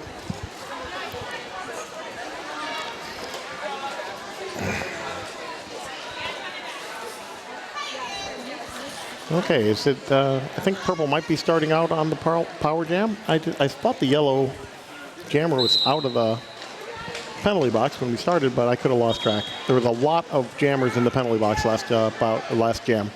All right, well, purple has taken that lead jammer status. I do see a star cap in the ACS penalty box, so yellow is waiting to get unleashed, and purple has a power jam. Taking full advantage to see if they can catch up a little bit. So a very quick 4 points on the board for purple as they're trying their best to get some points while yellow cannot. And yeah, 1 more scoring pass. So we're up 8 points on this single pass, and they've closed the gap quite a bit. But now yellow is out of the penalty box. Both teams can score. So let's see how that works out. Purple is making it all too easy, making it look a lot easier than it is. They kind of danced their way through the pack again in turn 3. So yellow has managed to free herself out of the pack. Purple's going for a little bit more points. There we go. She got through there, knew that yellow was coming around the bend, and decided to call that jam rather than risk yellow getting points. That was 16 points on the jam for purple, and that took them from being quite a bit behind to being 2 points ahead. So as you can see, a lot of points can go one direction then the other in a single jam and derby, so it almost never is a team out of it. You can score a lot of points on a single jam if you get a little flow going. All right, we're starting out with a rarity in this bout, which is both jammers are actually out here. Nobody is in the power play, power jam. All right, we got a purple jammer, took that inside line, found a seam in the defense, got all the way through. That is Annamelle again. And she is going to try to get some points on the board. And then, yep, ooh. Got there? Wow. Well, she lost her. There we go. There we got lead jammer status back. Both teams have 4 points out there. Let's see what the strategy is going to be from purple, who has lead jammer status. Nice little, I would call it an apex jump. It was an apex hop from Annamelle. She managed to just basically bypass the pack by cutting across the track on the curve. All right. Yellow has freed themselves off the pack. Both teams have managed to make several scoring passes. So we have 12 on the board for purple, 8 for yellow so far.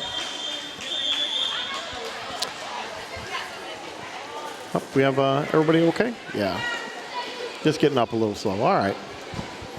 Well, that last pass, both teams got to feel pretty good about that. We had 12 up for purple and 11 for yellow, making it a 32-29 game in favor of purple at the moment. But still, more than half the time left to play. It's only a 3-point bout. Anybody could be winning this, so let's see how we do.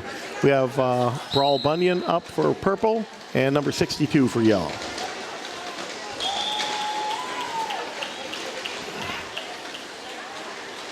All right, purple pivots out of the ACS penalty box, giving them, I think, a full squad. And purple jammer is freed from the pack.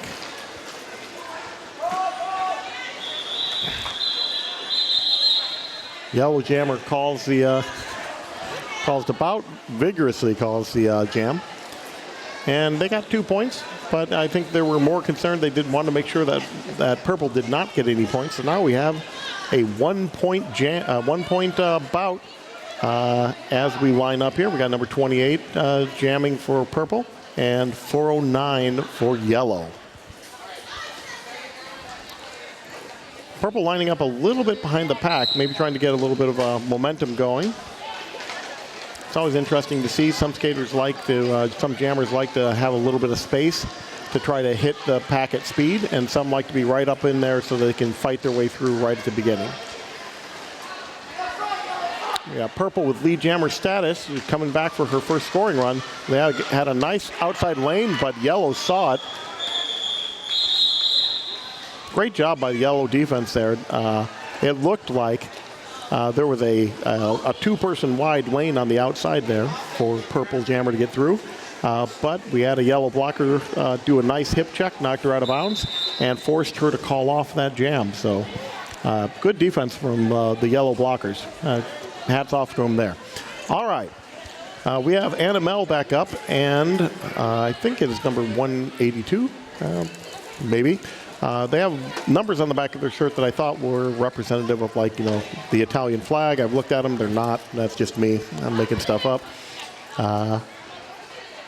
So 182, I believe, is the call sign for a murder in the police. So that's fun. John, I'm going to have to get your Diet Coke when I get my gear on. I just didn't have time. Everybody wants to talk.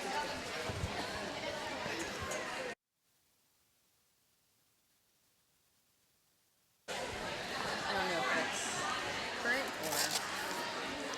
or... All right, and looking at the Twitch stream, we just got a shout out from Alexicographic. All right, I'm going to say that. And a shout out to all the skaters, but especially to her teammates from BAD, Bay Area Derby. So if you're bad out there and you know it, you got a shout out coming on from the Twitch stream. All right. And we have the jam on in a very close bout. This has been one of the most the tightest bouts that has happened so far yet today, as it's a 1-point bout. Neither team really managing to get a big upper hand. It's seesawed back and forth a little bit, but right now it's very tight.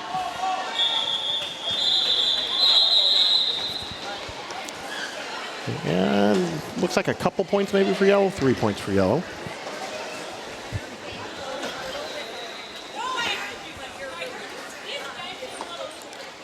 All right.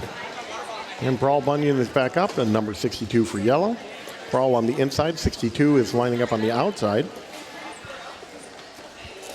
Both are starting out about 3 or 4 feet behind the pack. Let's see what the strategy is going to be. So Yellow Jammer tried, to make a quick move towards that outside lane, but Purple closed her off there. And she is heading to the penalty box, giving Purple the opportunity for a power jam. They were facing a 2-point deficit. I think with this scoring pass here by Brawl, that'll give them 4 points. So we just flip-flop the lead. We have 36 Purple to 34 yellow.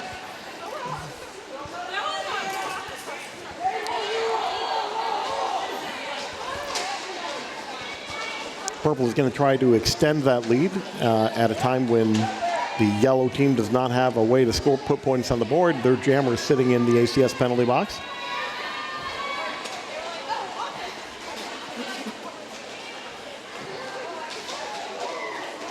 All right. Yellow got out of the penalty box, and we have called the jam. Nice 9-point jam for Purple. Went from being 2 down to being 7 points ahead. So we had a lead change. Purple is now had one of the larger leads actually of this bout, but that's not saying a tremendous amount. They are up by 7 points, and we have a fresh jam going on with 409 lining up for yellow, and I can't see the number for Purple. 28 for Purple.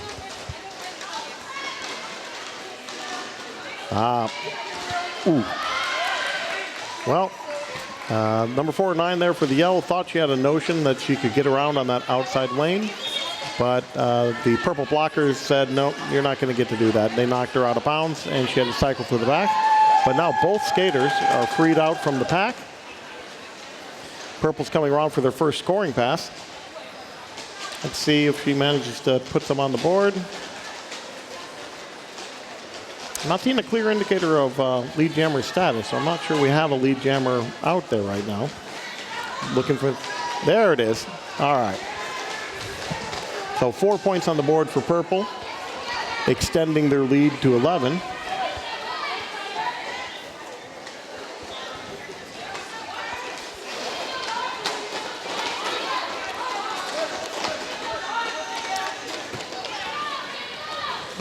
The Purple jammer was trying to take that outside lane on turn 3.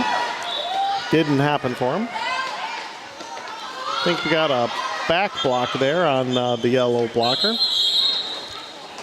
So Purple's going to start this next jam with a little bit of an advantage, as yellow will be down a single blocker. It is 49 to 38, an 11-point lead for Team Purple. But, one good jam, and we're going to have it flip-flop back the other way. So let's see how it goes. We have Anna Mel lined up for the Purple team, jamming on the right. And number 182 for Team Yellow. Anna Mel trying right up the center. She wanted to see if she could, bully those yellow blockers out of her way, but didn't happen. So she's cycling to the back and coming up with a new strategy, which is pretty much also bully her way through. But yellow has a blocker out there, that number 13, that is a Mighty Oak. She's going to be hard to move, I'll tell you that. Oh, nice block by yellow pivot there. Number 1230. I think we might have a timeout on the out there just to make sure everybody's okay.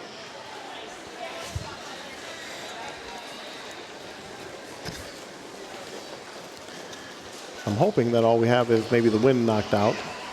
But Anna Mel fell a little hard there, so the medics are going to check her out, make sure everything's okay before we get started again.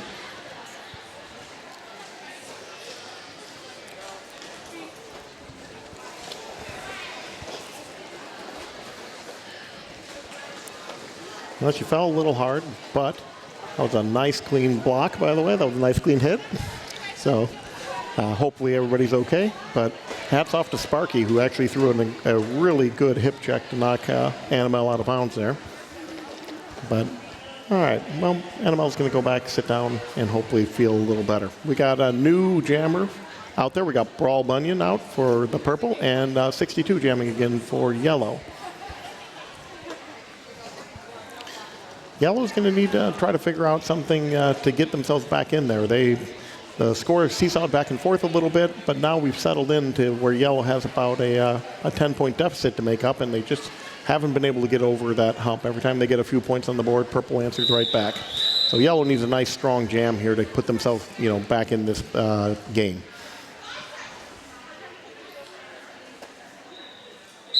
All right. And purple jammer found the outside lane there, wide open, and managed to just skate around the pack, and is coming up for her first scoring pass. Nice. Yellow is also through her initial pass. All right, well, both teams managed to throw 4 points up on the board, so playing even. It was a good jam for both teams at this point, but yellow does need to put some points on the board. They're going to have to try to hold that purple jammer back and put some points of their own on the board, because they got a little bit of a hole to fill here, as the score is 53-42 in favor of purple. Purple jammer starting way off the pack, maybe going to get a little speed going or trying to look for a seam. Up and found that inside lane. That looked like a plan to me. Purple blockers cleared out the left side for her, and she skated right on through. So nice job by purple. Good strategy from the blockers, and way to take advantage by their jammer. Oh, hard hit for on number 409 there, the yellow jammer. But she popped right back up.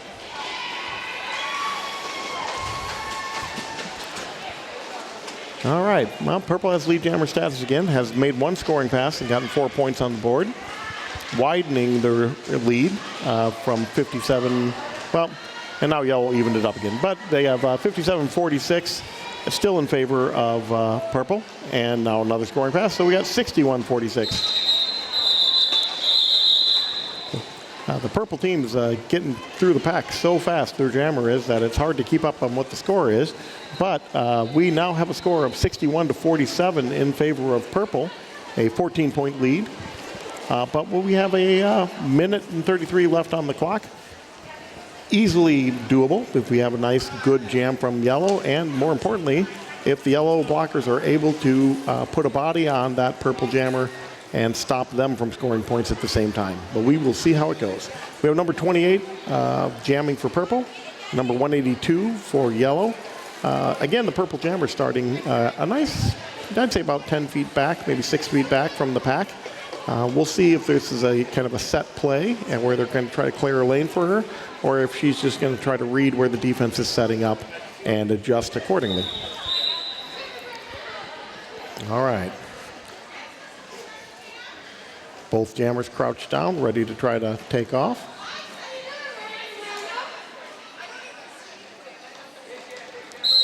It looks like yellow might be down the blocker. Well, purple lined up like they were going outside and then quickly switched inside, but yellow was having none of it. Purple jammer did manage to get through the pack, though. They were doing a good job of bottling up for a little bit, but it didn't last for too long.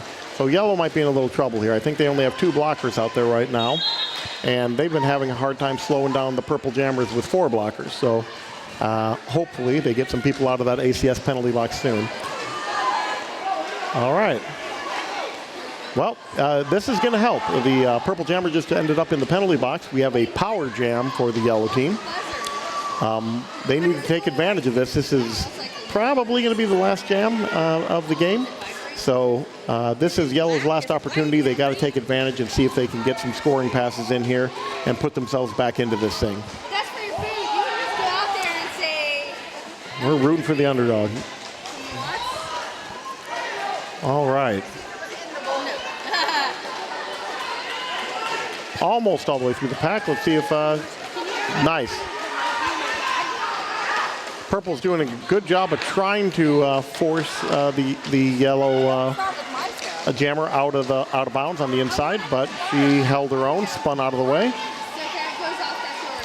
Both teams putting points up on the board, which is not what needed to happen for Team Yellow.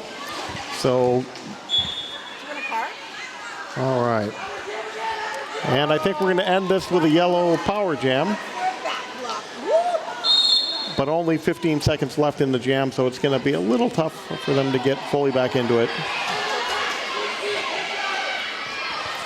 All right, maybe what might be the last pass here. Let's see how yellow does. See if they can get a few more points up there. Nice. All right. Well, we had a nice back and forth bout there. Purple did open up a little bit of a lead right at the end, but if this had gone on another 5 minutes, we might have seen the lead change the other direction. All right, unofficial final score is 65-59 in favor of Purple. Both teams did a great job out there, and we will be back in 10 minutes.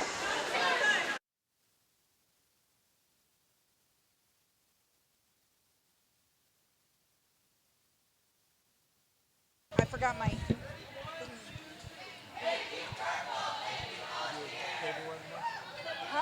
your table ready now? Yeah, no, I don't know. That's what it's supposed to be, but. No, I just crack it up. Oh, that your food? Yeah. It actually is. That's what I thought, but then I thought, oh, you're putting it near the mic. I thought it was something like No, I was just moving stuff around. Remember, guys, if you're hungry, we have food trucks outside. Okay. We also have a lovely snack bar in here.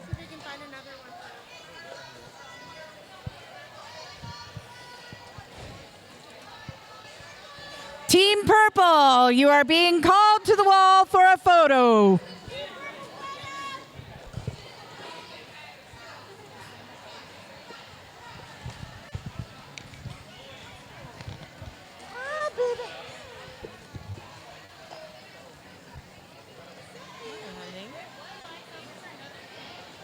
I was real tempted to. Oh my God. I forgot about that. Nobody but you and I will ever understand that.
Sacramento Roller Derby fans. This is Ben Schwartz from Empire's Comics Vault here in Sacramento, California. And this is my buddy, Hot Pepper Pug, and the sleepy old girl, Captain Dylan Hunt. We are here to tell you how excited we are about Sacramento Roller Derby and about the fact that they are playing again. It is so exciting. We're looking forward to getting the Empire's Comics Vault teams back together so we can go down and enjoy it. And we wanted to offer all of you something special for being supporters of the Sacramento Roller Derby. As the longest local Sacramento supporter of Sacramento Roller Derby, we would like to give you 10% off your entire purchase. All you have to do is come down and tell me who your favorite skater is. Is it Kista? Is it Shanita Crutch? Is it She-Ra? You tell me, and take 10% off your entire order. Come down, play with the pugs. Let's talk about movies, let's talk about books, and just have a great time here at Empire's Comics Vault in Sacramento, California.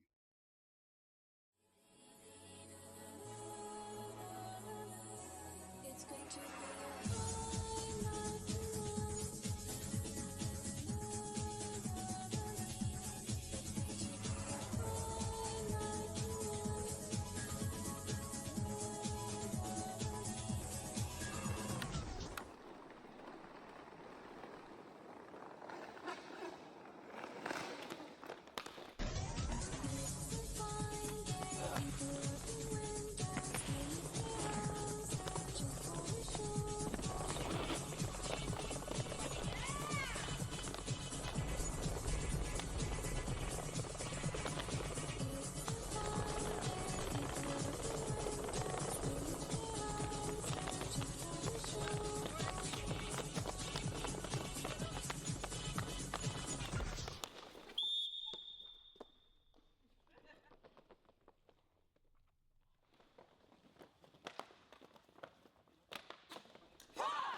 red. And it looks like we got, oh look, Hulk Smash is going to the penalty box for a forearm.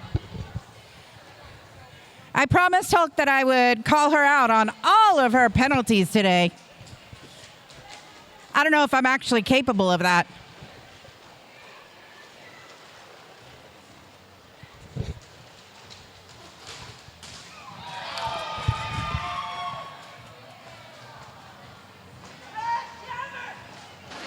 That was a solid hit out there. I pretty much felt that in the venue.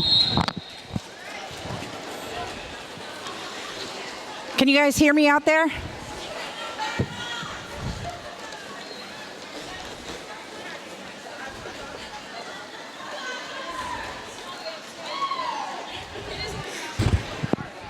Can you hear me in the venue? Thank you. Ooh, that was Harley skinned out there, our jam timer, calling that 5 seconds. I would recognize Harley's voice anywhere. I do spend about 3/4 of my time with her though, so. 12 points on the board by Team Pink already as we are in Jam 2. And Pink 8-0 out there has the lead status for this jam. There goes Tank number 7 on Team Red. Tank out on her qualifying pass. Another 4 points up on the board for Team Pink.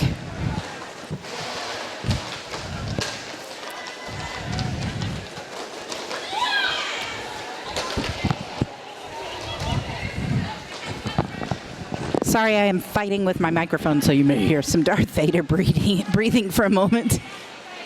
20 points on the board. Pink putting up 8 points so far in this jam. However, Tank out there in red has also put up 4 points and is looking to put up some more points, hitting the back of that pack now. And I do see at least 2 points on the board for, well, 2 points. We'll see what the ref says. It's not my call.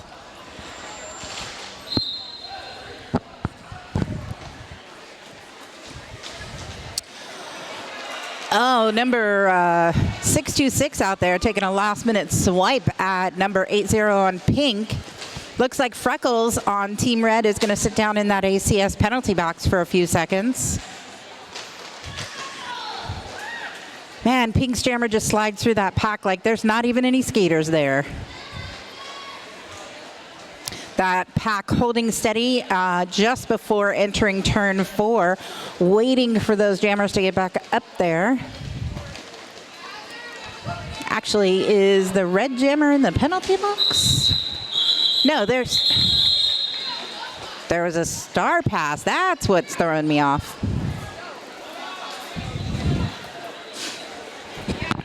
And that was 626 who took that star pass and had it stashed in her hand, sneaky, sneaky. 23 points on the board by the Pink team in that last jam. 35-8 now with 15 minutes and 30 some odd seconds left on the clock.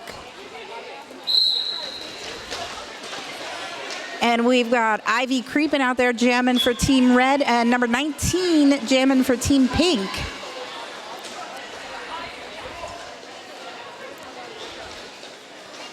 Number 106 recycling 19 back, but 19's actually going to the penalty box for a cut.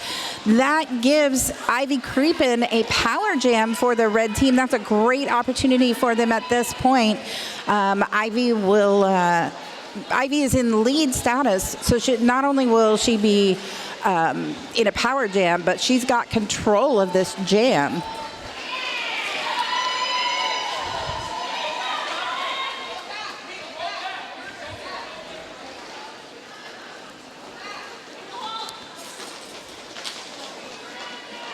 Once again, that pack kind of halting there on the straightaway between turns 2 and 3. And backing up there as Slaughter is recycling. And we have a star pass on Team Pink to Slaughter, who is now out of the pack on her qualifying lap. And Ivy calling it off there at turn 3, seeing Slaughter approaching the back of that pack. After putting 4 points up on the board, it is 12-35, Pink in the lead. And we've got Copycat jamming for Team Red. And I don't see Atom Bomb Baby out there for Team Pink. It's throwing me off. Team Pink is in pink shirts and green and black helmet covers.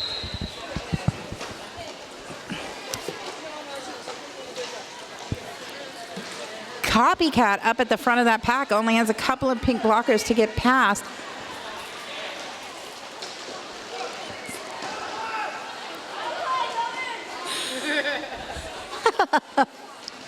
I freaking love Red.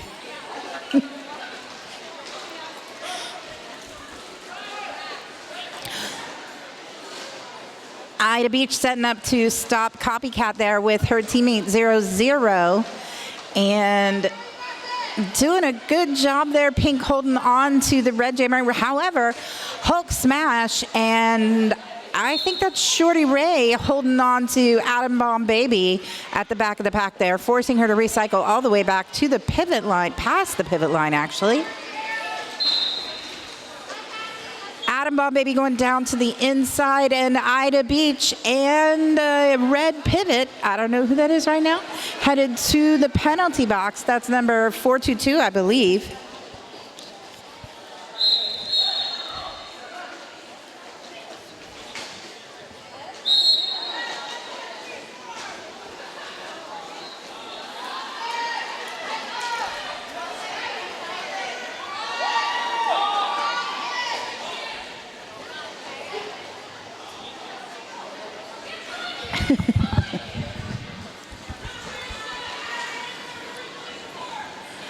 Ooh, that is one busy penalty box over there right now, ACS penalty box. So thank you to our penalty box manager, Moss Wild, and our penalty box timers, Needle Fever and Control Point. They're working their butts off in this game. And Copycat doing a star stash there. Atom Bomb Baby slides around on the inside track just as the jam comes to its natural conclusion. 39-12, 4 points up on the board in that last jam for Team Pink, unanswered by Team Red. However, Team Red did a pretty good job of shutting down those the pink jammer. There's what I'm looking for. And coming to the line now for Team Pink, we've got Pittsburgh and number 14, whose name I don't know on Team Red. Nope, Pittsburgh is going to go hand that star off to Atom Bomb Baby, because it looks like Atom Bomb Baby got a penalty right at the end of that jam, so she will serve a full 30 seconds at the beginning of this, leaving number 14 Red with a power jam, and she is out of the pack first, taking that lead status for Team Red, and her blockers setting up their Freckles, absolutely engaging the pink blockers to open that up for her, and it does work. Number 14 has put 4 points on the board for Team Red, bringing them up to 16-39 for Team Pink. And another 4 points go up for Team Red. A 19-point game now. Team Red looks like they are consolidating here and getting it together and working very well as a team, because that is 12 unanswered points so far. Atom Bomb Baby finally out.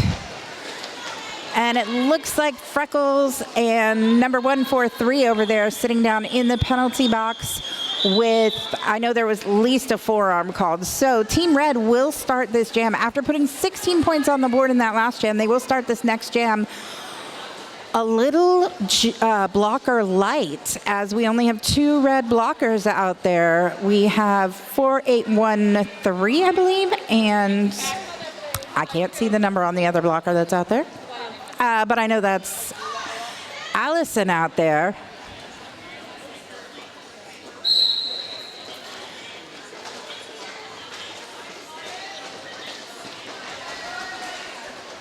And that is Tank jamming for Team Red. Team Pink's jammer got out first. That's 1-6. I do believe that actually is Pittsburgh this time. Both jammers fully engaged in the pack. Did we have a star pass on Red? We did. That star was passed to Allison.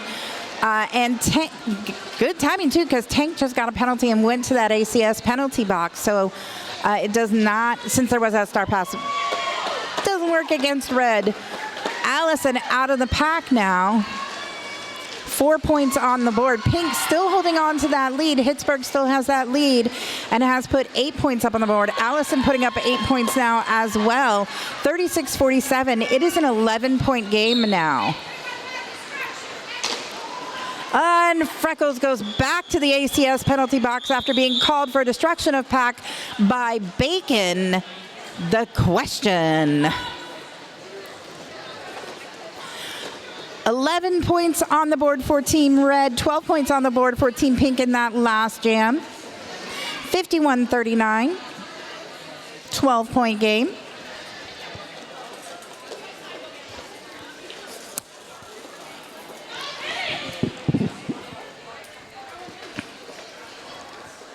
We have number 14 and number 80 out there. Pink 80 and Red 14. Red 14 getting recycled back to the back of the pack while Pink 80 pops out at the front of the pack, gets that lead status.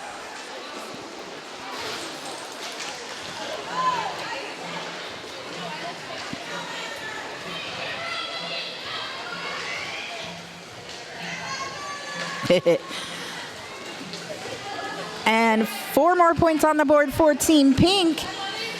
Looks like Team Red's blocker is tangled up in the back there and did fail to cede to the person who had blocked her to the outside. So 14 Red jammer is sitting in the penalty box. Leaving Team Pink number 80, the only jammer out on the track, and Noah Fallon out there calling a back block on Stone Cold Stunner from Team Pink. Freckles throwing herself physically in front of that Pink jammer, and Pink jammer just stepped right over her.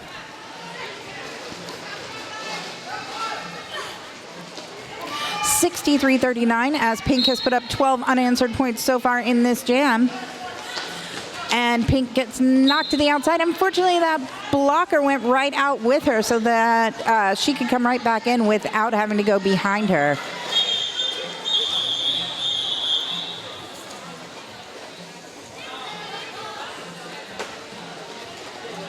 Remember, folks, we do have one more game after this. It is our co-ed game, our mixed gender game. 13 points to 4 points in that last jam, 64-43. We've got about 5 minutes and 45 seconds left on the game clock as we are lining up for jam number 8. We got Allison out there jamming against number 19 in Pink. I think it's 19. It's either 19 or 79. It's 19. I'm going with 19. It's a judgment call. Allison out of the pack first gets lead status for Team Red. Allison has been a very effective jammer for them in this game. Helped eat up that large lead that had happened earlier. We're going to see Allison putting up a bunch of points here again, I think. Ooh. And we got a cut being called on the Pink jammer. That leaves Allison out there with a power jam, and it looks like Hulk Smash is in that penalty box as well, the ACS penalty box. Allison struggling against that wall of Pink blockers there at the front. Number 916 coming in hot there and knocking Allison to the outside. Allison comes back in behind her, though, and gets out of the pack very quickly. Puts 8 points up so far in this jam. That pack is long. Noah Fallon calling a pack is here. And Allison knocked to the outside and recycled back by 916, but 916 is getting a penalty. Looks like a forearm was called for that. And the Power Jam did come to an end after putting 12 points on the board, narrowing this back down to a 9-point game. Allison calls it off. Beautiful jamming in that last one, Allison. Oh, hey, look, we have people talking to us on the Twitch stream. I don't know how long ago they talked to us. I just looked down.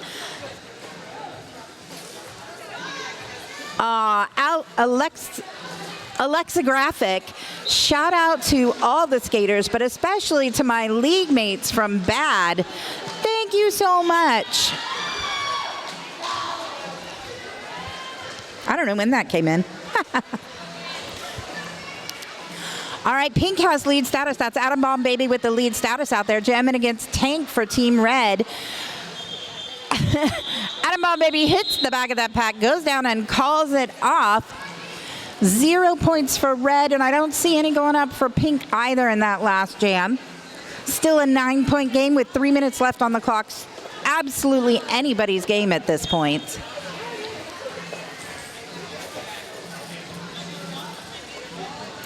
Copycat and Hittsburg coming to the line.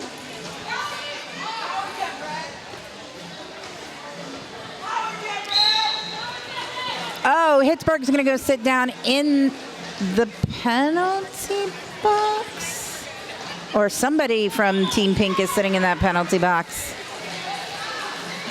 It is a Power Jam Red. Copycat has lead status. This could be the jam that changes the lead. With 2 minutes and 21 seconds left on the game clock. Absolutely beautiful pass through the pack there by Copycat. Oh, it looks like Atom Bomb Baby was sent to the penalty box at the beginning of this jam, and that is why we had that Power Jam going. Or at the end of the last jam, I should say. Copycat out of the pack again, 8 points on the board. It is a 1-point game now. Red coming back from that deficit that was up to 19 points at one point. Nice play there by Red in these last few jams to eat that up, that lead up. We have less than 2 minutes left on the game clock. Hittsburg is on the line with Red 14. Both have been effective jammers during this game, so it's going to be a fight for every point in this jam. Both jammers juking and jiving out there on the track, trying to get through. 14 gets knocked down to the inside by 0-0 from Pink, and Hittsburg gets out of the pack first and has lead status. Hittsburg back now in the pack on a scoring lap, puts 4 on the board, 14 Pink, and 14 Red is out of the pack now on their qualifying lap. They are going to have to really work to get back up there. Oh, and a beautiful apex jump by Hittsburg. I don't know where Hittsburg came from because I've never seen them skating before today, but that doesn't mean anything. But they are absolutely an incredible jammer. Sir, you are tangling up. What are you doing? My little furry co-announcer over here has gotten himself tangled. All right, 916 in Pink and 106 Allison in Red. It is still anybody's game with one more jam on the clock. Allison out of the pack first. Great opportunity for Allison. She is going to need to, I am absolutely stunned by that apex jump. Allison putting 4 points on the board very quickly. It is a 3-point game now. It's going to be back up to a 7-point game there if, Pink's jammer gets out of the pack, puts 4 on the board. Allison getting recycled back there over on this back straightaway and comes out with another 4 points. And Red is going to have to stop that Pink jammer if they don't want this to end at such a Pink Jammer is still in the pack, getting recycled back there, and she is gonna push through there, puts 4 on the board. Allison over here on turn 4 goes down, gets back up, and calls it off. The unofficial score now, 78-71. Pink in the lead at the end there, not for lack of heart on the red team. They absolutely came back from a deficit of about 20 points to force Pink to really fight for those last 4 points and take that win.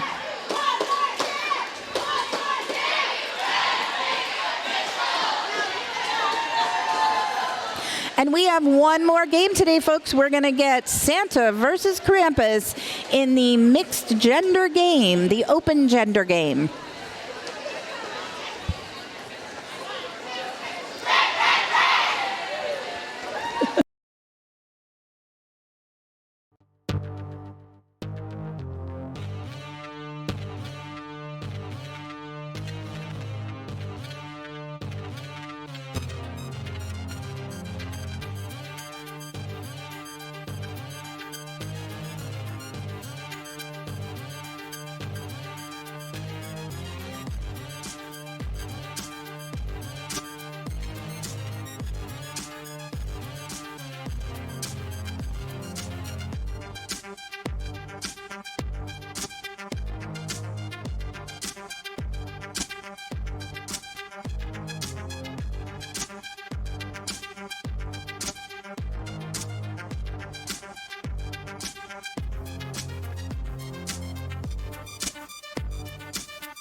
Hello, Sacramento Roller Derby fans. This is Ben Schwartz from Empire's Comics Vault here in Sacramento, California. And this is my buddy, Hot Pepper Pug, and the sleepy old girl, Captain Dylan Hunt.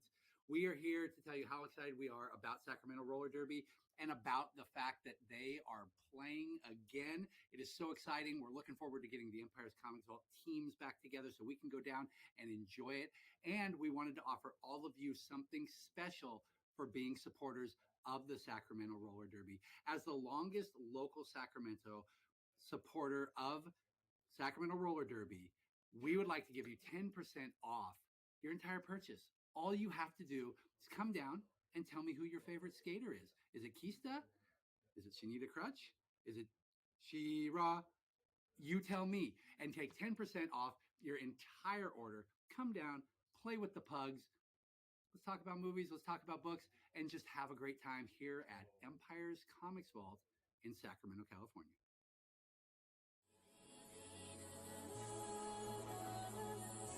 It's going to be a highlight tonight.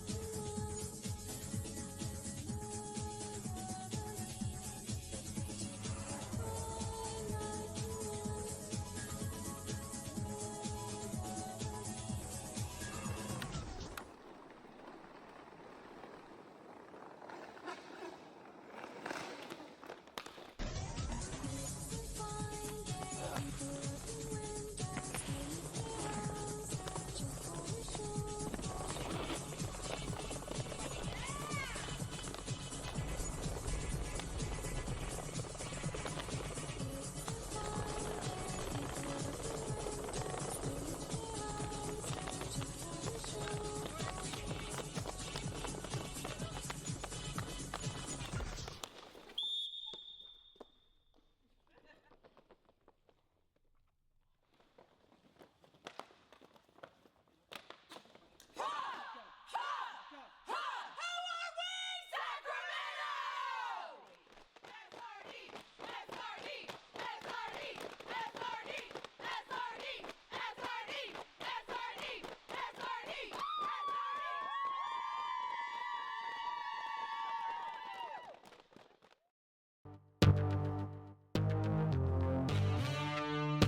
Hello, Sacramento Roller Derby fans. This is Ben Schwartz from Empire's Comics Vault here in Sacramento, California. And this is my buddy, Hot Pepper Pug, and the sleepy old girl, Captain Dylan Hunt.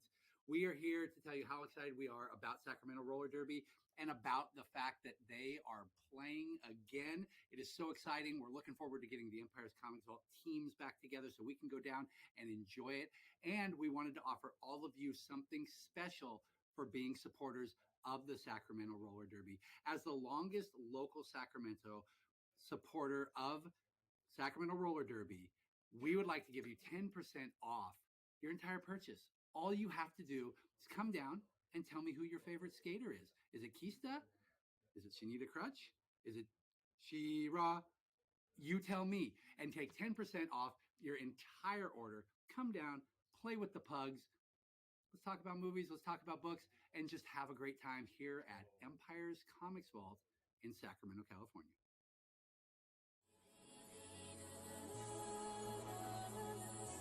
It's going to be a highlight tonight.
Hello, Sacramento Roller Derby fans. This is Ben Schwartz from Empire's Comics Vault here in Sacramento, California.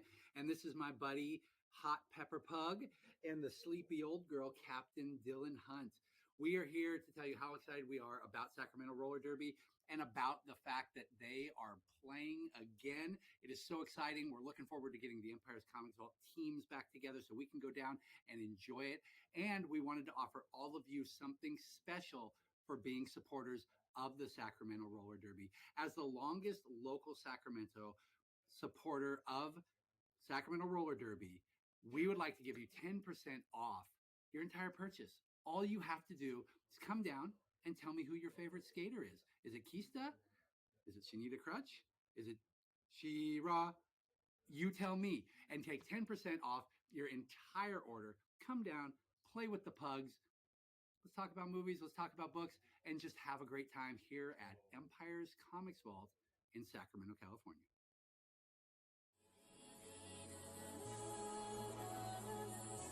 It's going to be a highlight tonight.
Hello, Sacramento Roller Derby fans. This is Ben Schwartz from Empire's Comics Vault here in Sacramento, California. And this is my buddy, Hot Pepper Pug, and the sleepy old girl, Captain Dylan Hunt. We are here to tell you how excited we are about Sacramento Roller Derby and about the fact that they are playing again. It is so exciting. We're looking forward to getting the Empire's Comics Vault teams back together so we can go down and enjoy it. And we wanted to offer all of you something special for being supporters of the Sacramento Roller Derby. As the longest local Sacramento supporter of Sacramento Roller Derby, we would like to give you 10% off your entire purchase. All you have to do is come down and tell me who your favorite skater is. Is it Kista? Is it Shanita Crutch? Is it She-Ra? You tell me, and take 10% off your entire order. Come down, play with the pugs. Let's talk about movies, let's talk about books, and just have a great time here at Empire's Comics Vault in Sacramento, California.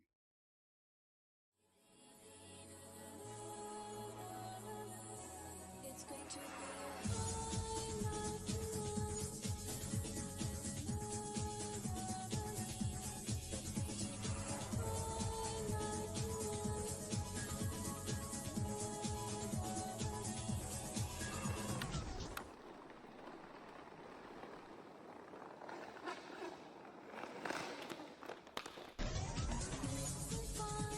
Fine day, people looking windows, in their house, searching for a show.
You were on mute for online, but I don't know if you were out loud.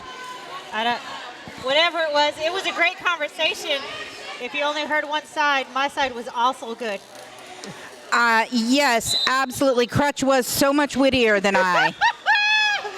I will absolutely give you that credit. 8-bit Brawler in red out of the pack with lead status.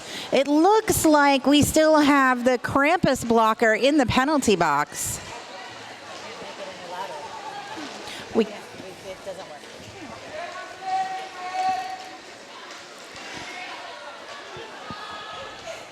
I do believe that the Black Jammer 818 is just now getting out of the ACS penalty box. That is right. That is Metalachi returning to the track for Team Krampus. However, in the meantime, while he was sitting down in there, 8-bit Brawler has put 8 points on the board for Team Santa. All right, Brawler, go ahead. Metalachi also was a great band that played metal music.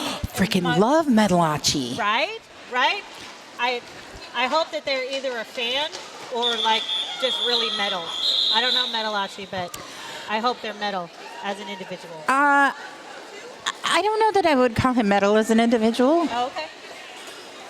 But maybe I honestly don't know him personally well enough to know what his musical tastes would be. Well, I don't want to, No, we don't make assumptions. No, I would never want to assume. Oh, 1776 back on the track, but skating for black, which is Krampus. Skating for Team Krampus. Very nice. And I cannot read the number. Is that 182? They were on a different team earlier.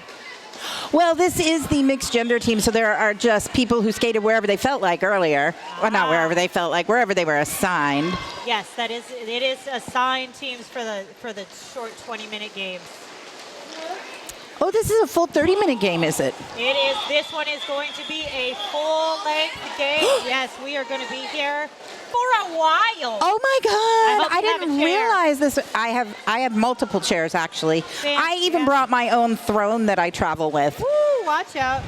Okay. Look, Calamity is a princess. I am picky about what I place my backside upon. Oh, well. I had lots of other words that were going to come out there. We are, a PG situation here. I try very hard to keep things family friendly. Jam number 4 starting. Looks like Red 316 has the lead out of the pack. Wow. 318. 318. Looks like the Red Jammer is on their scoring pass. The Black Jammer is getting recycled. Number 3 Red recycling. Number 11. I can almost read her name. Oh, for younger eyes, I'll tell you. I mean, I do have my brand new contacts in. Oh, lucky you. So I can see better than I can with my glasses, but that's another story altogether. And we have a star pass to Hardcore. I know who that skater is. That's Hardcore. Taking that star pass on Team Krampus. Those are some of my favorite pants. I like Hardcore's pants. I like the pants. I'm digging the pants. The Fair Isle, I don't know what it's called, Fair Isle leggings. Ah. Fair Isle Christmas leggings. That's what we're going to call them. Yep. Sure. Fancy pants. That's Fancy what I'm gonna go pants. for. I like it. Full 2-minute jam. Jammers re-entering the pack in turn 3. Red Jammers stuck up at the apex and gets out for 4 points.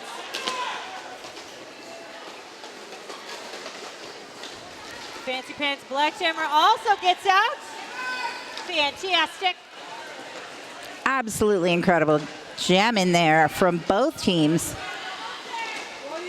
Hardcore getting low and getting some speed on us. They go back into the pack. However, that red blocker who came back in absolutely as soon as they got within that 20 feet legal engagement zone took their shot. That's smart. Oh, apparently not that smart because she went right back to the penalty box. Well, maybe she wasn't within that 20-foot engagement zone. That's what I'm going to guess. All right, since we are at a full-length game, we're going to read you some ads. Empire's Comics Vault and Hot Sauce is the longest running sponsor of Sacramento Roller Derby. Located at 1120 Fulton Avenue in Sacramento, they have been providing comics to all ages for over 15 years, and we thank them for their continued support.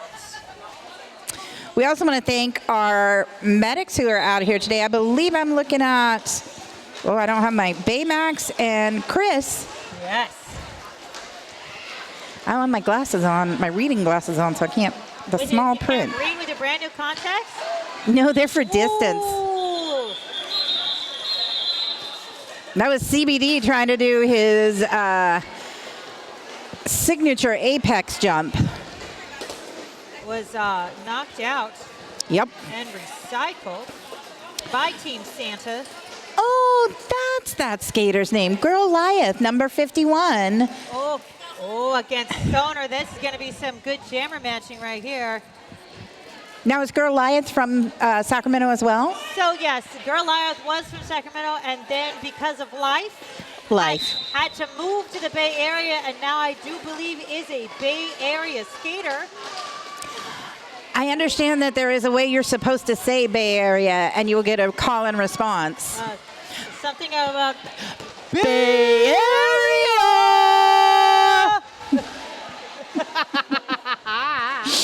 Oh, I love unison announcing. Stoner finally gets out and gets lead at the top of the apex. Goliath still struggling up there in the back. Oh, now is going to have a visit to the ACS penalty box. That leaves Stoner with a power jam. Team Santa now at 40 points to Team Krampus's 14. It's kind of like the popularity of the characters or something. Oh my goodness. Oh my goodness. I don't know. I kind of like dig Krampus in a way. Actually, I really like the Krampus lore. Something about kidnapping annoying kids or something. I don't know. Krampus was the opposite of Santa. He would take the naughty children and put them in his wicker basket on his back and take them back to his lair, where he would beat them with a switch made of multiple reeds. Are you nice or impish? Sorry, I had an office joke. George Quad Shop. Krampusnacht. I remember them celebrating that. George Quad Shop is owned and operated by that one rep. Her shop is located at 2309 K Street, Suite 101, inside the Boulevard Skate Shop. Today and tomorrow, she will be conveniently located behind the bleachers over in Vendor Alley. Is it Alley? We call it Vendor Alley because Is it a row. Is it Vendor Alley or Valley? Because somebody said Valley earlier today, and I kind of like that. Vendor, sure. Let's Vendor Valley. Why not? Oh, there goes Hazard. Finishing initial.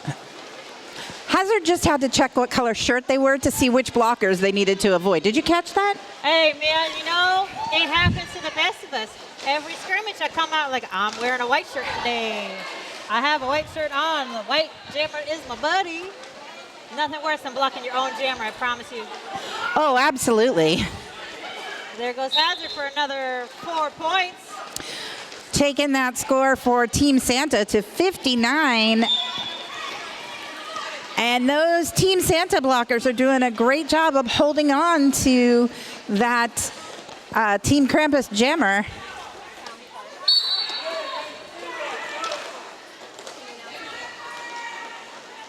Okay, if you are in the audience, and your name is Shreya Singh, I got a card with your name on it. If you can come tell me what kind of card it is, I will give it to you.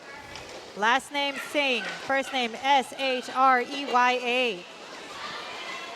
I have it up at the official's desk. I do believe I see the person it belongs to headed to you now. Fantastic.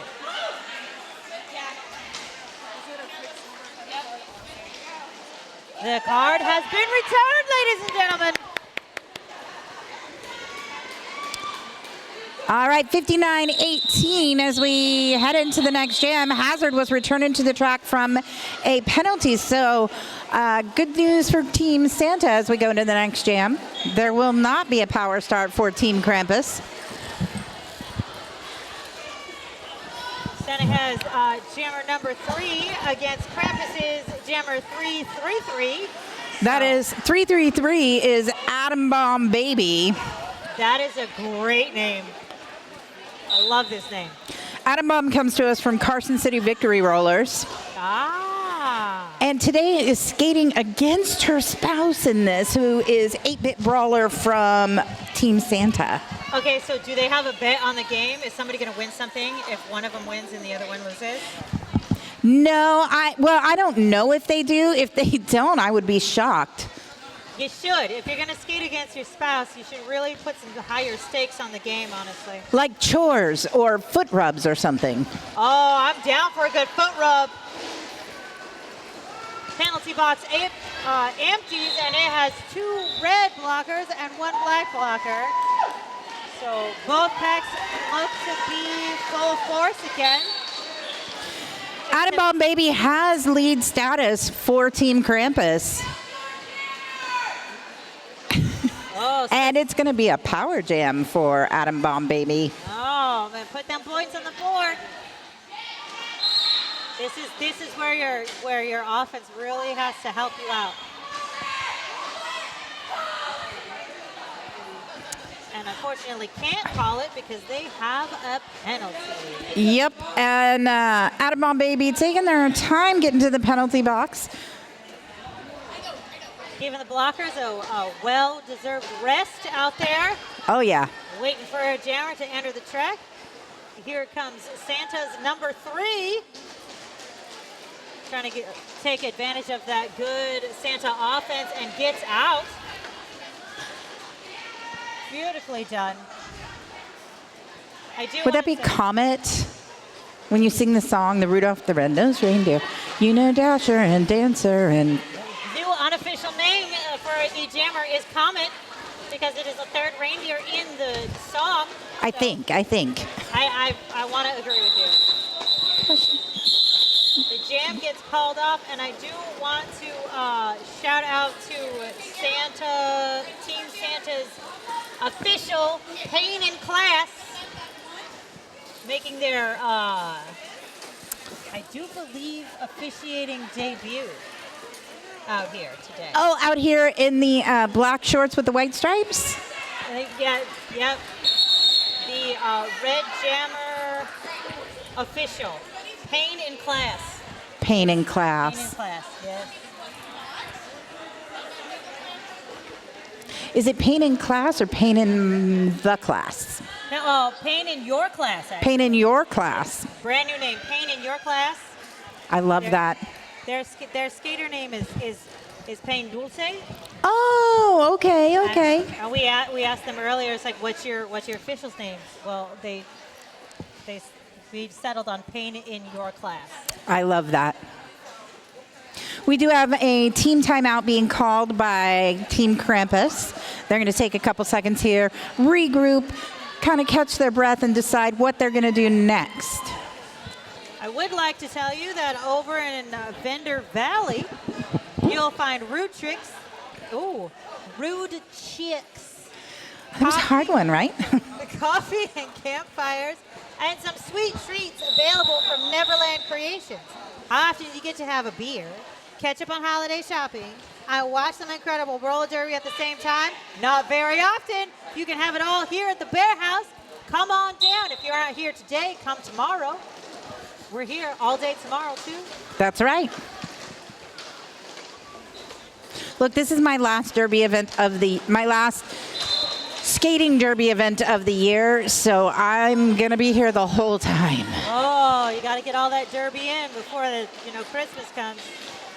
And there is that apex jump we look for from CBD Hits that did allow him to get through the pack very quickly and put 4 points on the board for Team Krampus.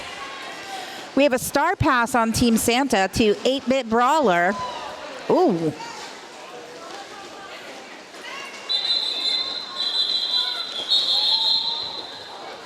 that 4 whistles. Krampus getting on the board with Santa having a 0 score for that jam. So we've got Santa in red at 63 and Krampus in black at 29.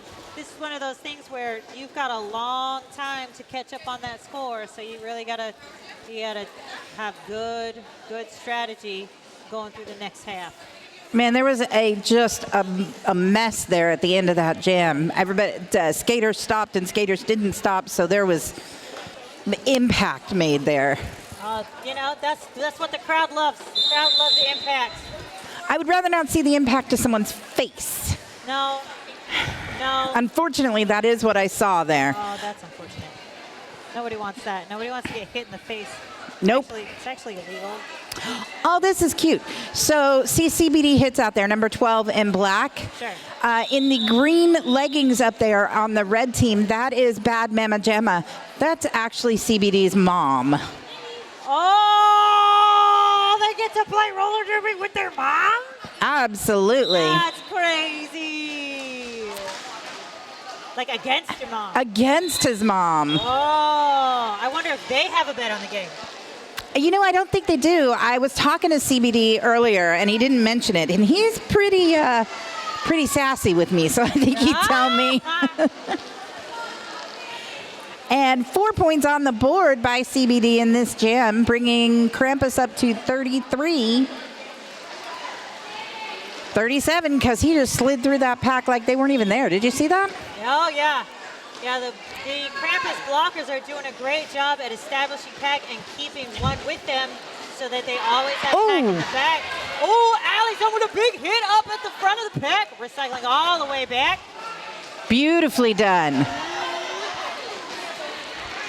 In the meantime, CBD has made 4 passes through the pack, eating that huge lead that Santa had. CBD hits the ground over here on turn 4 and calls it off. I think he just wanted to return to his bench easier. Yeah, I mean, if you jump over here on this back apex, you're closer to your bench, so you can sit down faster. Absolutely. Ooh, Rink Rat and Metalachi are out there skating for Santa and Krampus. Love it. Love to see it. Oh, I just made the connection with who Rink Rat is. Like, I just caught his profile. Now I know who that is. Yeah, we were talking about you. Go sit down on your bench, you brat. We're still struggling to get. Don't call me ma'am. Rink Rat getting recycled in the back of the pack. Metalachi also getting recycled all the way back behind the jam line. That was Hubba Bubba recycling Metalachi all the way back there. Ooh. Woo.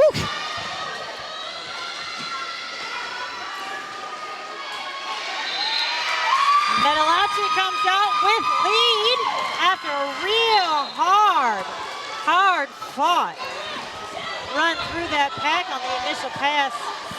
And we have a star pass to Hubba Bubba from Rink Rat on Team Santa. Looks like Doc is headed to the penalty box for Team Krampus. Guess they're earning that name.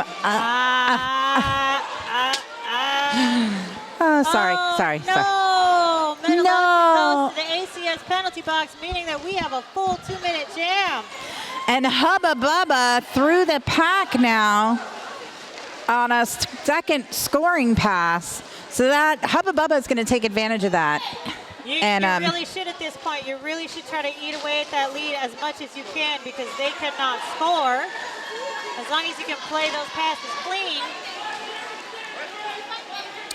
And honestly, Hubba Bubba is just a powerhouse. Oh, I can see it. I can see it. Just coming through like a wrecking ball. Yes, a wrecking ball would be a good descriptor for him. I enjoy wrecking ball jammers. Ooh, look at them go. Metalachi not gonna return quietly to the pack either, with a little bit of a hit there to Hubba Bubba as they were approaching the pack. Gotta love jammer on jammer action. And that is 603. Oh, that's Lieutenant Jan. Love it. Lieutenant Jan reporting to the penalty box for a failure to reform at the end of that last jam. I do want to say a big thank you to our favorite neighborhood brewery, Touchstone Brewing Company, for their generous donation of Bear Hug Brew. Stop it. They donated a Bear Hug Brew. Okay, To that's the beautiful. Bears, right? Isn't that cute? They have everything you need for a great night out. Excellent food, a large selection of unique brews, and the best trivia night in town. Go check them out at 116 North 16th Street, Suite 100 in Sacramento. That is literally just down the street. I was going to say, that is like right over there. here. Yeah. Well, that is definitely our friendly neighborhood brewery. That's what I'm saying.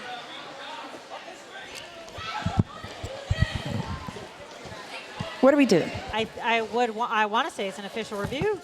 Oh, they don't have a mic out there. Uh-oh. Hold on, I'll be back. Okay.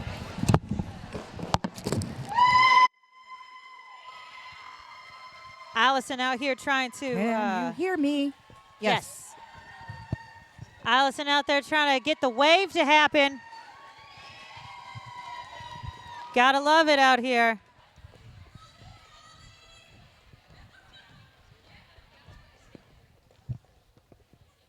For the official review. Oh, the official review.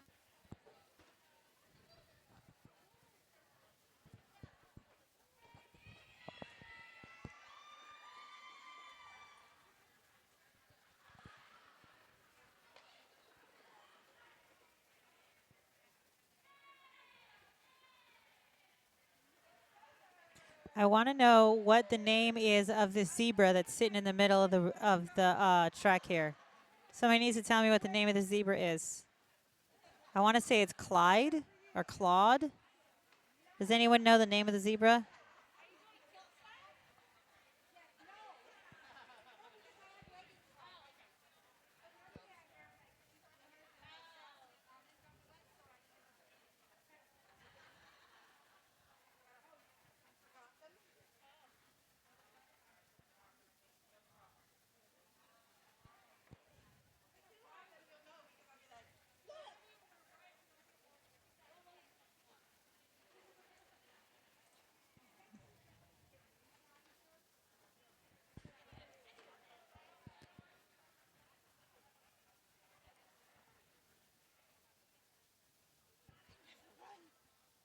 Oh my God, I saw you run. Just now. You can't say you never run anymore. I only run Red. for the sake of Derby. Here she is. Hello. You're on. Red is requesting a cut call on the Black Jammer when they returned from the box. They entered within the engagement zone. The referees have discussed and determined that that is true. They will retain their official review, and the Black Jammer is going to the box. Thank you for that clarification. We appreciate it. And that microphone can just go in your box out there. Just turn it off. Did you all in the house hear that? Keep the microphone. Keep the microphone. Keep the microphone and turn it off. Yes, thank you. They were looking for me to come back out for it. Nope. Hey, full on. They wanted you to run again. I am not. I'm already out of breath from running that short distance. Santa gets to have a power jam start with 182 as their jammer. Getting slightly stuck on a black blocker at the top of the pack. Makes easy work of it to complete their initial pass. They are lead. Good offense. Good job, blockers.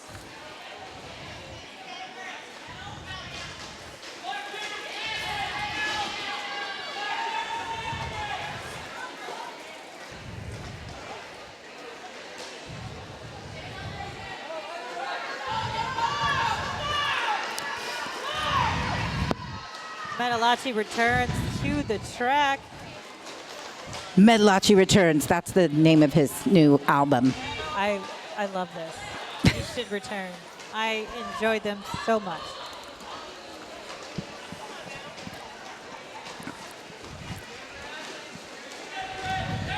Trying to keep the star off and confuse the blockers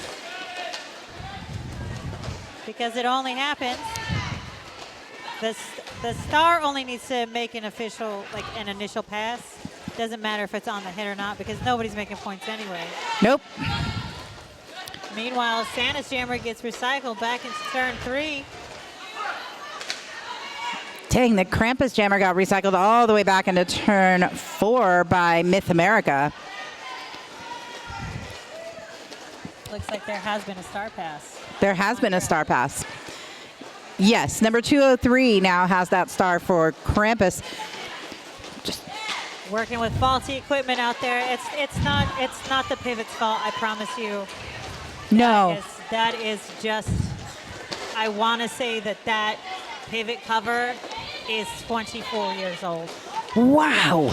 That's what I want to say. I don't know if it's true or not, but it is a very old pivot cover. You know, though, the pivot cover drop is not something that is new. And even a star drop. I saw at championships this year, I saw a star cover fling itself off of the skater's head.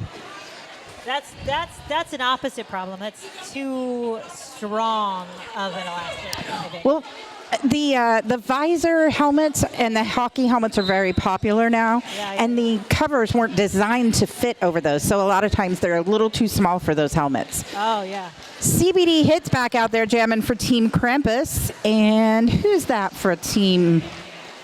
It is 60. I want to say it's 62. It's 62. It's definitely an upside down 5 and knife on her back, so I am not sure. I caught a glimpse of her armband. It is 62. Fantastic. You do what you can out here when you make your own jerseys. You work with what you got. I never judge jerseys, man. You can't. Like, you just work with what you got. That's derby. Back in the day, every single shirt I owned had my name on it, and I owned about 17 partial pairs of letters because Calamity Wren takes 2 packages of letters to spell. That's amazing. There's never enough letters. Looks like CBD's having some trouble up here in the back apex with the Santa blockers. Yeah, that's what I thought. CBD did a little cut there, and we'll be going to the penalty box for that. That gives Santa a power jam. Good opportunity to increase this lead just a bit. Santa's doing a good job of keeping the pack in the back, but Black blocker goes to the black pivot goes to the penalty box, and there is a serious pileup in the back of the pack. Pretty sure I saw that black blocker's helmet bonk the jammer in the booty. Not like booty crack, but like booty cheek. Well, it's softer than the floor, I suppose. I mean, yeah. Yeah.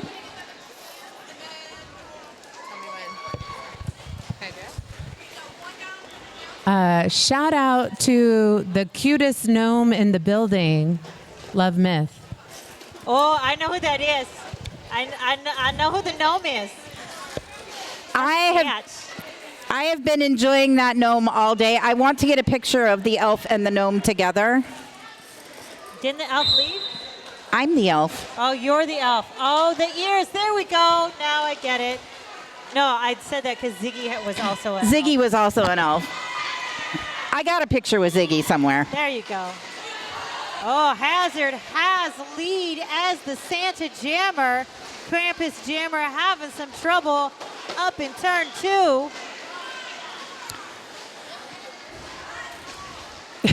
Now we've got 2 Krampus blockers in the ACS penalty box as Hazard completes a scoring pass.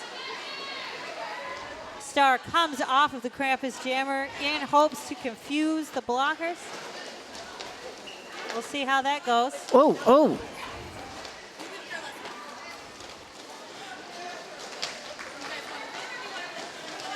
Is that Riz that tried to stop Hazard? Yes. Oh, yeah. That was Riz. Yes. Hazard out here. Slimla Anderson and Riz up here at the front of the pack, setting up a 2-wall to try to stop the Santa Jammer. 8-Bit getting into position to knock them out of the way, and 8-Bit moves Riz. Not many people can move Riz. Oh. Good job. 8-Bit taking a swipe at Hardcore there, too. Looks like Hardcore does have the star in hand, but is still having an issue trying to follow that offense that's setting up for her. Red blockers are just way too good at small reforming to keep control of where the jammer's going. Meanwhile, Hazard just knocking people out of her way. In this case, it was Allison she knocked out of the way. As Allison and Roll V. Wade up there at the front. I just figured out 1776's name is Roll V. Wade. Stop it. I am in love. I absolutely adore a good name. There's nothing better than a good name. Nothing better. Also, Creature's number 11 in this game. I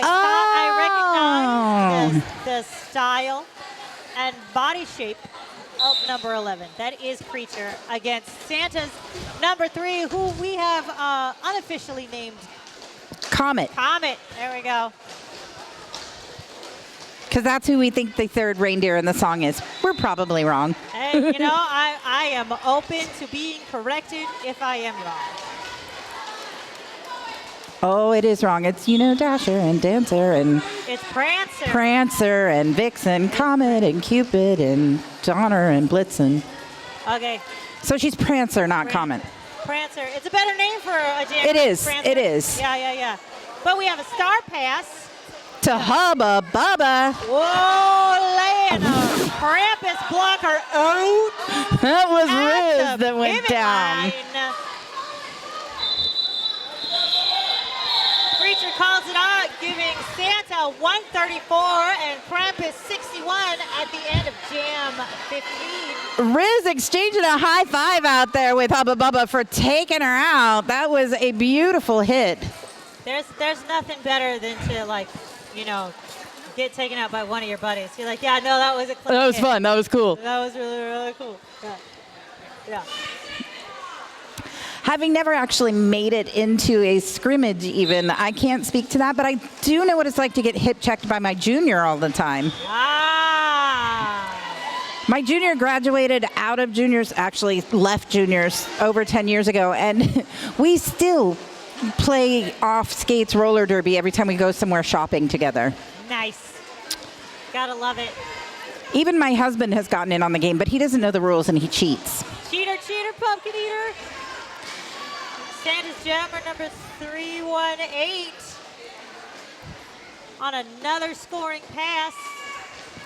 Well, Goliath, the jammer for Krampus, now gets out on the initial on the back straightaway.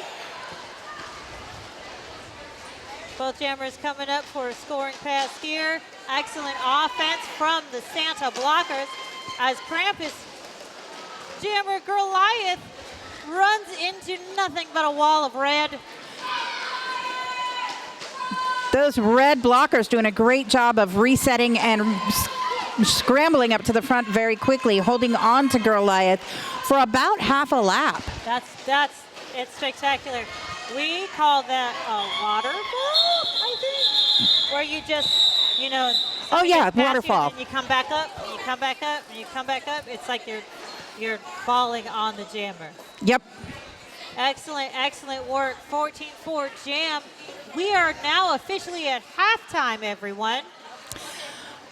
Going into halftime, 148 Santa to 65 Krampus. And we are going to take a break on the mic here for a little bit. Well, I are going to take a I'm going to stop talking. I have to give you a couple of announcements here in-house. If you would like to start your adult roller derby journey, our next 101 class begins on January 27th. Bird Dog and all of our 101 coaches will teach you all the basics of skating and roller derby in 6 weeks. Email recleague@sacramenteroller.com today. And our last announcement will be SRD has an open junior league called the Beastie Bears. Anyone between the ages of 8 and 17 can join. For more information, email juniorrec@sacramenterollerderby.com.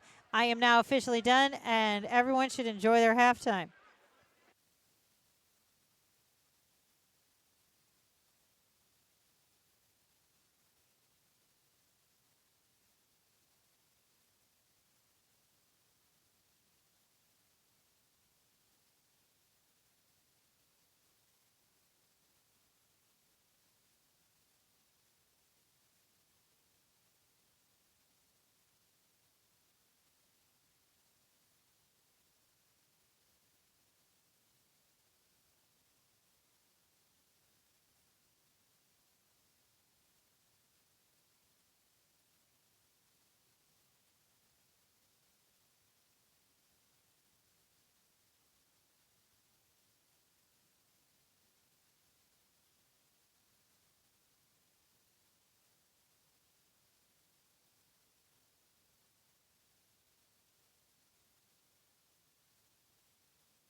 Hello, Sacramento Roller Derby fans. This is Ben Schwartz from Empire's Comics Vault here in Sacramento, California.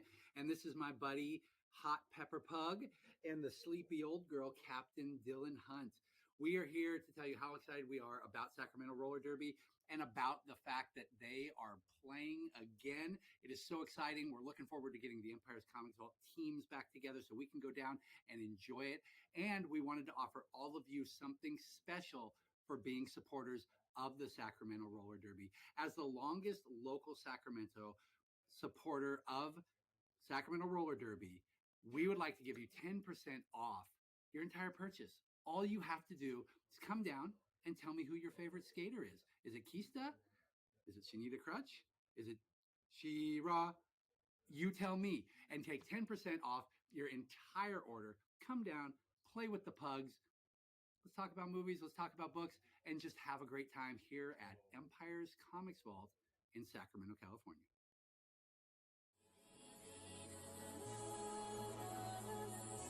It's going to be a highlight tonight.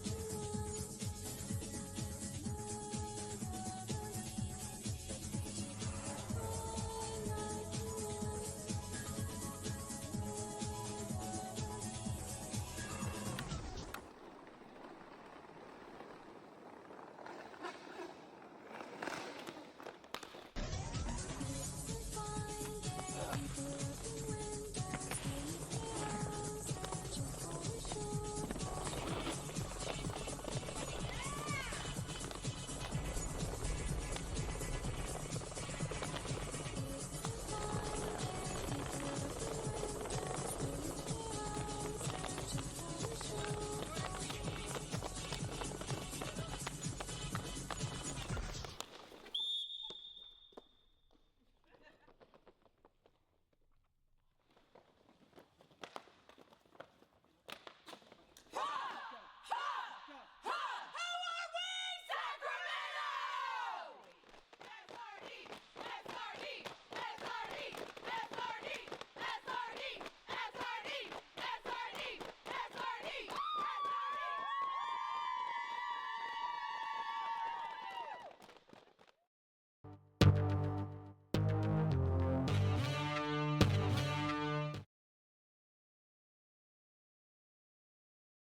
Number 42 on red.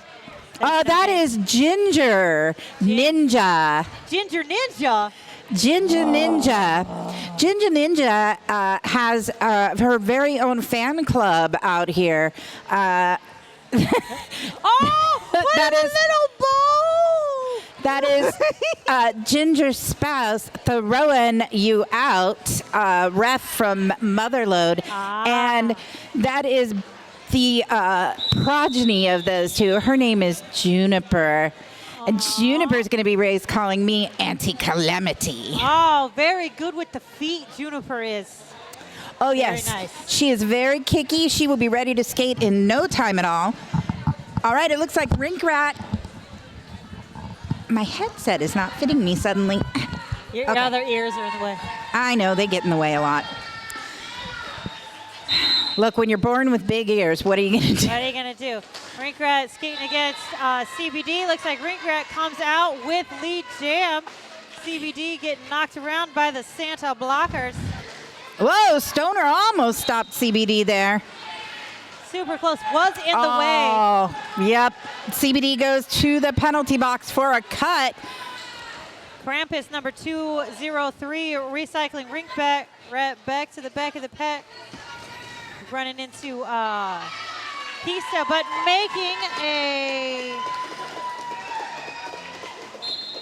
4 more points on the board for Rink Rat for Team Santa. Oh, 203 from Team Krampus. Well, was doing an amazing blocking job there, but did something illegal and is headed to that ACS penalty box.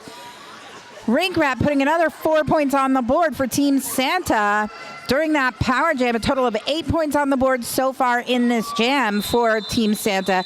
And Rink Rat sees CBD hitting that pack and calls it off. A little bit of love there between CBD and Stoner. Saw a little bit of a high five exchange there. Or maybe it was a low five. It was kind of down here, but you know. I love all the fives. I do have information for you. Yes. So I was just given the tournament MVP, MPJ. Oh, we get to see the. Oh my gosh. So these were made by a skater named Chile. So these are not the tournament MVPs. These are for this open gender game. Oh my gosh, that's so beautiful. These are adorable, and you wish you could see them, but you can't. We can see them. And I can hold it up. You can look this direction. Chile, her out is amazing and super crafty. She lay her out. One of my favorite skaters. Can't wait to skate with her again. Cannot wait. All right. So it looks like Atom Bomb Baby's out there ready to jam for Team Krampus. And Rink Rat's in the ACS penalty box. Oh no, they did something. Rink Rat. Rink Rat. That does give Team Krampus an opportunity for a power jam here. Love to start a game in a power jam. If you do it right, you get lead really, really quickly. Looks like the red Santa blockers are giving Krampus a little bit of trouble. That Offense is trying to happen. It was Bad Mama Jamma and 8-Bit there at the back that held on to 8-Bit or Atom Bomb. That is Atom Bomb Baby being recycled back by 8-Bit. There we go. Krampus pivot coming back on the track. Seems to be having some sort of skate malfunction. Now it's ready to rejoin the pack as Rink Rat enters into the conversation, but gets recycled back into turn 2. Rink Rat hitting Melanin Monster there at the back straightaway. Oh, tries a little hop around the outside, ends up not clearing that. And Atom Bomb Baby finally out of the pack. We finally have a lead jammer over a minute into the 2-minute jam. Not just only a minute, but almost an entire lap. What great blocking skills. Always want to shout out to a great blocking situation.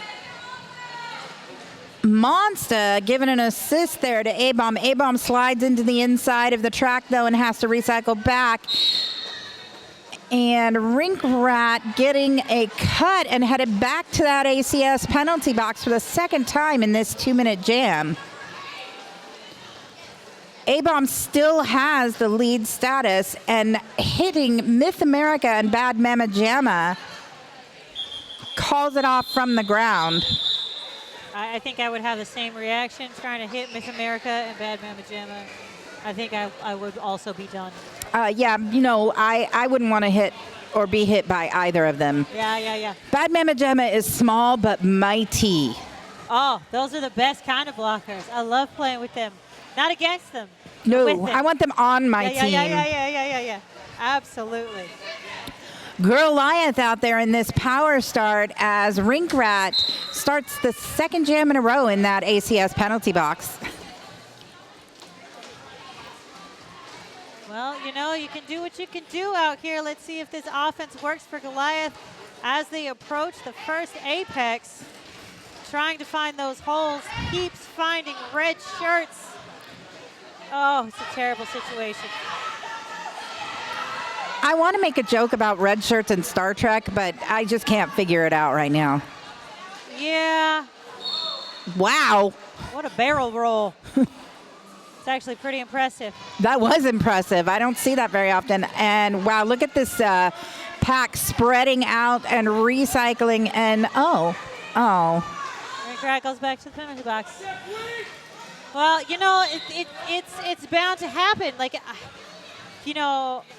I said earlier, Red is looked at by us as a tournament, and there are all levels of skaters here. Right, absolutely. And while Rink Rat has a lot of time on skates as an official here at SRD, not as many opportunities at home to be in a scrimmage situation. So this is really a full-length game for them that is an experience that it's good to have. Oh, absolutely. Might as well take advantage of it when you have it. Riz and Doc spreading out there to try to recycle. Whoa! Did you see that bean dip to like a one-footed transition up at the jam line? Oh, Rink Rat is doing things out there, ladies and gentlemen. So excited. That was an incredible level of excitement. That was beautiful, though. Honestly, if you hadn't done it, I was going to do it because that was an incredible maneuver. That is a maneuver. That's just light footwork stuff. That stuff I can't do. I cannot do that. That is actually, honestly, that is a skill that refs learn because you're constantly dodging skaters that are flying off the track. If you think about it, very rarely do you see a ref get hit, and that's because they practice those agility skills far more than any of the actual contact skills on the track. Wow, speaking of contact, Lieutenant Jan taking our 62. 62, getting up with a smile on her face. Just love for the love of Derby. Krampus Jammer, that is 1776. Roe v. Wade coming out and getting lead status for Team Krampus. And 62 still getting recycled back there. We do have a star stash. Wow, Hubba Bubba knocking Roll v. Wade down to the inside. I would not want to roll into Hubba Bubba for any reason. There's a lot of people on here that I would not want to roll into. Honestly, I wouldn't want to roll into any of them because I am not a skater. And if you put me on skates, it would be a bad plan. This is not the plan. There is a reason I am named Calamity. I earned that name.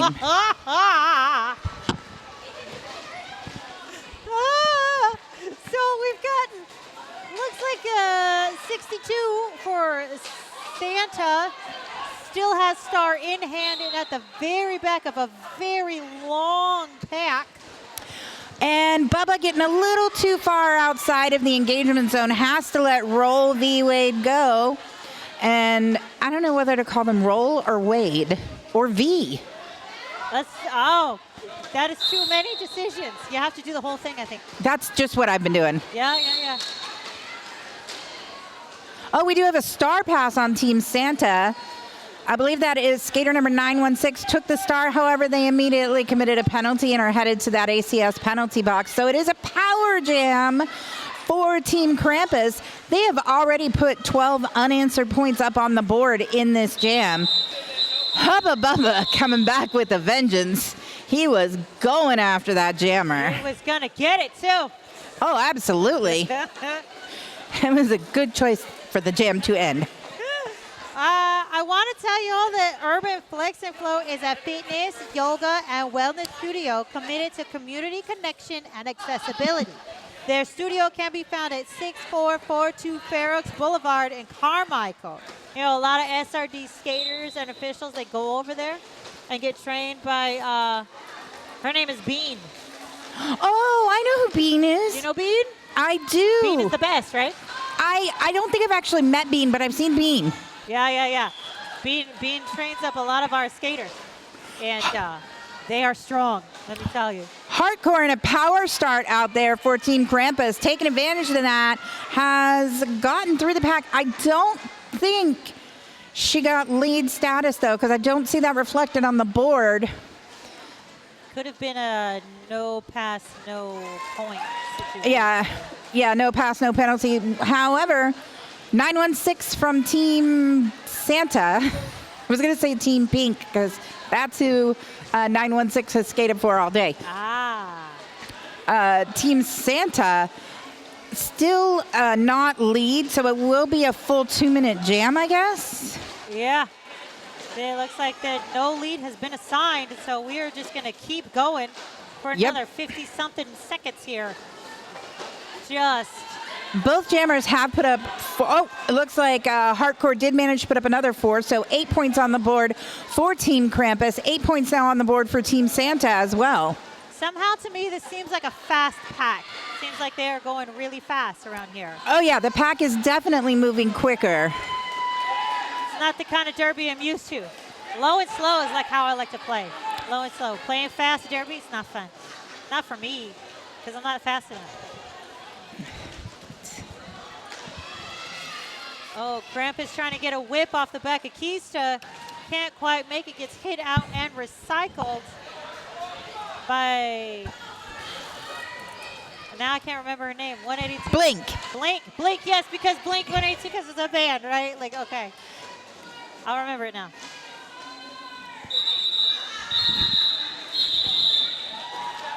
Jam comes to its natural end, and if I am reading the refs correctly, it is a 14-14 jam, making Santa at 170 and Krampus at 96. There is plenty of time left on the board. This game is not that far away. It is not unattainable. Absolutely not. With just over 18 minutes left on the game clock. It's still anybody's game. Let's see, we got Metalachi against Hazard this time. Massive pileup of Santa blockers at the back as Hazard gets lead. That pileup was not intentional, but it did give Hazard quite an advantage there as Metalachi got tangled up behind it. Those Krampus blockers doing everything they can to get Hazard to slow down. Yeah, Hazard's not going to slow down. It is not impossible for Hazard to be slowed down. It is just improbable. I understand that. Yeah.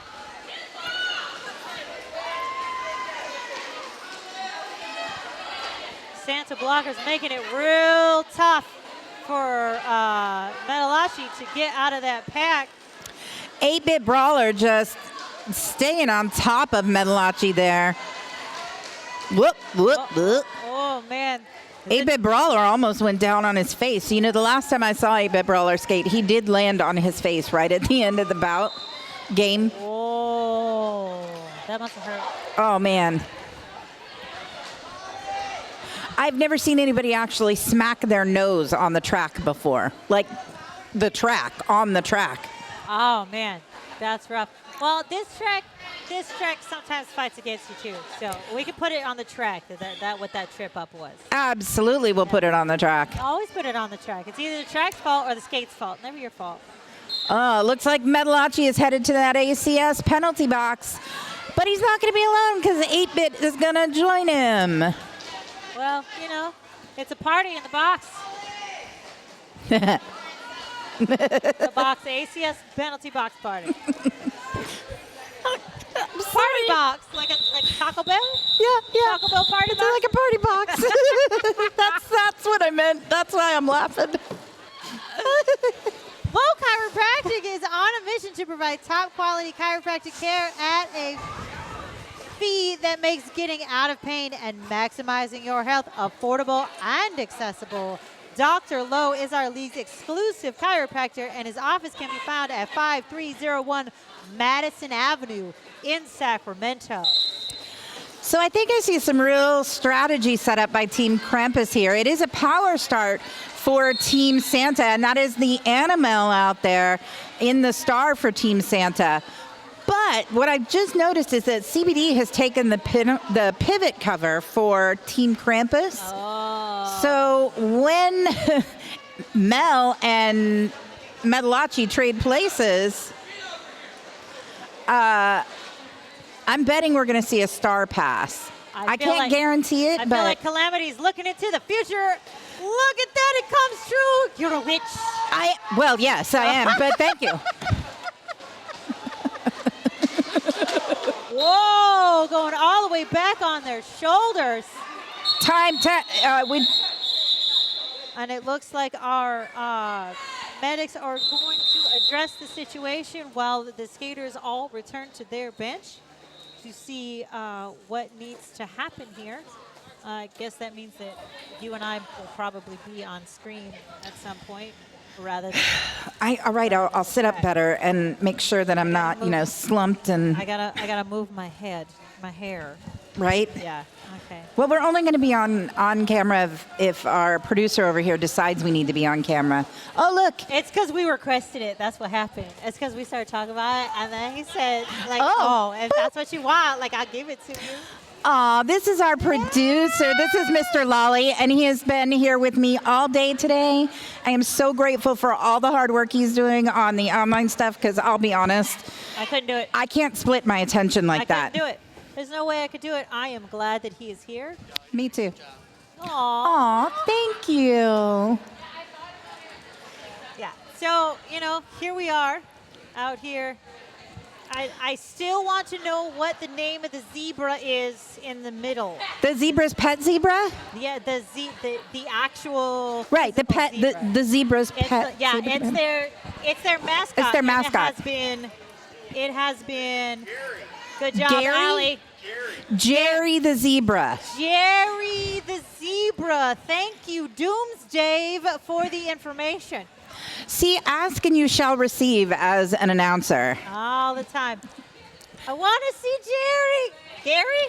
I already Jerry. forgot. Jerry. All I can see is Jerry's tail. All right there. See, we can see. They can Oh, see it look, on they the can see it internet. online. They can see his face online. Well, welcome to Jerry. Jerry's world. Do, do, do, do, do, do, do. I don't know what's happening. Yeah, R2. Excellent. Love to see it. I just realized what R2's helmet means now that I know their name. Right, it's R2. Beep life. Yeah. So one of our medics today, Baymax. Yes. Right? I love the beanie. Okay, so their helmet is the same. They have a white S1 helmet, but they took a little piece of black tape, but you know how they have Yeah, they have the holes? two holes. They just put the. Oh my God, that's brilliant. Yeah. I thought it was custom at first, and then I realized what her name was. I'm like, oh. I'm not known for being fast. We're pretty. Yeah, I'm pretty, not quick on the uptake. Not quick on the uptake. There are days when I am not pretty and I am smart. I guess you can't have. But it's too much goodness in one package. But most days I'm very pretty. I am smart about roller derby though, because I got in early and I am lucky enough to be able to talk about roller derby all the time. Oh man. It's nice. I like being able to talk about roller derby. It's one of my favorite subjects. I drive everyone else crazy, which is why I sit here on the microphone. Hey, like I'll talk to you about derby all day long. Same. I have been actually Harley Skinned, who's out in the middle of the track right now with the blonde hair. That is an NSO named Harley Skinned. Harley is one of my besties. Oh, okay. Our husbands went to high school together. Shut up. I kid you not. And when we are all together, we spend a lot of time together. We do like group date nights and things like that. That's adorable. Harley and I are not allowed to talk about roller derby. That is not uncommon. It is not uncommon. I know Nayslayer, our finance director, is her significant other is Who's Your Daddy? He is the one of the Mall Stars coaches. And when he took the position as the Mall Stars coach, they very quickly had a at-home rule that they don't talk about. They can't do it. I just they got to talk about something else. I am married to a tech whiz, and he is a lovely human being. He is super nerdy. He runs our Dungeons and Dragons game for us. However, he does not have any interest in any sport, but especially in derby. I kind of have ruined it for him. And that's okay. It's totally fine. It's totally fine. He's been very supportive of my derby career. We got to a point now, I did 26 weekends of roller derby out of the last 52. That's a lot. He has told me that next season I either have to pare back on roller derby or be prepared to be single. Oh, that's... He's kind of mean. Well, you know, he loves you, and he kind of like wants you to He wants to see me once in a while. He wants to do things with you, and he doesn't do the derby. I get it. I mean, the problem is that outside of derby, I also had 3 weekends where I was at an anime convention. And several weekends where I just went and hung out with my girlfriends. Oh, number 318 for Santa. That entering is the track from the box. Anna Mel returning to the box. And who do we have out there jamming for Krampus? Oh, nobody. They're in the penalty box. I do believe they are in the ACS penalty box. Oh, it's going to be CBD. Okay. Yes, that makes sense because they were the jammer of record in the jam that just ended. Oh, Animal gets a forearm and heads to that ACS penalty box. Boy, this has been a penalty-heavy half for the jammers. Yeah. Oh, CBD tries to hop over Bubba and does not make that a clean apex jump. But Bubba got sent to the penalty box for an illegal block, I believe, because he hit him while he was in the air, even though... It was either in the air or I did see Bubba's foot. Bubba's foot was definitely outside when impact happened. It was on the inside of the line. Either way, it was an illegal block. Yeah, something illegal happened. So good call on the officials. Good job. Go Team Zebra. Yay, officials. Ooh. Well, that was a hit. Number 22 wearing Ada Shovelace's shirt, but that is not Ada Shovelace. And just going through Santa blockers and knocking them down. Medics, if we could have you report to turn 2, please. It looks like we got more time to fill. You should read an ad. Oh, I think I will. All right. Right outside our doors for today only, you'll find the best Nicaraguan food Sacramento has to offer. Tipico Nica offers grilled meats, plantains 2 ways, rice, beans, and more. To learn about their story, see their featured article in the Sacramento Bee. Or you could just see my lunch. I can see your lunch. But I don't think the people can see your lunch. They can see my lunch. I am sharing my lunch with the people. It's either the plantains. That's one way, and then that's another way. And this is chicken. I got the pollo and the arroz con beans. Frijoles? Frijoles. Gracias. My Spanish is coming along, but Your accent is a lot better than mine. I can understand a lot of Spanish. I am not confident enough to speak it to anyone. I understand much more than I actually speak. But I'm currently studying Spanish and French. Oh. Because I had a random offer to go to Toulouse to announce at some point in the future, and respectfully, I'm learning to speak French so that if I actually get to do that someday, I can announce in French. Ooh. I want to learn Derby words in French. So far, I don't have any derby words in French, but I have a lot of things I can say, like bonjour, comment allez-vous, comment ça va. That's it. I mean, that's not all I can say, but that was hello, how are you, what's up. That I understood it, but I didn't know what the response was. I do know how to count in French. 1, 2, 3, 4, 5, 6, something. I'm only up to 5. But I just started French lessons a few weeks ago after I got back from Portland. I met, her name is Trash Panda. Oh, I love that. And Trash Panda skates for Nothing Toulouse. Yes. The team from Toulouse. Uh-huh. I had a really fun week this week. I was watching videos on TikTok or whatever. Oh, I'm sorry, the Clock app. And I was watching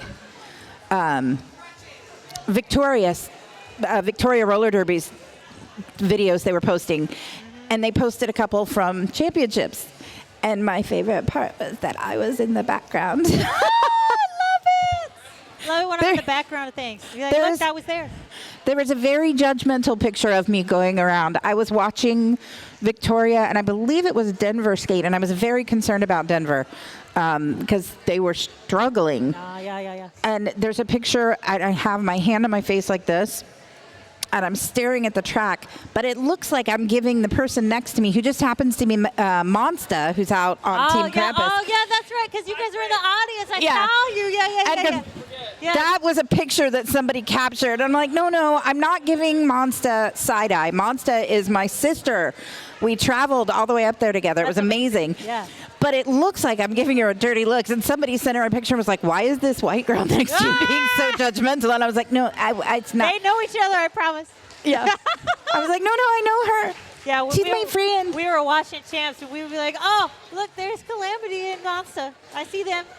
I deliberately wore the bright colored poofs so that my friends, like I was expecting people at the venue to come see me. And they did. I got to meet one of my online friends I'd never met before. Her daughter, Nazgul, skates for the Rose City Juniors team and coaches the little teeny tiny Rose City skaters. So I got to meet her, Nazgul's mom for the first time in person. We've been Facebook friends forever. Oh my gosh, that's so cool.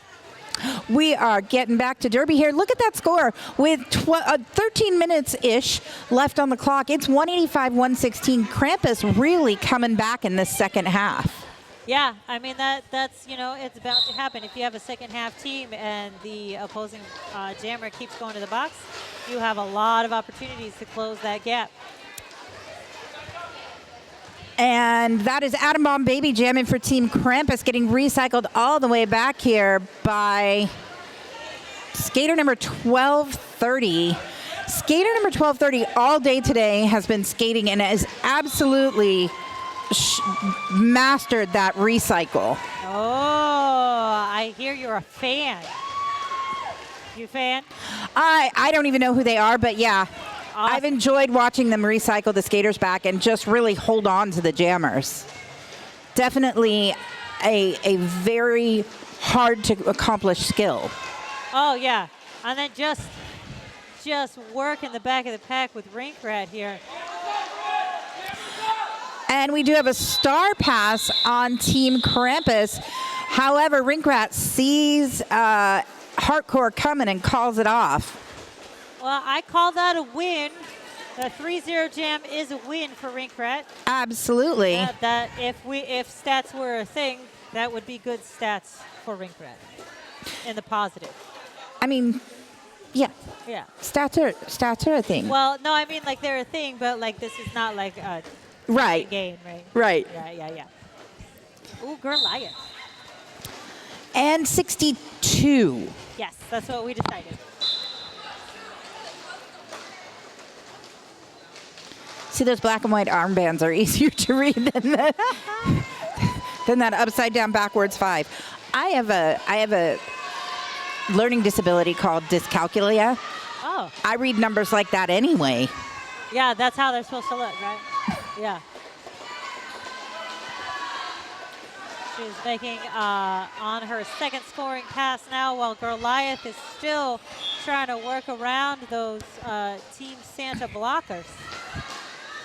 Holding her nose. Uh-oh. Recycling back there, and it's called off. I believe there might be. I think it's another medic call off. Yeah. It looks like another medic call off. And girl will come and see medic Baymax under the assistance of Rhodes Warrior out here looking fly. I mean, I've never seen Rhodes not look fly. Full on.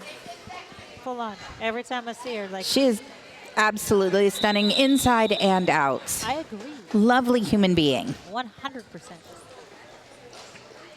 At Bridges and Boardwalks, Rhodes was my hero and my savior because when I got here, there were no fans set up over here in the corner.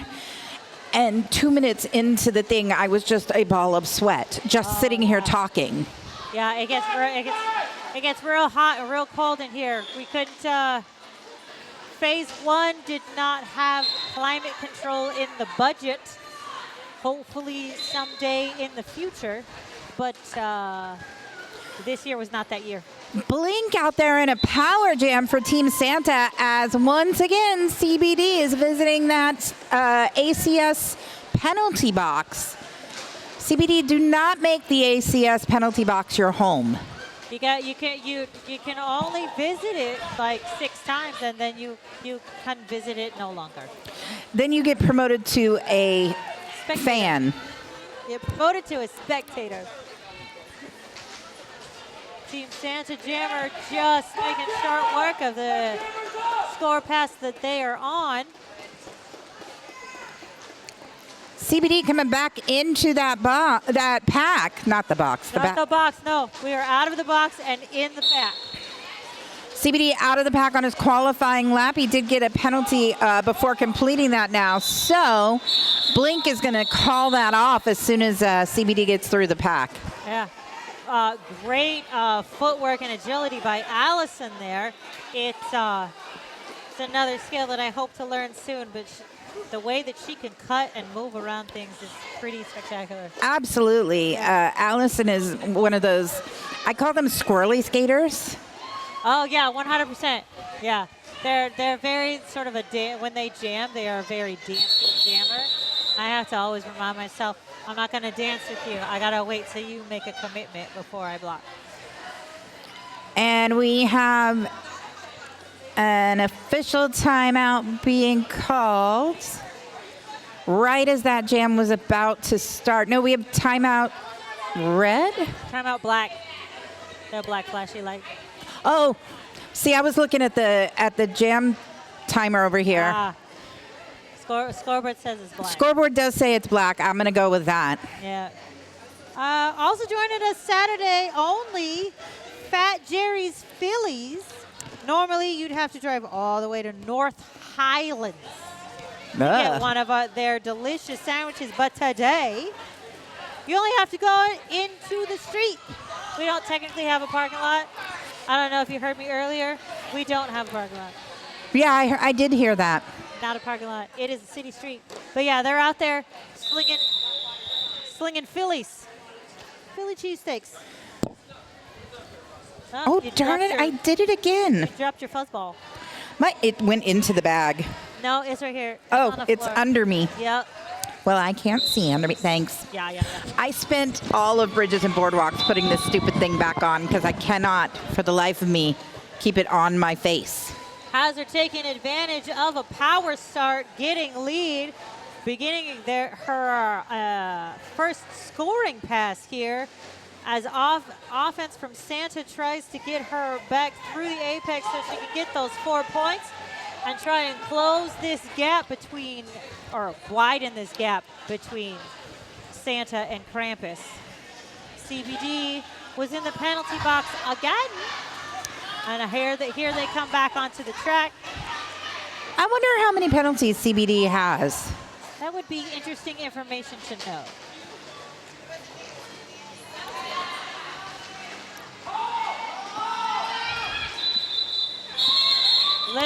Listening to her team bench because CBD was quickly approaching on that scoring pass. Yeah, if CBD gets through the pack cleanly, he is quick to eat up that that lap. Oh yeah, very fast around that back straightaway. Very impressive. I think it's the long legs. I keep trying to like improve my times around the track, but I just don't think my legs are quite long enough to speed up anymore. 3:18 against 1:776. That is Mel versus Roe v. Wade.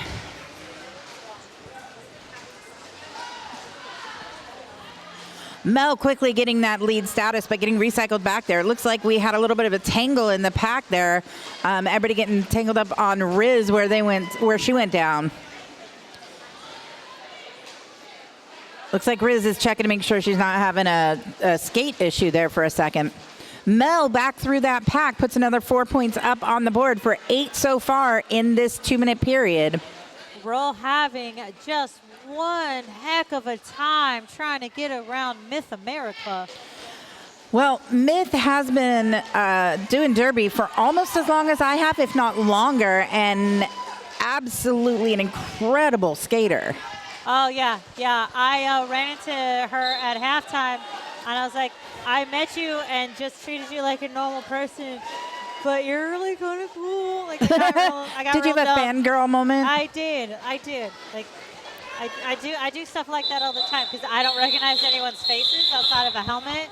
As I just treat them like a normal person, and then I realized who I was talking to. I'm like, I should have been way more impressed. I mean,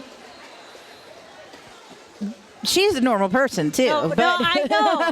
No, I understand that everybody's But there's just that a moment, person. right? But there's that moment of, oh my God, I've heard of you, I've seen you skate, I love watching you skate. Yeah.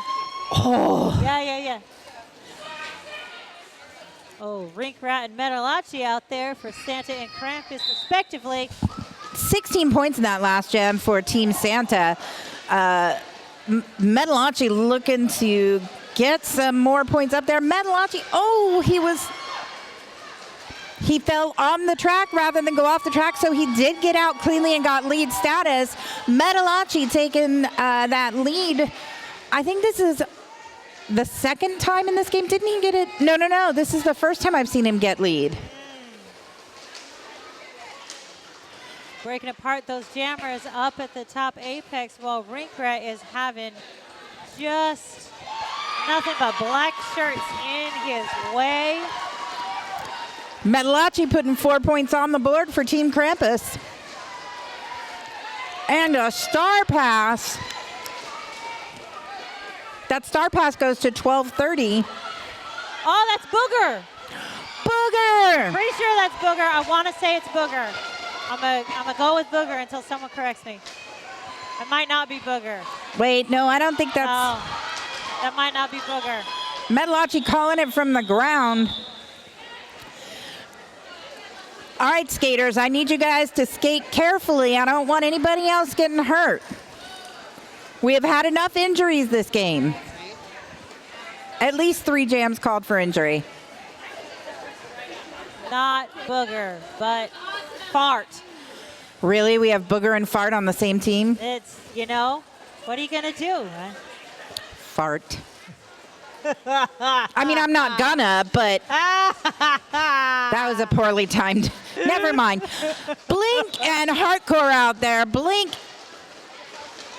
Wait, no. Who is that jamming? Yeah, I think you're right. No, it's 62. No, 62.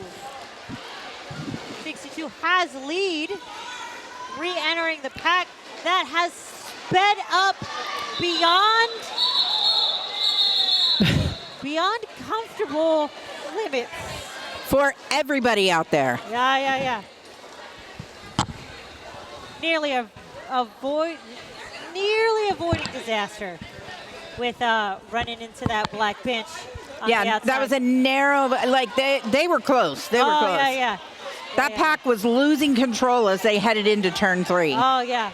It would have so narrowly escaped tragedy.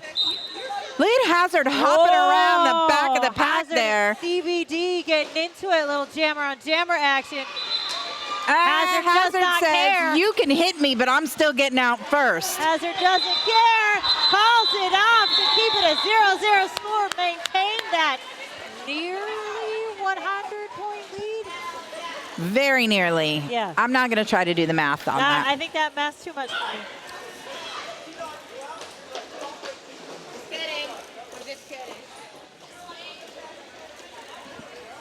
I am amused by the fact that the longer the game goes on, the more blurry Myth America's numbers are. That tells you. Sweat. Putting Well, work not out just there. sweat, but that they were taking hits and stuff. Although we are not supposed to hit to the back. Oh, but you rub your back on people all the time as a blocker. Oh, absolutely. Mel out of the pack very quickly has lead status now. And has put 4 more points on the board for Team Santa.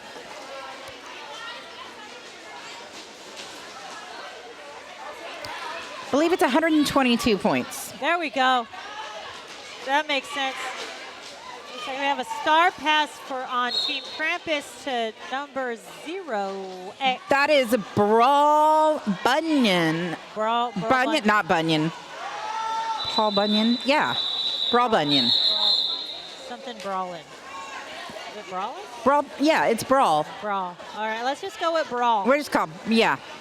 We're going to go with Brawl, number 0.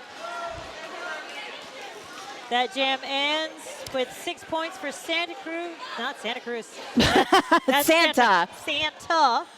And there are less than 30 seconds left on the game clock. It looks like the game clock and the lineup clock.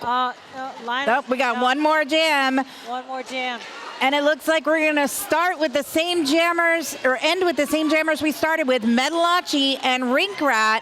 Metalachi has lead, and in this situation, you're just going to keep running it as long as you can so you can close that point gap.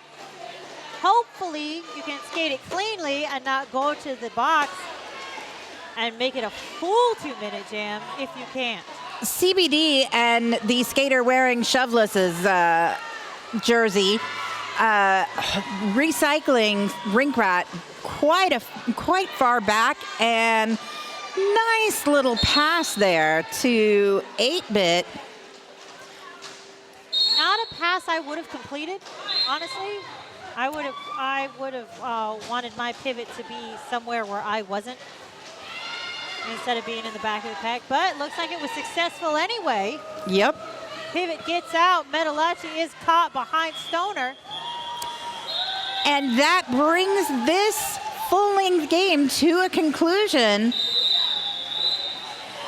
And I do believe we're going to do high fives for this final game of the day. Yay! So, high five. So that brings us to the end of our first day of Red in our first Red in our brand new Bear House facility. So I am so honored and excited to have been a part of today. I can't wait to come back tomorrow. Being allowed to announce for Sacramento is just amazing. Yeah. So I want, in the absence of having an actual list, which we'll fix tomorrow, I want to, on record say all of the officials, both on skates and off skates today, are amazing. Absolutely. We love you and we thank you for volunteering to make this sport happen. I want to thank all of our medics, because without a medic, we can't have a game either. Lord, we almost just saw a medic need a medic. Did you see that? I did, but again, narrowly escaping tragedy. The secondary medic was eyeballing it and is threatening violence. As they should. As they should. Safety is the major concern. I do want to say thank you to all of our volunteers that took a shift today to help us find cars and parking and clean the place. Who else do you wanna Yes. thank? Let's thank Sacramento for hosting. Oh, yes, thank you, Sacramento Roller Derby, and everybody in charge there. They're really Absolutely. cool. Thanks for everybody who came out and just watched Derby today. We Yes. appreciate you. Hazard, you are amazing and we're incredible today. I want to personally thank Mr. Lally here for being the all-day producer. Absolutely. And not only doing the video feed, but if you've seen any of the posts of the live scores on the internets, That is Mr. Lolly. We Mr. could Lally not. is also doing that. Not to mention Lolly Gagger herself, who has been out here live streaming and doing little short videos. Yes, I truly appreciate that. At some point, I will have to go on and steal a bunch of videos to put on my resume because I have a goal. What's your goal? I want to be on the podium at Globals in 2 years. There you go. I do want to thank our vendors, Campfires and Coffee, Rude Chicks, and Tours Quad Shop, and there's the Cookie One, Neverland Creations, for coming out today, selling your wares to all of us Derby folks. Thank you to the food trucks outside, and thank you, Rhodes, for being you. Countless things. You. Thanks, Rhodes. Thanks, Rhodes. But most especially, thank you for blessing us with all of your wonderful outfits. Yes, Rhodes might be competing with me at this point. Oh my gosh, they're cats. Yeah, they're cats. I didn't know they were cats. It's a Christmas cat. Meow. It's wait. It's a meowy Christmas. Anyway, I have been Shanita Crutch. I have been Calamity Wren, and I will still be Calamity Wren after this. All right, and we will see you tomorrow. Merry Christmas, everyone.